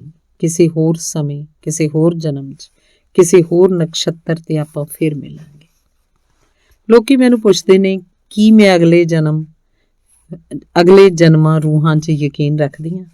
ਮੈਨੂੰ ਲੱਗਦਾ ਇਹ ਤਾਂ ਰੱਬ ਹੀ ਜਾਣਦਾ ਹੈ ਕਿ ਸੱਚਮੁੱਚ ਕੋਈ ਅਗਲਾ ਜਨਮ ਹੁੰਦਾ ਹੈ, ਕਿ ਸੱਚਮੁੱਚ ਰੂਹਾਂ ਹੁੰਦੀਆਂ ਨੇ। ਪਰ ਮੇਰਾ ਇਹਨਾਂ ਗੱਲਾਂ 'ਚ ਭਰੋਸਾ ਮੇਰੀਆਂ ਤੱਤੀਆਂ ਸੋਚਾਂ ਨੂੰ ਕਿਸੇ ਬਦਲੋਟੀ ਦੀ ਛਾਂ ਵਾਂਗ ਆਰਾਮ ਦਿੰਦਾ ਹੈ। ਮੈਂ ਕਿਤੇ ਲਿਖਿਆ ਸੀ, ਜਾਣ ਵਾਲੇ ਦੇ ਨਾਲ ਜਿੰਨਾ ਕਿਸੇ ਦਾ ਰਿਸ਼ਤਾ ਹੁੰਦਾ ਹੈ, ਉਹਨਾਂ ਵੀ ਉਹਦੇ ਨਾਲ ਹੀ ਮਰ ਜਾਂਦਾ ਹੈ। ਇੱਕ ਸੱਚ ਹੈ, ਅਣਦਿਸਦਾ ਸੱਚ। ਜਾਣ ਵਾਲਾ ਤਾਂ ਆਪਣੀ ਕਹਾਣੀ ਸਿਵੇ ਤੱਕ ਲਿਜਾ ਕੇ ਖਤਮ ਕਰ ਦਿੰਦਾ ਹੈ, ਪਰ ਪਿੱਛੋਂ ਰਹਿ ਗਿਆ ਨੇ ਇਸ ਭੋਰਾ ਮਰਨ ਦੇ ਨਾਲ ਜਿਉਂਦਿਆਂ ਰਹਿਣ ਦਾ ਧੰਦਾ ਵੀ ਪਿੱਟਣਾ ਹੁੰਦਾ ਹੈ। ਇਸੇ ਲਈ ਸੋਚਣ ਨੂੰ ਜੀ ਕਰਦਾ ਹੈ, ਉਹ ਜਿਹੜੇ ਨਹੀਂ ਰਹੇ ਕਦੇ ਨਾ ਕਦੇ ਕਿਤੇ ਨਾ ਕਿਤੇ ਤਾਂ ਮਿਲਣਗੇ ਹੀ। ਸਾਇੰਸ ਇਹਨਾਂ ਗੱਲਾਂ ਨੂੰ ਨਹੀਂ ਮੰਨਦੀ, ਪਰ ਅਨੇਕਾਂ ਹੋਰ ਵੀ ਅਜਿਹੀਆਂ ਗੱਲਾਂ ਨੇ ਜਿਹੜੀਆਂ ਅਜੇ ਵੀ ਸਾਇੰਸ ਦੀ ਪਹੁੰਚ ਵਿੱਚ ਨਹੀਂ। ਗੁਰੂ ਨਾਨਕ ਸਾਹਿਬ ਨੇ ਜਦੋਂ ਆਖਿਆ ਸੀ ਕਿ ਅਨੇਕਾਂ ਧਰਤੀਆਂ, ਅਨੇਕਾਂ ਚੰਨ ਸੂਰਜ ਨੇ, ਉਹਨੇ ਕਿਹੜਾ ਸਾਇੰਸ ਦਾ ਕੋਈ ਤਜਰਬਾ ਕਰਕੇ ਤੱਤ ਕੱਢਿਆ ਸੀ। ਇਹ ਤਾਂ ਉਹਦੀ ਇੰਟਿਊਸ਼ਨ ਸੀ। ਜਦੋਂ ਕੋਈ ਬੰਦਾ ਉਸ ਸੋਮੇ ਤੱਕ ਅੱਪੜ ਜਾਂਦਾ ਹੈ ਜਿਹੜਾ ਸ੍ਰਿਸ਼ਟੀ ਦਾ ਸਿਰਜਕ, ਸੰਚਾਲਕ ਤੇ ਵਿਨਾਸ਼ ਦਾ ਕਾਰਨ ਹੈ, ਤਾਂ ਉਸ ਮਾਨਵ 'ਚ ਸੌਰਸ ਵਾਲੀਆਂ ਸਾਰੀਆਂ ਸ਼ਕਤੀਆਂ ਆ ਜਾਂਦੀਆਂ ਨੇ। ਇਹਨਾਂ ਸ਼ਕਤੀਆਂ ਦੀ ਝਲਕ ਜ਼ਿੰਦਗੀ 'ਚ ਸੁੱਤੇ ਸਿੱਧ ਕਦੇ ਨਾ ਕਦੇ ਸਾਡੀ ਜ਼ਿੰਦਗੀ 'ਚ ਪੈਂਦੀ ਹੈ। ਉਹਨੂੰ ਅਸੀਂ ਚਾਂਸ ਜਾਂ ਭੁਲੇਖਾ ਆ ਕੇ ਭੁਲਾ ਜਾਂਦੇ ਹਾਂ। ਨਿੱਜੀ ਅਨੁਭਵ ਦੀ ਜੇ ਮੈਂ ਗੱਲ ਕਰਾਂ ਤਾਂ ਫੁੱਫੜ ਜੀ ਜਨਰਲ ਤਾਰਾ ਸਿੰਘ ਸਿੱਧੂ, ਜਿਨ੍ਹਾਂ ਨੇ ਮੈਨੂੰ ਆਪਣੀ ਬੇਟੀ ਬਣਾਇਆ ਹੋਇਆ ਸੀ, ਇੱਕ ਐਤਵਾਰ ਦੀ ਸਵੇਰ ਨੂੰ ਮੂੰਹ ਹਨੇਰੇ ਮੈਨੂੰ ਸੁਪਨਾ ਆਇਆ ਕਿ ਫੁੱਫੜ ਜੀ ਮਰ ਗਏ। ਸੁਪਨੇ 'ਚ ਮੈਂ ਬਹੁਤ ਰੋਈ। ਰੋਂਦਿਆਂ ਜਾਗ ਖੁੱਲ੍ਹ ਗਈ। ਮੈਂ ਆਪੇ ਸੋਚ ਲਿਆ, ਸੁਪਨੇ 'ਚ ਕਿਸੇ ਦੀ ਮੌਤ ਹੋਏ ਤਾਂ ਆਖਦੇ ਨੇ ਉਸ ਬੰਦੇ ਦੀ ਉਮਰ ਵੱਧ ਜਾਂਦੀ ਹੈ। ਇਹ ਸੋਚ ਕੇ ਮੈਂ ਫਿਰ ਸੌਂ ਗਈ। ਸਵੇਰੇ ਜਾਗੀ ਤਾਂ ਸੁਪਨਾ ਮੈਨੂੰ ਯਾਦ ਸੀ। ਸਿਆਲ ਦਾ ਮਹੀਨਾ ਸੀ। ਮਾਲਿਸ਼ ਕਰਾ ਕੇ, ਸਿਰ ਨਹਾ ਕੇ ਫੁੱਫੜ ਜੀ ਵਿਹੜੇ 'ਚ ਧੁੱਪੇ ਕੁਰਸੀ 'ਤੇ ਬੈਠੇ ਅਖਬਾਰ ਪੜ੍ਹ ਰਹੇ ਸੀ। ਮੈਂ ਵੀ ਨਾਸ਼ਤਾ ਕਰਕੇ ਉਹਨਾਂ ਦੇ ਕੋਲ ਬੈਠ ਕੇ ਉਹਨਾਂ ਦਾ ਹੀ ਸਵੈਟਰ ਬੁਣਨ ਲੱਗ ਪਈ। ਉਹਨਾਂ ਨੇ ਮੇਰੇ ਵੱਲ ਝਾਕ ਕੇ ਪੁੱਛਿਆ, ਬੇਟਾ ਕਿਹਦਾ ਸਵੈਟਰ ਬੁਣ ਰਹੇ ਹੋ? ਮੈਂ ਆਖਿਆ ਤੁਹਾਡਾ। ਉਹ ਆਖਣ ਲੱਗੇ, ਮੇਰੇ ਕੋਲ ਤਾਂ ਬਥੇਰੇ ਨੇ ਸਵੈਟਰ। ਮੈਂ ਆਖਿਆ ਅਗਲੇ ਹਫ਼ਤੇ ਗੁਰਬਚਨ ਅਕਾਲੀ ਭਰਾ ਜੀ ਦੇ ਮੁੰਡੇ ਦੇ ਵਿਆਹ 'ਤੇ ਜਾਊਂਗੇ, ਉਦੋਂ ਤੱਕ ਨਵਾਂ ਸਵੈਟਰ ਬਣਾ ਦਿਆਂਗੀ। ਉਹ ਜ਼ਰਾ ਕੁ ਖੁਸ਼ ਹੋ ਕੇ ਫਿਰ ਅਖਬਾਰ ਪੜ੍ਹਨ ਲੱਗ ਪਏ। ਦੁਪਹਿਰ ਤੋਂ ਪਹਿਲਾਂ ਹੀ ਉਹਨਾਂ ਨੇ ਛੋਟੇ ਬੇਬੇ ਜੀ ਨੂੰ ਬੁਲਾ ਕੇ ਆਖਿਆ, ਖੱਬੇ ਪਾਸਿਓਂ ਮੇਰਾ ਪੇਟ ਕੁਝ ਭਾਰੀ ਜਿਹਾ ਲੱਗ ਰਿਹਾ, ਭਾਈ ਸਾਹਿਬ ਨੂੰ ਤਾਂ ਦਿਖਾਈਏ। ਬੇਬੇ ਜੀ ਬੋਲੇ, ਐਤਵਾਰ ਹੈ, ਨਾਲੇ ਅੱਜ ਘਰੇ ਹੋਣਗੇ ਤੇ ਭੈਣ ਜੀ ਕਹਿੰਦੇ ਵੀ ਰਹਿੰਦੇ ਨੇ ਵੀ ਤੁਸੀਂ ਕਦੇ ਆਉਂਦੇ ਹੀ ਨਹੀਂ। ਚਲੋ ਫਿਰ ਤਿਆਰ ਹੋ ਜਾਓ, ਚੱਲਦੇ ਹਾਂ। ਫੁੱਫੜ ਜੀ ਨੇ ਕਿਹਾ। ਤਿਆਰ ਹੋ ਕੇ ਡਰਾਈਵਰ ਨੂੰ ਹਾਕ ਮਾਰੀ ਕਿ ਗੱਡੀ ਬਾਹਰ ਕੱਢ। ਸੁਸਤ ਜਿਹਾ ਡਰਾਈਵਰ ਹੌਲੀ ਹੌਲੀ ਗੱਡੀ ਦੀ ਝਾੜ ਪੂੰਝ ਕਰਨ ਲੱਗਿਆ ਤਾਂ ਟਾਂਗੇ ਵਾਲੇ ਨੂੰ ਆਖਣ ਲੱਗੇ, ਓਏ ਦਿਆਲੇ, ਤੂੰ ਹੀ ਫਟਾਫਟ ਘੋੜਾ ਜੋੜ ਕੇ ਆ ਜਾ। ਤੇ ਆਪ ਹੌਲੀ ਹੌਲੀ ਮੂਹਰੇ ਤੁਰ ਪਏ ਤੇ ਪਿੱਛੇ ਵੱਡੇ ਬੇਬੇ ਜੀ ਆਖਣ ਲੱਗੇ, ਮੈਨੂੰ ਪੁੱਛਿਆ ਵੀ ਨਹੀਂ, ਮੈਂ ਵੀ ਤਾਂ ਜਾਣਾ ਹੀ ਸੀ। ਆਖ ਕੇ ਉਹ ਟਾਂਗੇ ਦੀ ਮਗਰਲੀ ਸੀਟ ਤੇ ਬੈਠ ਗਏ। ਅੱਗੋਂ ਜਾ ਕੇ ਟਾਂਗੇ ਵਾਲੇ ਨੇ ਫੁੱਫੜ ਜੀ ਤੇ ਛੋਟੇ ਬੇਬੇ ਜੀ ਨੂੰ ਚੜ੍ਹਾ ਲਿਆ। ਰਜਿੰਦਰਾ ਹਸਪਤਾਲ ਦੇ ਪਿਛਲੇ ਪਾਸੇ ਡਾਕਟਰ ਜਗਦੀਸ਼ ਦੀ ਕੋਠੀ ਸੀ, ਉੱਥੇ ਚਲੇ ਗਏ। ਕੁਝ ਚਿਰ ਗੱਪਾਂ ਛੱਪਾਂ ਮਾਰੀਆਂ, ਚਾਹ ਪੀਤੀ। ਫੁੱਫੜ ਜੀ ਨੇ ਜਦੋਂ ਚੈੱਕਅਪ ਲਈ ਆਖਿਆ ਤਾਂ ਡਾਕਟਰ ਜਗਦੀਸ਼ ਬੋਲਿਆ, ਆਪਾਂ ਹਸਪਤਾਲ ਹੀ ਚੱਲਦੇ ਹਾਂ, ਮੇਰੇ ਕਮਰੇ 'ਚ, ਉੱਥੇ ਕਰ ਲਵਾਂਗੇ ਸਾਰਾ ਚੈੱਕਅਪ, ਨਾਲ ਹੀ ਤਾਂ ਹੈ। ਵੱਡੇ ਤੇ ਛੋਟੇ ਬੇਬੇ ਜੀ ਨੂੰ ਡਾਕਟਰ ਜਗਦੀਸ਼ ਦੀ ਕੋਠੀ ਛੱਡ ਫੁੱਫੜ ਜੀ ਤੇ ਡਾਕਟਰ ਜਗਦੀਸ਼ ਰਜਿੰਦਰਾ ਹਸਪਤਾਲ ਦੇ ਅੰਦਰ ਡਾਕਟਰ ਜਗਦੀਸ਼ ਦੇ ਕਮਰੇ 'ਚ ਆ ਗਏ। ਡਾਕਟਰ ਜਗਦੀਸ਼ ਨੇ ਉਹਨਾਂ ਨੂੰ ਆਖਿਆ, ਜੁੱਤੇ ਖੋਲ ਕੇ ਲੇਟ ਜਾਓ। ਫੁੱਫੜ ਜੀ ਡਾਕਟਰ ਜਗਦੀਸ਼ ਦੇ ਕਮਰੇ 'ਚ ਲੱਗੀ ਸੈਟੀ ਜੀ ਉੱਪਰ ਲੇਟ ਗਏ। ਡਾਕਟਰ ਜਗਦੀਸ਼ ਨੇ ਉਹਨਾਂ ਦੀ ਬਾਂਹ ਫੜ ਕੇ ਸਭ ਤੋਂ ਪਹਿਲਾਂ ਨਬਜ਼ ਦੇਖਣੀ ਚਾਹੀ ਤਾਂ ਦੱਸਦੇ ਨੇ ਫੁੱਫੜ ਜੀ ਨੇ ਇੱਕ ਹਿਚਕੀ ਲਈ ਤੇ ਖਤਮ ਹੋ ਗਏ। ਡਾਕਟਰ ਵੀ ਹੈਰਾਨ ਪਰੇਸ਼ਾਨ। ਟਾਂਗੇ ਵਾਲਾ ਰੋਂਦਾ ਘਰ ਆ ਗਿਆ। ਕਿਸੇ ਨੂੰ ਸਮਝ ਨਾ ਲੱਗੇ ਕੀ ਹੋ ਗਿਆ। 2 ਘੰਟੇ ਪਹਿਲਾਂ ਜਿਸ ਗੇਟ ਵਿੱਚੋਂ ਤੁਰ ਕੇ ਲੰਘੇ ਸੀ, 2 ਘੰਟੇ ਮਗਰੋਂ ਉਸੇ ਗੇਟ 'ਚੋਂ ਉਹਨਾਂ ਦੀ ਲਾਸ਼ ਲਿਆਂਦੀ ਗਈ। ਉਹਨਾਂ ਦੇ ਕੋਈ ਪੁੱਤਰ ਧੀ ਨਹੀਂ ਸੀ, ਇਸ ਲਈ ਬੜਾ ਹਉਕਲਾਪ ਹੋਇਆ। ਕੋਈ ਕੀ ਆਖ ਕੇ ਦਿਲਾਸਾ ਦੇਵੇ। ਰੋਣ ਧੋਣ 'ਚ ਜਿਹੜਾ ਮੈਂ ਸਵੈਟਰ ਬੁਣ ਰਹੀ ਸੀ ਉਹ ਵੀ ਕਿਧਰੇ ਰੁਲ ਗਿਆ। ਇੱਕ ਦਿਨ ਆਥਣੇ ਫੁੱਫੜ ਜੀ ਦੇ ਦੋਸਤ ਸਰਦਾਰ ਜੈ ਸਿੰਘ ਨਿੱਤ ਵਾਂਗ ਬੈਠਣ ਆਏ ਤੇ ਬੇਬੇ ਜੀ ਨੂੰ ਆਖਣ ਲੱਗੇ, ਰਾਤੀ ਸੁਪਨੇ 'ਚ ਮੈਨੂੰ ਭਾਈ ਸਾਹਿਬ ਦਿਖਾਈ ਦਿੱਤੇ ਤੇ ਆਖਣ ਲੱਗੇ, ਬੀਬਾ ਨੂੰ ਆਖੋ ਮੇਰਾ ਸਵੈਟਰ ਪੂਰਾ ਕਰ ਦੇਵੇ। ਇਹ ਗੱਲ ਸੁਣ ਕੇ ਮੈਨੂੰ ਬੜੀ ਹੈਰਾਨੀ ਹੋਈ। ਇਹ ਗੱਲ ਜੈ ਸਿੰਘ ਫੁੱਫੜ ਜੀ ਨੂੰ ਪਤਾ ਵੀ ਨਹੀਂ ਸੀ ਕਿ ਮੈਂ ਉਹਨਾਂ ਦਾ ਸਵੈਟਰ ਬਣਾ ਰਹੀ ਸੀ। ਇਸ ਤੋਂ ਮਗਰੋਂ ਰਾਤ ਨੂੰ ਬਹੁਤ ਦੇਰ ਰਾਤ ਤੱਕ ਮੈਂ ਕਦੇ ਰੋਣ ਲੱਗ ਜਾਣਾ, ਕਦੇ ਚੁੱਪ ਕਰ ਜਾਣਾ ਤੇ ਉਹ ਸਵੈਟਰ ਬੁਣਦੀ ਰਹਿਣਾ। ਪੂਰਾ ਕਰਕੇ ਭੋਗ ਉੱਤੇ ਬਾਕੀ ਚੀਜ਼ਾਂ ਦੇ ਨਾਲ ਦੇ ਦਿੱਤਾ। ਮੇਰੇ ਸੁਪਨੇ ਤੇ ਜੈ ਸਿੰਘ ਫੁੱਫੜ ਜੀ ਦੇ ਸੁਪਨੇ ਬਾਰੇ ਕੋਈ ਐਕਸਪਲੇਨੇਸ਼ਨ ਨਹੀਂ ਦਿੱਤੀ ਜਾ ਸਕਦੀ। ਇਸੇ ਤਰ੍ਹਾਂ ਦੀਆਂ ਹੋਰ ਵੀ ਕਈ ਗੱਲਾਂ ਨੇ ਜਿਨ੍ਹਾਂ ਬਾਰੇ ਸੋਚ ਕੇ ਮੈਂ ਆਪ ਹੈਰਾਨ ਹੋ ਜਾਂਦੀ ਹਾਂ। ਉਦਾਹਰਨ ਲਈ, ਬੀਰਾ ਬੰਗਲਾਦੇਸ਼ ਦੀ ਵਾਰ ਵੇਲੇ ਕੈਪਟਨ ਸੀ ਤੇ ਵਾਰ 'ਚ ਗਿਆ ਹੋਇਆ ਸੀ। ਸਾਰਾ ਟੱਬਰ ਪਰੇਸ਼ਾਨ ਸੀ। ਇੱਕ ਰਾਤ ਮੈਨੂੰ ਸੁਪਨਾ ਆਇਆ ਜਿਵੇਂ ਬੀਰਾ ਕਿਧਰੇ ਗਵਾਚ ਗਿਆ। ਮੈਂ ਰੋ ਰੋ ਕੇ ਉੱਚੀ ਉੱਚੀ ਆਵਾਜ਼ਾਂ ਮਾਰਦੀ ਹਾਂ ਤਾਂ ਨੇੜਿਓਂ ਹੀ ਨਿੱਕਾ ਜਿਹਾ 5-7 ਸਾਲ ਦੀ ਉਮਰ ਦਾ ਬੀਰਾ ਇੱਕ ਦਰਖਤ ਉੱਤੇ ਚੜ੍ਹਿਆ ਬੈਠਾ ਸੀ ਤੇ ਮੈਨੂੰ ਆਖਣ ਲੱਗਾ, ਭੈਣ ਜੀ, ਮੈਂ ਤਾਂ ਇੱਥੇ ਹਾਂ ਤੇ ਮੈਨੂੰ ਜਾਗ ਆ ਗਈ। ਬੀਰੇ ਦੇ ਖੋ ਜਾਣ ਦਾ ਤੌਖਲਾ ਮੈਨੂੰ ਘਬਰਾਹਟ ਪਾ ਰਿਹਾ ਸੀ। ਬੀਰਾ ਜਦੋਂ ਚਿੱਠੀ ਤੇ ਤਾਰ ਦਾ ਜਵਾਬ ਲੇਟ ਕਰ ਦਿੰਦਾ ਤਾਂ ਉਹਦੇ ਦੋਸਤ ਗੁਰਦੀਪ ਨੂੰ ਮੈਂ ਲਿਖਦੀ ਹੁੰਦੀ ਸੀ ਕਿ ਬੀਰੇ ਦਾ ਕੀ ਹਾਲ ਹੈ। ਜਦੋਂ ਵਾਰ ਖਤਮ ਹੋ ਗਈ, ਇਹ ਵਾਪਸ ਆ ਗਏ ਤਾਂ ਗੁਰਦੀਪ ਦੱਸਣ ਲੱਗਿਆ, ਭੈਣ ਜੀ, ਇਸ ਲੜਾਈ 'ਚ ਕੋਈ ਅਸੂਲ ਨਹੀਂ ਵਰਤਿਆ ਗਿਆ। ਆਮ ਕਰਕੇ ਰਾਤ ਵੇਲੇ ਲੜਾਈ ਨਹੀਂ ਕੀਤੀ ਜਾਂਦੀ, ਪਰ ਇਸ ਵਾਰੀ ਰਾਤ ਨੂੰ ਵੀ ਚੱਲਦੀ ਰਹਿੰਦੀ ਸੀ। ਇੱਕ ਰਾਤ ਬਹੁਤ ਭਿਆਨਕ ਸੀ। ਸਾਡੀ ਪਲਟਨ ਦੇ ਬੰਦੇ ਬਹੁਤ ਫੱਟੜ ਹੋ ਰਹੇ ਸੀ, ਮਰ ਵੀ ਰਹੇ ਸੀ। ਦੁਸ਼ਮਣ ਵੱਲੋਂ ਸੈਬ ਬਹੁਤ ਤੇਜ਼ ਆ ਰਹੀ ਸੀ। ਕੋਈ ਵਾਹ ਨਾ ਚੱਲਦੀ ਦੇਖ ਮੈਂ ਬੀਰੇ ਨੂੰ ਆਖਿਆ, ਮਰੀ ਨਾ, ਨਹੀਂ ਤਾਂ ਮੈਂ ਭੈਣ ਨੂੰ ਕੀ ਜਵਾਬ ਦਿਆਂਗਾ। ਉਸ ਦਿਨ ਅਸੀਂ ਭੱਜ ਕੇ ਇੱਕ ਦਰਖਤ ਤੇ ਚੜ੍ਹ ਕੇ ਲੁੱਕ ਕੇ ਜਾਨ ਬਚਾਈ। ਇਹੀ ਗੱਲ ਮੈਨੂੰ ਸੁਪਨੇ ਨੇ ਦੱਸੀ ਸੀ। ਬੀਰੇ ਨੇ ਇੱਕ ਹੋਰ ਗੱਲ ਦੱਸੀ ਜਿੱਥੋਂ ਲੱਗਦਾ ਕਿ ਘੁੱਪ ਹਨੇਰੇ ਵਿੱਚ ਅਜੇ ਵੀ ਕਿਧਰੇ ਕਿਧਰੇ ਕੋਈ ਜੁਗਨੂ ਜਿਉਂਦਾ ਹੈ। ਬੀਰੇ ਨੇ ਦੱਸਿਆ, ਆਥਣ ਹੋ ਚੱਲਿਆ ਸੀ, ਘਮਾਸਾਨ ਯੁੱਧ ਹੋ ਰਿਹਾ ਸੀ। ਲੜਦੇ ਲੜਦੇ ਫੌਜੀ ਇੱਕ ਦੂਜੇ ਦੇ ਸਾਹਮਣੇ ਤੱਕ ਪਹੁੰਚ ਗਏ ਸੀ। ਇੱਕ ਕਰਨਲ ਨੇ ਮੇਰੇ ਵੱਲ ਪਿਸਤੌਲ ਤਾਣਿਆ ਪਰ ਫਿਰ ਹੱਥ ਹੇਠਾਂ ਹੋ ਗਿਆ। ਮੈਂ ਦੇਖਿਆ ਉਹਦੀ ਜੇਬ ਉੱਤੇ ਉਹਦਾ ਨਾਮ A.S. ਟਿਵਾਣਾ ਲਿਖਿਆ ਹੋਇਆ ਸੀ ਤੇ ਉਹਨੇ ਮੇਰੀ ਜੇਬ ਉੱਤੇ B.S. ਟਿਵਾਣਾ ਪੜ੍ਹ ਲਿਆ ਸੀ। ਉਹਦੇ ਪੈਰ ਤੇ ਗੋਲੀ ਲੱਗੀ ਹੋਈ ਸੀ ਤੇ ਅੱਧਾ ਬੂਟ ਉੱਡ ਗਿਆ ਸੀ। ਮੈਂ ਆਪਣਾ ਬੂਟ ਉਤਾਰ ਕੇ ਤੇ ਜੇਬ 'ਚੋਂ ਰੁਮਾਲ ਕੱਢ ਕੇ ਉਹਨੂੰ ਫੜਾਇਆ। ਆਖਿਆ, ਸਰ, ਪੈਰ ਤੇ ਰੁਮਾਲ ਲਪੇਟ ਲਓ ਤੇ ਬੂਟ ਇਹ ਪਾ ਲਓ। ਉਹਨੇ ਉਵੇਂ ਹੀ ਕੀਤਾ। ਫਿਰ ਉਹਨੇ ਮੈਨੂੰ ਆਪਣਾ ਪਿਸਤੌਲ ਫੜਾਉਂਦਿਆਂ ਆਖਿਆ, ਇਹ ਮੇਰੇ ਵੱਲੋਂ ਨਿਸ਼ਾਨੀ ਰੱਖ ਲੈ। ਮੈਂ ਆਖਿਆ, ਸਰ, ਤੁਹਾਨੂੰ ਲੋੜ ਹੋਏਗੀ। ਉਹਨੇ ਮੇਰੇ ਮੋਢੇ ਤੇ ਹੱਥ ਰੱਖ ਕੇ ਆਖਿਆ, ਜਿਉਂਦੇ ਰਹੇ ਤਾਂ ਫਿਰ ਕਦੇ ਅਮਨ ਵੇਲੇ ਮਿਲਾਂਗੇ। ਇਉਂ ਆਖ ਕੇ ਉਹ ਕਰਨਲ ਚਲਾ ਗਿਆ। ਅੱਜ ਬੀਰਾ ਇਸ ਦੁਨੀਆ ਉੱਤੇ ਨਹੀਂ। ਉਸ ਕਰਨਲ ਦਾ ਵੀ ਕੋਈ ਪਤਾ ਨਹੀਂ ਕੀ ਬਣਿਆ, ਪਰ ਉਹ ਪਿਸਤੌਲ ਕਿਉਂਕਿ ਕਲਾਸ 1 ਅਫਸਰ ਤੋਂ ਬਿਨਾਂ ਕੋਈ ਨਹੀਂ ਰੱਖ ਸਕਦਾ, ਅਸੀਂ ਪਟਿਆਲੇ ਦੇ ਸਦਰ ਥਾਣੇ 'ਚ ਜਮ੍ਹਾਂ ਕਰਵਾ ਦਿੱਤਾ ਹੋਇਆ। ਇਹ ਇੱਕ ਇਤਿਹਾਸਿਕ ਦਸਤਾਵੇਜ਼ ਹੈ ਜੋ ਯਾਦ ਕਰਵਾਉਂਦਾ ਹੈ ਕਿ ਭਾਵੇਂ ਕਲਯੁਗ ਦਾ ਕਹਿਰ ਟੁੱਟ ਪਿਆ ਹੈ, ਭਾਵੇਂ ਕਾਲੀਆਂ ਬੋਲੀਆਂ ਹਨੇਰੀਆਂ ਕਿਸੇ ਪਾਸੇ ਵੀ ਕੁਝ ਦਿਸਣ ਨਹੀਂ ਦਿੰਦੀਆਂ, ਭਾਵੇਂ ਹੁਣ ਮਨੁੱਖੀ ਜਾਮੇ 'ਚ ਅਸੀਂ ਸਾਰੇ ਤਰ੍ਹਾਂ ਦੇ ਜਾਨਵਰ ਤੁਰੇ ਫਿਰ ਰਹੇ ਹਾਂ। ਬੇਸ਼ੱਕ ਕੁਦਰਤ ਦੇ ਕਹਿਰ ਦਾ ਸੰਸਾ ਹਰ ਵੇਲੇ ਬਣਿਆ ਰਹਿੰਦਾ, ਫਿਰ ਵੀ ਅਮਨ ਵੇਲੇ ਮਿਲਾਂਗੇ, ਇਹ ਆਸ ਦੋ ਫੌਜੀਆਂ ਦੀ, ਦੋ ਟਿਵਾਣਿਆਂ ਦੀ ਜਾਂ ਦੋ ਮੁਲਕਾਂ ਦੀ ਨਹੀਂ, ਸਾਰੀ ਮਨੁੱਖਤਾ ਦੀ ਹੈ। ਅੰਗ 53। ਮੇਰੀ ਇੱਕ ਕਹਾਣੀ ਹੈ ਮਰੀਚਕਾ। ਇਸ ਕਹਾਣੀ 'ਚ ਲੇਖਕ ਇੱਕ ਪਹਾੜ ਤੇ ਕੁਝ ਮਹੀਨਿਆਂ ਲਈ ਜਾ ਕੇ ਕਿਸੇ ਘਰ ਕਿਰਾਏ ਤੇ ਰਹਿੰਦਾ ਹੈ। ਉਸ ਘਰ ਦੀ ਵਿਧਵਾ ਜਵਾਨ ਕੁੜੀ ਮਰੀਚਕਾ ਆਪਣੇ ਦੁੱਖ 'ਚ ਗਵਾਚੀ ਰਹਿੰਦੀ ਹੈ। ਇੱਕ ਦਿਨ ਉਹ ਲੇਖਕ ਨੂੰ ਪੁੱਛਦੀ ਹੈ, ਤੁਹਾਡਾ ਘਰ ਕਿੱਥੇ ਹੈ? ਤਾਂ ਉਹਦਾ ਆਖਦਾ, ਮੇਰੇ ਮਨ ਵਿੱਚ। ਇਸ ਗੱਲ ਬਾਰੇ ਇਉਂ ਲਿਖਣ ਲੱਗਿਆ, ਉਦੋਂ ਸ਼ਾਇਦ ਮੈਂ ਨਹੀਂ ਸੋਚਿਆ ਸੀ, ਪਰ ਹੁਣ ਸੋਚਦੀ ਹਾਂ। ਅਸੀਂ ਸਾਰੇ ਮਕਾਨਾਂ 'ਚ ਰਹਿੰਦੇ ਹਾਂ। ਕਈ ਵਾਰੀ ਮਕਾਨ ਨੂੰ ਘਰ ਸਮਝਣ ਦਾ ਭੁਲੇਖਾ ਵੀ ਖਾ ਜਾਂਦੇ ਹਾਂ। ਸੱਚੀ ਮੁੱਚੀ ਦਾ ਘਰ ਹਰ ਬੰਦੇ ਦੇ ਆਪਣੇ ਮਨ ਵਿੱਚ ਹੀ ਹੁੰਦਾ ਹੈ, ਜਿੱਥੇ ਉਹ ਖਲੋ ਕੇ ਤਿੰਨਾਂ ਹੀ ਕਾਲਾਂ ਬਾਰੇ ਸੋਚਦਾ ਹੈ, ਜਿੱਥੇ ਪਹੁੰਚ ਕੇ ਉਹ ਆਪਣੇ ਇਸ਼ਟ ਨਾਲ ਰਿਸ਼ਤਾ ਬਣਾਉਂਦਾ ਹੈ ਤੇ ਆਪਣੇ ਦੁਖੀਆਂ ਨੂੰ ਦੂਰ ਇਹੀ ਘਰ ਉਹਦੀ ਪਨਾਹ ਹੁੰਦੀ ਹੈ। ਤੇ ਕਈ ਲੋਕ ਜ਼ਿੰਦਗੀ ਭਰ ਇਸੇ ਘਰ ਦੀ ਤਲਾਸ਼ 'ਚ ਤੁਰੇ ਰਹਿੰਦੇ ਨੇ। ਇਸ ਘਰ ਦੀਆਂ ਨਾ ਕੋਈ ਕੰਧਾਂ ਹੁੰਦੀਆਂ ਨੇ, ਨਾ ਕੋਈ ਛੱਤ। ਇਸ ਘਰ 'ਚ ਸਾਰਾ ਸੰਸਾਰ ਸਮਾਇਆ ਹੁੰਦਾ ਹੈ।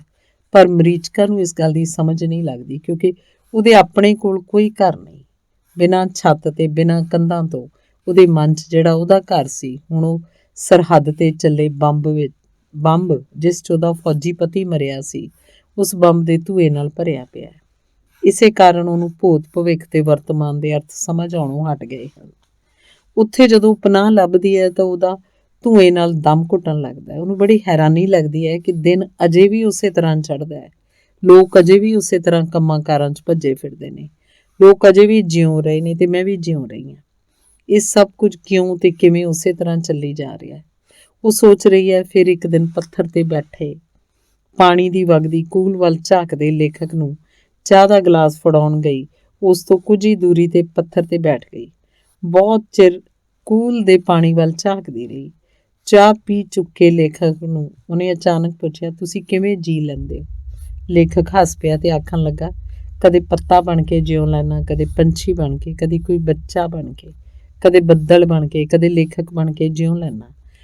ਤੂੰ ਇਸੇ ਲਈ ਦੁਖੀ ਹੈ ਕਿ ਤੂੰ ਸਿਰਫ ਮਰੀਚਕਾ ਬਣ ਕੇ ਹੀ ਜਿਉਂਦੀ ਹੈ। ਇਉਂ ਛੋਟੀਆਂ ਗੱਲਾਂ ਮਰੀਚਕਾ ਲੇਖਕ ਨਾਲ ਕਰਦੀ ਰਹਿੰਦੀ। ਲੇਖਕ ਨੂੰ ਕਦੇ ਉਹ ਕਮਲੀ ਲੱਗਦੀ, ਕਦੇ ਬਹੁਤ ਸਿਆਣੀ, ਕਦੇ ਨਿੱਕੀ ਜਿਹੀ ਬੱਚੀ ਲੱਗਦੀ, ਕਦੇ ਜਵਾਨ ਕੁੜੀ। ਗਰਮੀਆਂ ਕੱਟ ਕੇ ਲੇਖਕ ਆਪਣੇ ਸ਼ਹਿਰ ਪਰਤ ਗਿਆ। ਅਗਲੀਆਂ ਗਰਮੀਆਂ ਨੂੰ ਜਦੋਂ ਲੇਖਕ ਫਿਰ ਉਸੇ ਪਹਾੜ ਤੇ ਉਸੇ ਘਰ 'ਚ ਰਹਿਣ ਲਈ ਗਿਆ ਤਾਂ ਮਰੀਚਕਾ ਮਰ ਚੁੱਕੀ ਸੀ। ਉਹਦੀ ਮਾਂ ਨੇ ਦੱਸਿਆ ਤਾਂ ਲੇਖਕ ਚੁੱਪ ਘਰੇ ਰਿਹਾ। ਮਰੀਚਕਾ ਦੀ ਮਾਂ ਹੈਰਾਨ ਸੀ ਕਿ ਉਹਨੇ ਪੁੱਛਿਆ ਹੀ ਨਹੀਂ ਕਿ ਮਰੀਚਕਾ ਨੂੰ ਕੀ ਹੋਇਆ ਸੀ। ਪੁੱਛਦਾ ਤੇ ਉਹ ਤਾਂ ਜੇ ਉਹਨੂੰ ਪਤਾ ਨਾ ਹੁੰਦਾ। ਉਹਨੂੰ ਪਤਾ ਸੀ ਮਰੀਚਕਾ ਸਿਰਫ ਮਰੀਚਕਾ ਬਣ ਕੇ ਜਿਉਂਦੀ ਸੀ, ਇਸੇ ਲਈ ਉਹ ਜਿਉਂ ਨਹੀਂ ਸਕੀ। ਹੁਣ ਜੇ ਮੌਤ ਦੀ ਗੱਲ ਕਰਨੀ ਲੱਗੇ ਹਾਂ ਤਾਂ ਇਹਦੀਆਂ ਕੁਝ ਹੋਰ ਪਰਤਾਂ ਵਿੱਚ ਵੀ ਝਾਕ ਲਈਏ। ਬੁੱਧ ਨੇ ਜਦੋਂ ਬੁਢੇਪਾ, ਬਿਮਾਰੀ ਤੇ ਮੌਤ ਨੂੰ ਦੇਖਿਆ ਤਾਂ ਉਹ ਰਾਜ ਭਾਗ ਤਿਆਗ ਕੇ ਬੀਵੀ ਬੱਚੇ ਛੱਡ ਕੇ ਜੰਗਲ ਨੂੰ ਤੁਰ ਪਿਆ, ਇਹ ਜਾਣਨ ਲਈ ਕਿ ਜਿਉਣ ਦਾ ਜੇ ਅੰਤ ਇਹੀ ਹਸ਼ਰ ਹੈ ਤੇ ਜਿਉਣ ਦੇ ਕੀ ਅਰਥ ਹਨ ਤੇ ਮੌਤ ਕੀ ਚੀਜ਼ ਹੈ। ਬੁੱਧ ਨੇ ਆਪਣੇ ਗਿਆਨ ਧਿਆਨ ਨਾਲ ਜਾਣਿਆ ਕਿ ਮੌਤ ਦੇ ਕੋਈ ਅਰਥ ਨਹੀਂ। ਸਮੁੰਦਰ 'ਚੋਂ ਲਹਿਰਾਂ ਉੱਠਦੀਆਂ ਹਨ ਤੇ ਸਮੁੰਦਰ ਵਿੱਚ ਹੀ ਸਮਾ ਜਾਂਦੀਆਂ ਹਨ। ਇਹੀ ਗੱਲ ਉਪਨਿਸ਼ਦਾਂ ਨੇ ਆਖੀ ਸੀ, waves are water, so is the sea. ਜਿਵੇਂ ਸਮੁੰਦਰ 'ਚੋਂ ਪਾਣੀ ਭਾਫ ਬਣ ਕੇ ਸੂਰਜ ਦੀ ਗਰਮੀ ਨਾਲ ਉੱਡਦੀ ਹੈ, ਦੂਰ ਦੁਰਾਡੇ ਮੀਂਹ ਬਣ ਕੇ ਬਰਸਦਾ ਹੈ। ਧਰਤੀ ਦੇ ਵਿੱਚੋਂ ਦੀ ਹੁੰਦਾ ਹੋਇਆ ਉਹੀ ਪਾਣੀ ਮੁੜ ਸਮੁੰਦਰ 'ਚ ਪਹੁੰਚਦਾ ਹੈ। ਇਸੇ ਤਰ੍ਹਾਂ ਜ਼ਿੰਦਗੀ ਦਾ ਆਵਾਗਮਨ ਹੈ। ਆਵਾਗਮਨ ਦਾ ਆਧਾਰ ਸਾਡੀ ਜੀਵਨ ਲੀਲਾ ਹੈ।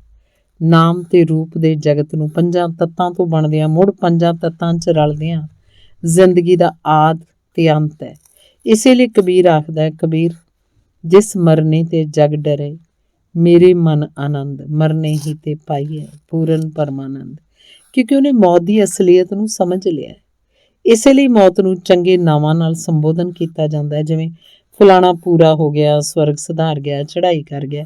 ਇਸੇ ਲਈ ਆਖਿਆ ਜਾਂਦਾ ਹੈ ਕਿ ਸੰਸਾਰ ਦੀ ਸਭ ਤੋਂ ਵਿਚਿੱਤਰ ਗੱਲ ਇਹ ਹੈ ਕਿ ਦੁਨੀਆ ਦੇ ਹਰ ਇੱਕ ਬੰਦੇ ਨੇ ਮਰ ਜਾਣਾ ਹੈ। ਨਿੱਤ ਸਾਡੇ ਸਾਹਮਣੇ ਲੋਕ ਮਰਦੇ ਨੇ, ਫਿਰ ਵੀ ਕਿਸੇ ਨੂੰ ਵੀ ਯਕੀਨ ਨਹੀਂ ਹੁੰਦਾ ਕਿ ਮੈਂ ਵੀ ਮਰ ਜਾਣਾ ਹੈ। ਇਸੇ ਲਈ ਹਰ ਬੰਦਾ ਇਉਂ ਜਿਉਂਦਾ ਹੈ ਜਿਵੇਂ ਉਹਨੇ ਕਦੀ ਵੀ ਨਹੀਂ ਮਰਨਾ। ਅੰਗ 54। ਬੜਾ ਅਜੀਬ ਹੈ ਦੁਨੀਆ ਦਾ ਇਹ ਤਮਾਸ਼ਾ। ਇੱਕ ਮਨੋਵਿਗਿਆਨੀ ਆਖਦਾ 99% ਲੋਕਾਂ ਦਾ ਦਿਮਾਗ ਇੱਕ ਬੰਦ ਪਈ ਫੈਕਟਰੀ ਵਾਂਗ ਹੀ ਅਣਵਰਤਿਆ ਪਿਆ ਰਹਿੰਦਾ ਹੈ। ਉਹ ਸਿਰਫ ਆਦਤਨ ਜਿਉਂ ਜਾਂਦੇ ਨੇ, ਬਿਨਾਂ ਸੋਚੇ ਸਮਝੇ। ਤੁਸੀਂ ਆਖੋਗੇ ਇਹ ਕਿਵੇਂ ਹੋ ਸਕਦਾ ਹੈ? ਸਾਰਾ ਪਿਆਰ ਸਾਡੇ ਸਾਹਮਣੇ ਹੈ, ਅੱਖਾਂ ਖੁੱਲੀਆਂ ਹੋਣ ਦੇ ਬਾਵਜੂਦ ਸਾਨੂੰ ਕੁਛ ਨਹੀਂ ਦਿਸਦਾ। ਹਰ ਥਾਂ ਉਦਾਹਰਨਾਂ ਹਨ। ਰੱਬ ਨੇ ਕਿੰਨੀ ਸੋਹਣੀ ਦੁਨੀਆ ਬਣਾਈ ਹੈ। ਕਿਤੇ ਪਹਾੜ, ਕਿਤੇ ਸਮੁੰਦਰ, ਕਿਤੇ ਝੀਲਾਂ, ਕਿਤੇ ਦਰਿਆ, ਕਿਤੇ ਗਰਮੀ, ਕਿਤੇ ਸਰਦੀ, ਵੱਡੇ ਵੱਡੇ ਰੁੱਖ, ਫਲਾਂ ਵਾਲੇ, ਛੋਟੇ ਛੋਟੇ ਪੌਦੇ, ਫੁੱਲਾਂ ਵਾਲੇ, ਮਖਮਲੀ ਘਾਹ, ਉੱਡੇ ਜਾਂਦੇ ਬੱਦਲ, ਬਰਸ ਰਿਹਾ ਮੇਘਲਾ, ਧਰਤੀ 'ਚ ਉੱਠਦੀ ਖੁਸ਼ਬੂ, ਮਨ ਤਨ ਠਾਰਦਾ ਜਲ, ਸੇਕ, ਨਿੱਘ ਦਿੰਦੀ ਅਗਨੀ, ਪ੍ਰਾਣ ਦਿੰਦੀ ਵਾਯੂ, ਆਹਾਰ ਉਗਾਉਂਦੀ ਧਰਤੀ। ਅਸੀਂ ਇਹਨਾਂ ਨੂੰ ਪੁਰਾਣੇ ਲੋਕਾਂ ਵਾਂਗ ਸਤਿਕਾਰਦੇ ਨਹੀਂ, ਪਿਆਰਦੇ ਨਹੀਂ, ਤੇ ਇਹਨਾਂ ਦੀ ਪੂਜਾ ਵੀ ਨਹੀਂ ਕਰਦੇ। ਸਾਡੇ ਅੰਦਰੋਂ ਕੁਝ ਮਰ ਮਿਟ ਤੇ ਬੁਝ ਗਿਆ। ਅਸੀਂ ਜਲ ਦੇਵਤਾ, ਅਗਨੀ ਦੇਵਤਾ, ਸੂਰਜ ਦੇਵਤਾ, ਧਰਤੀ ਮਾਤਾ ਆ ਕੇ ਨਮਸਕਾਰ ਕਰਨ ਦੀ ਥਾਂ ਰਾਵਣ ਵਾਂਗ ਇਹਨਾਂ ਉੱਪਰ ਕਬਜ਼ਾ ਜਮਾ ਰਹੇ ਹਾਂ। ਰੱਬ ਦੀਆਂ ਬਣਾਈਆਂ ਸਭ ਵਸਤਾਂ ਨੂੰ ਨਕਾਰ ਕੇ ਮਨੁੱਖ ਦੀਆਂ ਬਣਾਈਆਂ ਨਕਲੀ ਚੀਜ਼ਾਂ ਵੱਲ ਦੌੜ ਰਹੇ ਹਾਂ। ਰੱਬ ਨੇ ਬੰਦੇ ਨੂੰ ਇੱਕ ਅਜਿਹੀ ਸ਼ਕਤੀ ਦਿੱਤੀ ਹੋਈ ਹੈ ਕਿ ਉਹਦੀ ਦੇਹ ਲੋੜ ਪੈਣ ਤੇ ਹਰ ਨੁਕਸ ਦੀ ਮੁਰੰਮਤ ਆਪ ਕਰ ਸਕਦੀ ਹੈ। ਪਰ ਬੰਦੇ ਦੀ ਬਣਾਈ ਹੋਈ ਵੀ ਚੀਜ਼ ਹਵਾਈ ਜਹਾਜ਼ ਤੋਂ ਲੈ ਕੇ ਸਾਈਕਲ ਤੱਕ ਜੇ ਵਿਚਰ ਜਾਏ ਤਾਂ ਬੰਦੇ ਨੂੰ ਹੀ ਠੀਕ ਕਰਨਾ ਪੈਂਦਾ ਹੈ। ਆਪਣੇ ਜਾਣੇ ਔਸ਼ਧੀਆਂ, ਬੂਟੀਆਂ, ਜੜ੍ਹਾਂ, ਭਸਮ, ਰਸਾਂ, ਕਸਾਂ ਦੀ ਥਾਂ ਗੋਲੀਆਂ, ਕੈਪਸੂਲਾਂ ਤੇ ਇੰਜੈਕਸ਼ਨਾਂ ਵੱਲ ਤੁਰ ਪਏ ਹਾਂ, ਜਿਹੜੇ ਫਾਇਦੇ ਦੇ ਨਾਲ ਨੁਕਸਾਨ ਵੀ ਜ਼ਰੂਰ ਕਰਦੇ ਨੇ। ਅਸੀਂ ਆਖਦੇ ਹਾਂ ਆਧੁਨਿਕ ਸਮੇਂ 'ਚ ਬੰਦੇ ਦੀ ਉਮਰ ਲੰਬੀ ਹੋ ਗਈ ਹੈ, ਪਰ ਬੌਂਦਲਿਆ, ਘਬਰਾਇਆ, ਹਫਿਆ ਤੇ ਖਿਝਿਆ ਬੰਦਾ ਕੁਝ ਵਰੇ ਵੱਧ ਜੀ ਲਿਆ ਜਾਂ ਘੱਟ ਫਰਕ ਕੀ ਪੈਂਦਾ। ਅਸੀਂ ਦੇਹ ਦੇ ਸੁੱਖਾਂ ਮਗਰ ਦੌੜਦੇ ਮਨ ਦਾ ਚੈਨ ਗੁਆ ਬੈਠੇ ਹਾਂ। ਇਸੇ ਲਈ ਸੁਹਾਵਣੇ ਸੁਪਨਿਆਂ ਵਾਲੀ ਨੀਂਦ ਤੱਕ ਹੀ ਆਉਣੀ ਹੋਈ। ਨੀਂਦ ਲਈ ਵੀ ਬਹੁਤ ਸਾਰੇ ਲੋਕ ਗੋਲੀਆਂ ਖਾਂਦੇ ਨੇ। ਜੇ ਉਮਰ ਲੰਬੀ ਕਰ ਵੀ ਲਈ ਹੈ ਤਾਂ ਅਸੀਂ ਕਿਸ ਅਰਥ ਲਾਉਂਦੇ ਹਾਂ? ਇਹ ਕਦੇ ਸੋਚਿਆ ਹੀ ਨਹੀਂ ਕਿ ਅਸੀਂ ਜਿਉਂਦੇ ਕਾਹਦੇ ਲਈ ਹਾਂ। 20-25 ਸਾਲ ਪੜ੍ਹਾਈ ਕਰਨ ਮਗਰੋਂ ਅਸੀਂ ਦਾਰਸ਼ਨਿਕ ਪੱਧਰ ਤੇ ਉੱਕਾ ਕੋਰੇ ਰਹਿ ਜਾਂਦੇ ਹਾਂ। ਨਿਰੀ ਜਾਣਕਾਰੀ ਦਾ ਮਤਲਬ ਤਾਂ ਪੜ੍ਹਾਈ ਨਹੀਂ ਹੁੰਦਾ। ਕਿੱਥੇ ਗਿਆ ਉਹ ਵਿਵੇਕ ਜੋ ਜ਼ਿੰਦਗੀ ਦੇ ਅਰਥ ਸਮਝਾਉਂਦਾ ਸੀ ਤੇ ਜ਼ਿੰਦਗੀ ਨੂੰ ਅਰਥਮਈ ਬਣਾਉਣ 'ਚ ਮਦਦ ਕਰਦਾ ਸੀ? ਕਿਸੇ ਨੂੰ ਵੀ ਪੁੱਛ ਲਓ ਤੁਸੀਂ ਕਾਹਦੇ ਲਈ ਜਿਉਂਦੇ ਹੋ ਤਾਂ ਜਵਾਬ ਇੱਕੋ ਹੀ ਮਿਲੇਗਾ, ਕਿਉਂਕਿ ਅਜੇ ਅਸੀਂ ਮਰੇ ਨਹੀਂ। ਬੰਦਾ ਖੂਬਸੂਰਤ ਤੋਂ ਖੂਬਸੂਰਤ ਚੀਜ਼ ਵੀ ਬਣਾ ਲੈਂਦਾ, ਵੱਡੀ ਤੋਂ ਵੱਡੀ ਵੀ ਬਣਾ ਲਵੇ, ਪਰ ਉਸ 'ਚ ਜਾਨ ਨਹੀਂ ਪਾ ਸਕਦਾ। ਰੱਬ ਨੇ ਇੰਨੀ ਕਿਸਮ ਦੇ ਜੀਵ ਜੰਤੂ ਬਣਾਏ, ਇੰਨੀ ਕਿਸਮ ਦੀ ਬਨਸਪਤੀ ਉਗਾਈ ਹੈ, ਇੰਨੀ ਕਿਸਮ ਦੀਆਂ ਰੁੱਤਾਂ ਆਉਂਦੀਆਂ ਜਾਂਦੀਆਂ ਨੇ। ਰਾਤ ਨੂੰ ਤਾਰਿਆਂ ਨਾਲ ਅਸਮਾਨ ਭਰ ਜਾਂਦਾ ਹੈ, ਸੂਰਜ ਚੜ੍ਹਦਾ ਹੈ, ਕੁਰਬਲ ਕੁਰਬਲ ਕਰਦੀ ਦੁਨੀਆ ਹੋਂਦ ਵਿੱਚ ਆ ਜਾਂਦੀ ਹੈ। ਇਸ ਲੀਲਾ ਬਾਰੇ ਅਸੀਂ ਕਦੀ ਡੂੰਘੀ ਤਰ੍ਹਾਂ ਸੋਚਿਆ ਹੀ ਨਹੀਂ। ਉਹੀ ਜੀਵ ਜੰਤੂਆਂ ਵਾਂਗ ਵਿੱਚ ਅਸੀਂ ਤੁਰੀ ਫਿਰਦੇ ਹਾਂ। ਮੈਂ ਤਾਂ ਆਖਦੀ ਹਾਂ ਰੱਬ ਹਰ ਇੱਕ ਬੰਦੇ ਨੂੰ ਇੱਕ ਚੱਕਰ 'ਚ ਪਾ ਦਿੰਦਾ ਹੈ ਤੇ ਉਸੇ ਚੱਕਰ 'ਚ ਘੁੰਮਦਾ ਬਾਕੀ ਸਭ ਕਾਸੇ ਤੋਂ ਬੇਖਬਰ ਜਹਾਨੋਂ ਤੁਰ ਜਾਂਦਾ ਹੈ। ਕੋਈ ਰਾਜਨੀਤੀ ਦੇ ਚੱਕਰ 'ਚ ਘੁੰਮਦਾ, ਕੋਈ ਧਨ ਇਕੱਠਾ ਕਰਨ ਦੇ, ਕੋਈ ਸ਼ੋਹਰਤ ਦੇ, ਪਦਵੀ ਲਈ, ਕੋਈ ਰੋਜ਼ੀ ਰੋਟੀ ਲਈ। ਬਸ ਹਰ ਬੰਦੇ ਦੀ ਆਪਣੀ ਇੱਕ ਛੋਟੀ ਜਿਹੀ ਦੁਨੀਆ ਹੁੰਦੀ ਹੈ, ਉਸ ਤੋਂ ਪਾਰ ਉਹਨੂੰ ਕੁਛ ਨਹੀਂ ਦਿਸਦਾ। ਬਥੇਰੇ ਸੰਤ ਮਹਾਤਮਾ ਆਏ, ਇਸ ਲੀਲਾ ਤੋਂ ਪਾਰ ਝਾਕਣ ਦੀ ਆਖਦੇ ਰਹੇ, ਇਸ ਸੰਸਾਰ ਨੂੰ ਮਿਥਿਆ ਜਾਣਨ ਦਾ ਉਪਦੇਸ਼ ਦਿੰਦੇ ਰਹੇ, ਮਰਨ ਜੰਮਣ ਦੇ ਚੱਕਰ 'ਚੋਂ ਪਾਰ ਲੰਘ ਜਾਣ ਦੀ ਆਖਦੇ ਰਹੇ, ਪਰ ਅਸੀਂ ਉਹਨਾਂ ਨੂੰ ਦੂਰੋਂ ਨਮਸਕਾਰ ਕਰਕੇ ਅਗਾਂਹ ਪਿਛਾਂਹ ਹੋ ਜਾਂਦੇ ਹਾਂ। ਇਸੇ ਲਈ ਕਵੀ ਆਖਦਾ ਦੁਨੀਆ ਇੱਕ ਗੋਰਖ ਧੰਦਾ ਹੈ। ਅੰਗ 55। ਮੇਰੀ ਇੱਕ ਸਹੇਲੀ ਸੀ, ਬੜੇ ਵਰ੍ਹਿਆਂ ਤੋਂ ਉਹਦਾ ਇੱਕ ਲੜਕੇ ਨਾਲ ਪਿਆਰ ਸੀ। ਉਹਨਾਂ ਨੇ ਵਿਆਹ ਕਰਾਉਣ ਦਾ ਇੱਕ ਦੂਜੇ ਨਾਲ ਵਾਅਦਾ ਕੀਤਾ ਹੋਇਆ ਸੀ। ਉਹ ਲੜਕਾ ਅੱਗੇ ਪੜ੍ਹਨ ਲਈ ਵਲਾਇਤ ਚਲਾ ਗਿਆ। ਪਹਿਲੇ ਉਹਦਾ ਹਰ ਰੋਜ਼ ਫੋਨ ਆਉਂਦਾ, 2 ਕੁ ਮਹੀਨਿਆਂ ਮਗਰੋਂ ਫੋਨ 'ਚ ਨਾਗੇ ਪੈਣ ਲੱਗੇ, 6 ਕੁ ਮਹੀਨਿਆਂ ਮਗਰੋਂ ਕਦੀ ਕਦਾਈ ਫੋਨ ਕਰਦਾ। ਮੇਰੀ ਉਹ ਸਹੇਲੀ ਉਸ ਲੜਕੇ ਨੂੰ ਉਲਾਂਭੇ ਦਿੰਦੀ, ਲੜਦੀ ਝਗੜਦੀ, ਉੱਪਰੋਂ ਇਹ ਵੀ ਆਖ ਦਿੰਦੀ ਕਿਧਰੇ ਕੋਈ ਮੇਮ ਤਾਂ ਨਹੀਂ ਲੱਭ ਲਈ। ਕੱਲੀ ਬੈਠੀ ਕਿੰਨਾ ਚਿਰ ਰੋਂਦੀ ਰਹਿੰਦੀ, ਉਹਨੂੰ ਚਿੱਠੀਆਂ ਲਿਖਦੀ, ਫੋਨ ਕਰਦੀ ਤੇ ਕਈ ਵਾਰੀ ਮਰ ਜਾਣ ਦੀਆਂ ਵੀ ਗੱਲਾਂ ਕਰਦੀ। ਮੈਂ ਉਹਦੀਆਂ ਨਾ ਸਭ ਗੱਲਾਂ ਤੋਂ ਬਹੁਤ ਪਰੇਸ਼ਾਨ ਸੀ। ਇੱਕ ਸਿਆਣੀ ਉਮਰ ਦੀ ਲੈਕਚਰਾਰ ਨੂੰ ਮੈਂ ਪੁੱਛਿਆ ਹੁਣ ਕੀ ਕਰੀਏ? ਅਖੀਰ ਉਸ ਲੜਕੇ ਨੇ ਤਾਂ ਲਿਖ ਦਿੱਤਾ ਮੇਰੀ ਉਡੀਕ ਨਾ ਕਰੀ। ਮੈਂ ਇੱਥੇ ਰਹਿਣ ਦਾ ਫੈਸਲਾ ਕਰ ਲਿਆ ਤੇ ਮੇਰੀ ਸਹੇਲੀ ਦਾ ਰੋ ਰੋ ਕੇ ਬੁਰਾ ਹਾਲ ਸੀ। ਉਹ ਔਰਤ ਮੇਰੇ ਨਾਲ ਮੇਰੀ ਸਹੇਲੀ ਕੋਲ ਗਈ, ਉਹਦਾ ਹੱਥ ਫੜ ਕੇ ਇੱਕੋ ਗੱਲ ਆਖੀ, ਜਿਹੜਾ ਵੀ ਕੋਈ ਜ਼ਿੰਦਗੀ 'ਚ ਤੁਹਾਨੂੰ ਰਵਾਉਂਦਾ ਹੈ ਉਹ ਇਸ ਵਰਥ ਨਹੀਂ ਕਿ ਉਹਦੇ ਲਈ ਰੋਇਆ ਜਾਏ। ਉਹਦੀ ਆਖੀ ਇਹ ਗੱਲ ਮੈਨੂੰ ਬਹੁਤ ਵਾਰੀ ਯਾਦ ਆਈ ਹੈ ਤੇ ਬਹੁਤ ਮਰਨ ਮਾਰਨ ਤੇ ਉਤਰੀਆਂ ਜਜ਼ਬਾਤੀ ਕੁੜੀਆਂ ਨੂੰ ਸਮਝਾਉਣ ਦੇ ਵੀ ਕੰਮ ਆਈ ਕਿ ਜਿਹੜਾ ਤੁਹਾਨੂੰ ਰਵਾਉਂਦਾ ਹੈ ਉਹ ਇਸ ਵਰਥ ਹੀ ਨਹੀਂ ਕਿ ਉਸ ਲਈ ਰੋਇਆ ਜਾਵੇ। ਅੰਗ 56। ਚੰਡੀਗੜ੍ਹ ਮੈਂ ਕਿਸੇ ਲੜਕੀ ਦਾ PhD ਦਾ ਵਾਈਵਾ ਲੈਣ ਗਈ। ਵਾਈਵਾ ਲੈਣ ਵੇਲੇ ਮੈਂ ਉਹਨੂੰ ਪੁੱਛਿਆ, ਤੂੰ ਆਪਣੀ ਰਿਸਰਚ ਦੇ ਕੰਮ ਲਈ ਅਪਰੋਚ ਕਿਹੜੀ ਵਰਤੀ ਹੈ? ਉਹ ਆਖਣ ਲੱਗੀ, ਮੈਂ ਕੋਸ਼ਿਸ਼ ਤਾਂ ਬੜੀ ਕੀਤੀ ਸੀ ਪਰ ਅਪਰੋਚ ਕੋਈ ਲੱਭੀ ਨਹੀਂ। ਸੋ ਸਾਰੇ ਆਖਦੇ ਸੀ ਮੈਡਮ ਨਹੀਂ ਕਿਸੇ ਦੀ ਗੱਲ ਮੰਨਦੇ। ਮੈਂ ਹੈਰਾਨ ਹੋ ਕੇ ਉਸ ਲੜਕੀ ਦੇ ਮੂੰਹ ਵੱਲ ਵੇਖ ਰਹੀ ਸੀ ਕਿ PhD ਕਰ ਰਹੀ ਹੈ, ਕੱਲ੍ਹ ਕਿਸੇ ਕਾਲਜ 'ਚ ਪੜ੍ਹਾਏਗੀ ਤੇ ਬੱਚਿਆਂ ਨੂੰ ਅਪਰੋਚ ਦੇ ਮਤਲਬ ਵੀ ਸਮਝਾਏਗੀ। ਇਹ ਤੋਂ ਮਗਰੋਂ ਡਾਕਟਰ ਅਤਰ ਸਿੰਘ, ਜੋ ਪੰਜਾਬ ਯੂਨੀਵਰਸਿਟੀ 'ਚ ਬਾਬਾ ਫਰੀਦ ਚੇਅਰਮੈਨ ਸੀ, ਦਾ ਸੁਨੇਹਾ ਆਇਆ ਕਿ ਵਾਪਸ ਜਾਣ ਤੋਂ ਪਹਿਲਾਂ ਮੈਂ ਉਹਨਾਂ ਨੂੰ ਮਿਲ ਕੇ ਜਾਵਾਂ। ਜਦੋਂ ਮੈਂ ਮਿਲਣ ਗਈ ਤਾਂ ਉਹਨੇ ਚਾਹ ਮੰਗਵਾਈ ਹੋਈ ਸੀ ਤੇ ਮੈਨੂੰ ਆਖਣ ਲੱਗਾ, ਅਗਲੀ ਵਾਰ ਜਦੋਂ ਤੁਸੀਂ ਵਾਈਵਾ ਲੈਣ ਆਓ ਤਾਂ ਹੋ ਸਕਦਾ ਮੈਂ ਇੱਥੇ ਜਾਂ ਇਸ ਧਰਤੀ 'ਤੇ ਹੀ ਨਾ ਹੋਵਾਂ।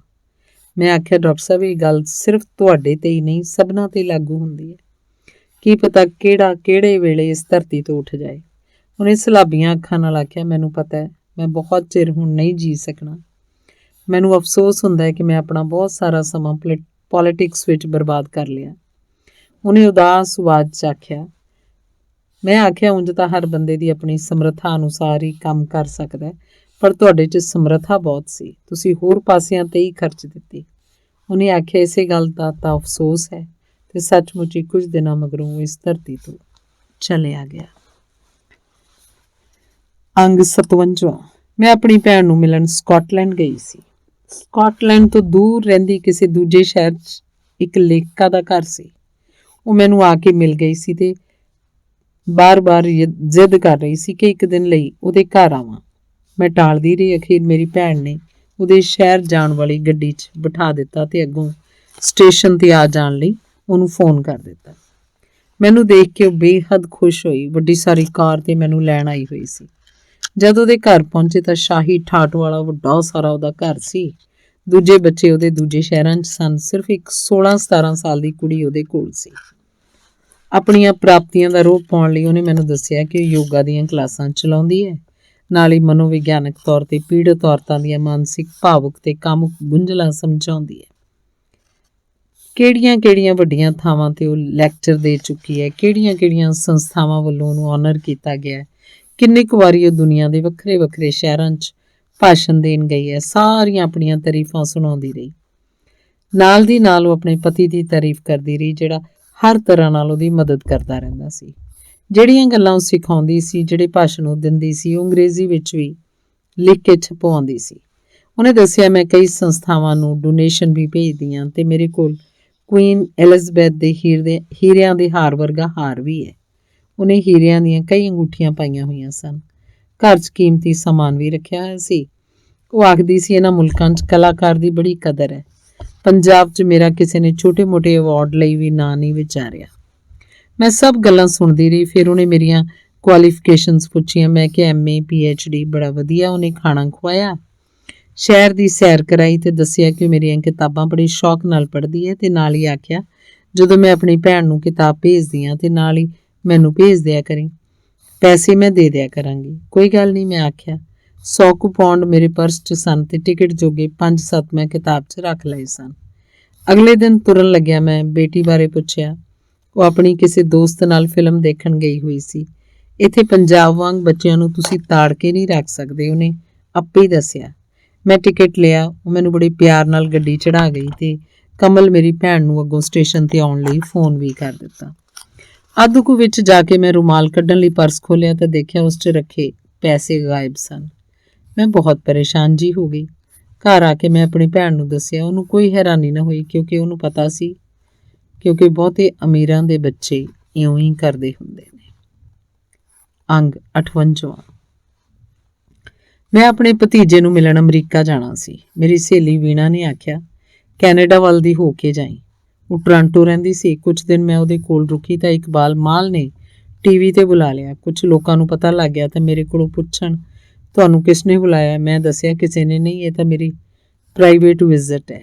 ਉਹ ਆਖਣ, ਅਸੀਂ ਤੁਹਾਨੂੰ ਟਿਕਟ ਭੇਜ ਦਿਆਂਗੇ, ਫਲਾਣੇ ਫੰਕਸ਼ਨ 'ਤੇ ਆ ਜਾਇਓ, ਢਿਮਕੇ 'ਤੇ ਆ ਜਾਇਓ। ਮੈਂ ਆਖਿਆ, ਮੇਰੇ ਕੋਲ ਜ਼ਿੰਦਗੀ 'ਚ ਇੰਨਾ ਵਕਤ ਨਹੀਂ ਬਚਿਆ ਹੋਇਆ ਕਿ ਜਹਾਜ਼ ਦੇ ਮੁਫਤ ਝੂਟੇ ਲੈਣ ਲਈ ਮੈਂ ਆਪਣਾ ਮਹੀਨਾ 20 ਦਿਨ ਖਰਾਬ ਕਰ ਦਿਆਂ। ਫਿਰ ਉਹਨਾਂ ਆਖਿਆ, ਅਸੀਂ ਤੁਹਾਨੂੰ ਆਨਰ ਕਰਨਾ ਚਾਹੁੰਦੇ ਹਾਂ। ਮੈਂ ਪੁੱਛਿਆ, ਉਹ ਕਿਸ ਤਰ੍ਹਾਂ? ਉਹਨਾਂ ਦੱਸਿਆ, 5-5, 10-10 ਡਾਲਰ ਇਕੱਠੇ ਕਰਾਂਗੇ ਤੇ ਫੰਕਸ਼ਨ ਕਰਕੇ ਥੈਲੀ ਤੁਹਾਨੂੰ ਭੇਂਟ ਕਰਾਂਗੇ। ਜਦੋਂ ਮੈਂ ਆਖਿਆ ਇਹੋ ਜਿਹਾ ਸਨਮਾਨ ਮੈਨੂੰ ਨਹੀਂ ਚਾਹੀਦਾ ਤਾਂ ਉਹਨਾਂ ਨੂੰ ਹੈਰਾਨੀ ਲੱਗੀ। ਉਹਨਾਂ ਦੱਸਿਆ ਲੇਖਕ ਵੀ ਤੇ ਗਾਉਣ ਵਾਲੇ ਵੀ ਅਨੇਕਾਂ ਸ਼ਹਿਰਾਂ 'ਚ ਆਪ ਆ ਕੇ ਆਪਣੇ ਪ੍ਰੋਗਰਾਮ ਰਖਵਾਉਂਦੇ ਨੇ ਤੇ ਥੈਲੀਆਂ ਭੇਂਟ ਕਰਵਾ ਕੇ ਬੜੇ ਖੁਸ਼ ਹੁੰਦੇ ਨੇ। ਫਿਰ ਵੀ ਉਹਨਾਂ ਨੇ ਵੱਡੇ ਸਾਰੇ ਮਹਿੰਗੇ ਹੋਟਲ 'ਚ ਮੀਟਿੰਗ ਰੱਖ ਲਈ। ਆਪਣੇ ਭਤੀਜੇ ਨੂੰ ਮਿਲ ਕੇ ਉਹਦੇ ਕੋਲ ਕੁਝ ਦਿਨ ਰਹਿ ਕੇ ਜਾਣ ਵੇਲੇ ਫਿਰ ਮੈਂ ਟੋਰਾਂਟੋ ਆ ਗਈ। ਮੇਰੀ ਸਹੇਲੀ ਬਾਰ-ਬਾਰ ਪੁੱਛਦੀ ਸੀ ਇੰਡੀਆ ਨੂੰ ਕੀ ਲੈ ਕੇ ਜਾਣਾ। ਮੈਂ ਆਖਿਆ ਉੱਥੇ ਸਭ ਕੁਝ ਮਿਲਦਾ ਹੈ। ਉਹ ਮੈਨੂੰ ਦੱਸਣ ਲੱਗੀ ਇੱਥੇ ਇੱਕ ਇੰਡੀਅਨ ਬਾਜ਼ਾਰ ਵੀ ਹੈ। ਮੈਂ ਪੁੱਛਿਆ ਕਿ ਕੀ ਇੱਥੇ ਇੰਡੀਅਨ ਚੀਜ਼ਾਂ ਮਿਲਦੀਆਂ ਨੇ। ਉਹਨੇ ਦੱਸਿਆ ਕਿ ਨਹੀਂ, ਉੱਥੇ ਭਾਰਤੀ ਲੋਕਾਂ ਨੇ ਸੈਕਿੰਡ ਰੇਟ ਥਰਡ ਰੇਟ ਚੀਜ਼ਾਂ ਨਾਲ ਦੁਕਾਨਾਂ ਭਰੀਆਂ ਹੋਈਆਂ ਨੇ। ਜਦੋਂ ਲੋਕ ਦੇਸ਼ ਜਾਂਦੇ ਨੇ ਤਾਂ ਉੱਥੋਂ ਸਸਤੀਆਂ ਚੀਜ਼ਾਂ ਤੋਹਫਿਆਂ ਦੇ ਤੌਰ 'ਤੇ ਲੈ ਜਾਂਦੇ ਨੇ। ਅਗਲੇ ਖੁਸ਼ ਹੁੰਦੇ ਨੇ ਵੀ ਫੌਰਨ ਤੋਂ ਤੋਹਫਾ ਆਇਆ। ਅਮਰੀਕਾ 'ਚ ਮੇਰੀ ਇੱਕ ਸਹੇਲੀ ਨੇ ਬਹੁਤ ਦੁਕਾਨਾਂ ਫਿਰ ਕੇ ਇੱਕ ਖੂਬਸੂਰਤ ਜਿਹਾ ਸਵੈਟਰ ਪ੍ਰੋਫੈਸਰ ਭੁਪਿੰਦਰ ਲਈ ਲਿਆ। ਉਹ $80 ਦਾ ਸੀ। ਘਰ ਆ ਕੇ ਦੇਖਿਆ ਅੰਦਰਲੇ ਪਾਸੇ ਛੋਟੀ ਜਿਹੀ ਸਲਿੱਪ ਲੱਗੀ ਸੀ, ਮੇਡ ਇਨ ਲੁਧਿਆਣਾ, ਤੇ ਬਾਹਰ ਅਮਰੀਕਨ ਸਲਿੱਪ। ਮੈਨੂੰ ਲੱਗਿਆ ਇੰਪੋਰਟਡ ਚੀਜ਼ਾਂ ਦਾ ਲੋਕਾਂ ਨੂੰ ਕਿੰਨਾ ਬੇਵਕੂਫ ਬਣਾ ਦਿੰਦਾ ਹੈ। ਧੰਨਵਾਦ।